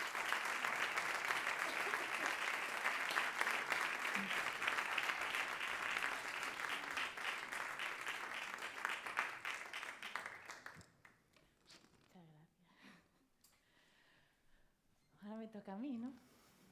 And now it's my turn. Estoy realmente contenta de estar invitada. Well, aquí. I'm so happy for No he podido ver las tres charlas. having been invited here. I couldn't be at the three conversations. I just saw the second and the third, but I wish I had been able to make it for the first conversation because it was talking about the truth. Anyway, I thought I like it so much that different forms of arts and thinking are mixed together here, are merging together. So this gives me some kind of hope. I have to say that we have got to meet here at the stage, but also we met before during lunchtime. And we thought, well, should we get introduced there? But no, it didn't happen. So we thought, let's improvise. And I guess that, yeah, the discussion will be interesting. And I'm thinking, how can I contribute here? And you were saying, well, it's good to know what each member of a team does and how they contribute. Well, I think that the way I can contribute is from my field of interest, which is singing and music. So this is the way I look for freedom through music. Actually, in real life, in our daily life, I try to seek references in that state because it really gives me the idea that I can understand the values, and it seems that whenever I'm in touch with music, I can find the values I've always had. So, Silvia from Palafrugell, a coastal town, I have grown up surrounded by the sea and pine trees and the coastline, and now I live in Barcelona. I've been living there for 20 years, but I really like the contrast of having lived in a place where everybody knows each other to moving to a city where everybody's anonymous. I like this mixture very much too.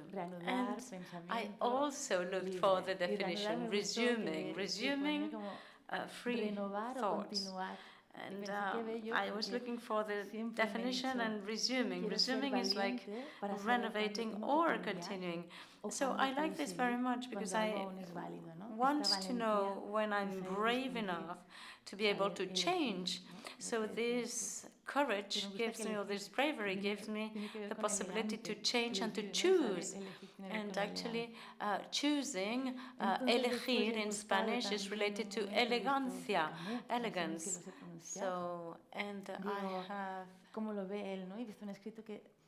thought also of this writer I was thinking about the freedom in art, which is not found in solitude, it's found in community. And I've thought about my life, and I thought, well, it very much depends on the phase of my life, and I resonate here with what Javier was saying. It seems that there's always this season that is repeated, but for us, we keep changing depending on our age. And I thought, well, I'm going to try to tell you about my life, and I'm going to try to tell you how I was seeking this freedom.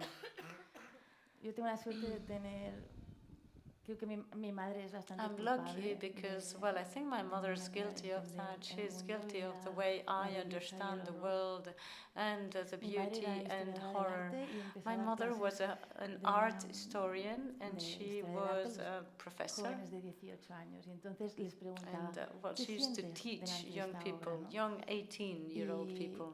And she would ask, how do you feel in front of this masterpiece? And she realized that people are not ready to tell about their feelings, they just repeat what they have studied.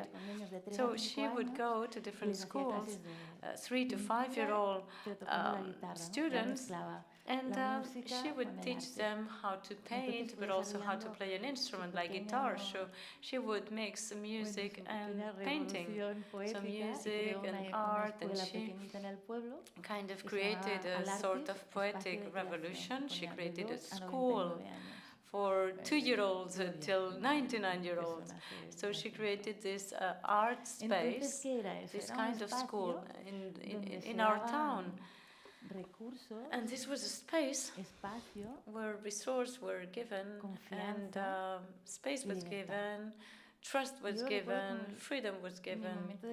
And I remember that this was my little moment of happiness. She started welcoming 2-year-old children. And you know, and 2-year-old children at school, normally they tell them, well, you shouldn't cross this line. However, she would give them space and let these children paint and do whatever they wanted to do. She would just let them space. And people from Barcelona would come to see the exhibitions that she would organize, and these people would ask her, so who's this painting by? And she said, this is a 2-year-old painting. It's made by a 2-year-old. So, and people wouldn't believe it since it was so beautiful. So she would give the space of liberty, and she would organize different talks and different courses of different disciplines. So she would really teach me how to see the beauty of the world, and everything would become fluent. I mean, artistic expression would be anything, a painting, a landscape, a song. All these elements would be a work of art.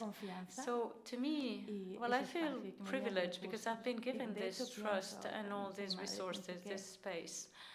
And I'm also a mother, and I wish that in education there would be art, you know, for these children who are good, but also for all those who are not. I mean, you know, art for everybody, because sometimes people struggle to explain painful things, so at least that they could transform this struggle into something beautiful.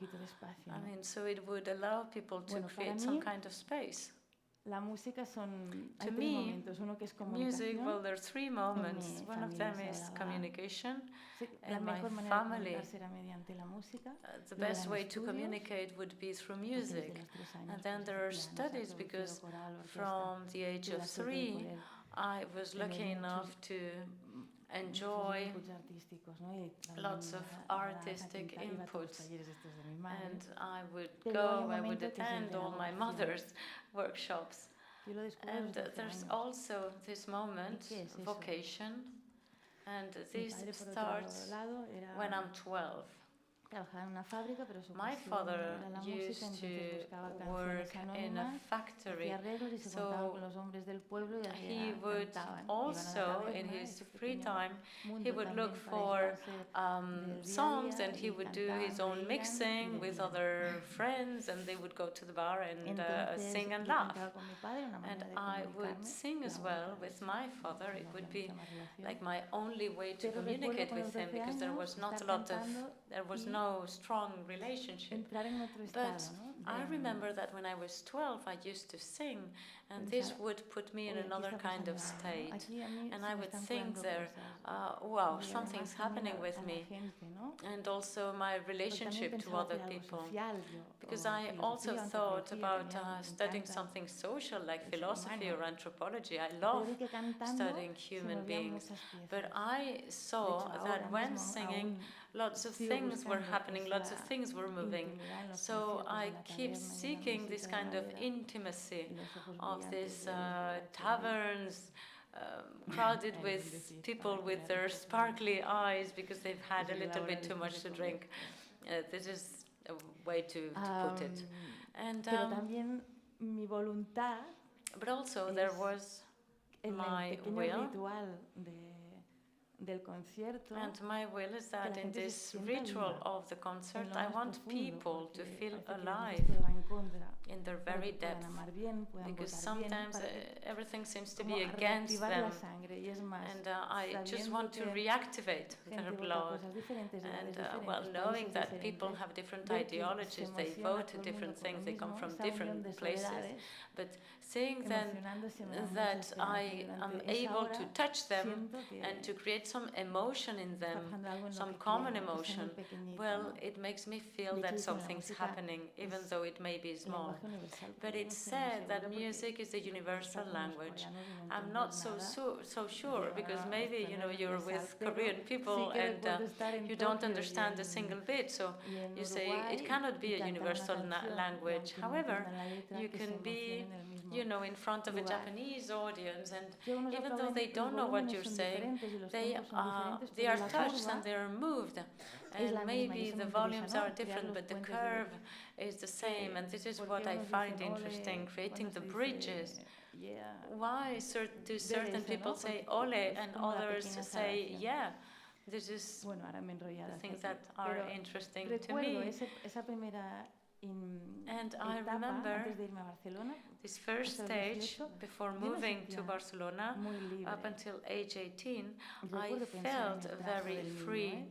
And I remember thinking about the way children write. You know, they have this kind of big paintbrush kind of writing.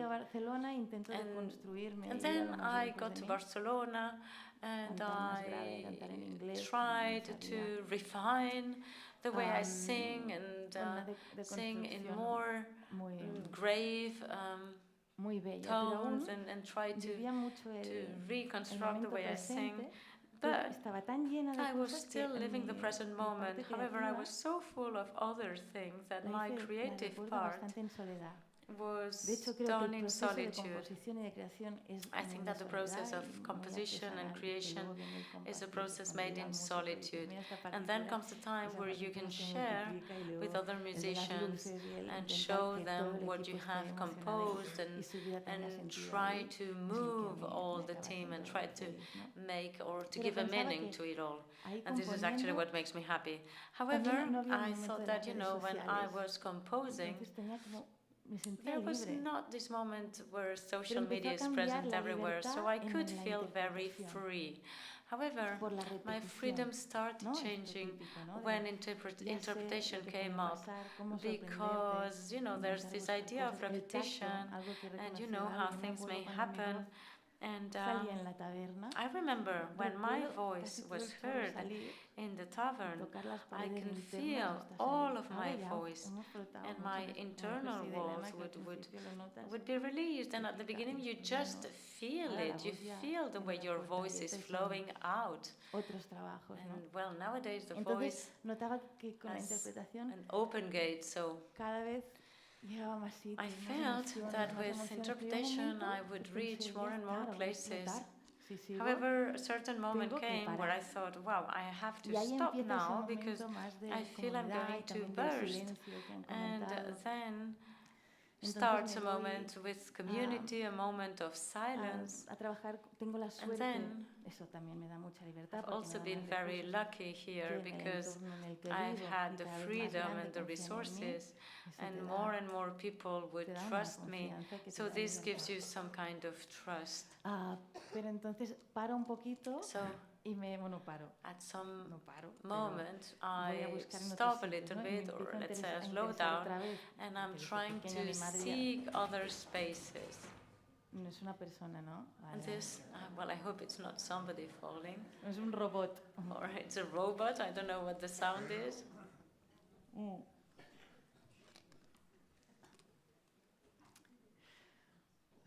Pues me empieza a interesar, o reanudo ese pensar de cómo explica cada disciplina artística este mismo sentimiento, how each artistic discipline is related to this feeling.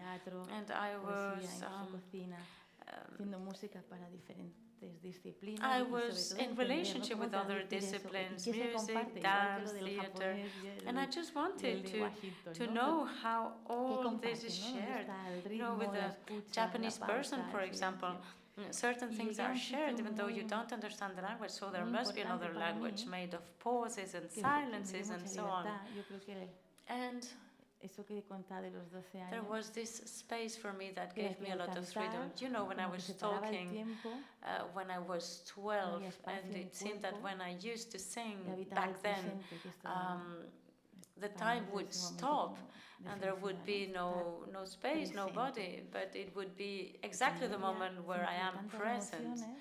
And on a daily basis, I can feel lots of emotions. And I remember I was in a dance class, and I had to do some gestures, and I had to remain silent. And all of a sudden, I was moved, and I would cry. I started crying slowly. And I thought, oh, it's not the singing. It's the fact that I am present. It's a fact of being present, which is huge, but it's true also that through singing, through music and art, it's easier for me to get there. But to me, realizing that by just being there, I could be so moved, well, for me, it was like a moment of enlightenment. You know, all this singing, and all of a sudden, wow, I am present. And I tried to recover singing, but then, you know, the time comes where social media appears, and there's this moment where everything is hurrying up, everything is rushing. But fortunately enough, I also live in the countryside, and I can resort to that, even though I'm concerned about those people living with all this anxiety. And things start changing, and as I said before, the season may be the same and spring may be the same, but you are another person. And the next spring your voice has changed, and you have to understand that actually also your body gives you a new framework of action, and maybe you just have to drop or release what is not useful anymore, and you have to celebrate it, and you have to start cooking with your new ingredients. So I think it's in this last decade that this has happened, and to me what's important also is to try to work in community. I mean, having a good team. Un equipo, ¿no? Esto de un animal vivo que va cambiando, ¿no? The fact of having a team, which is a kind of living animal that keeps changing the way you do. And this is being flexible. Now I got a little bit lost with that noise before.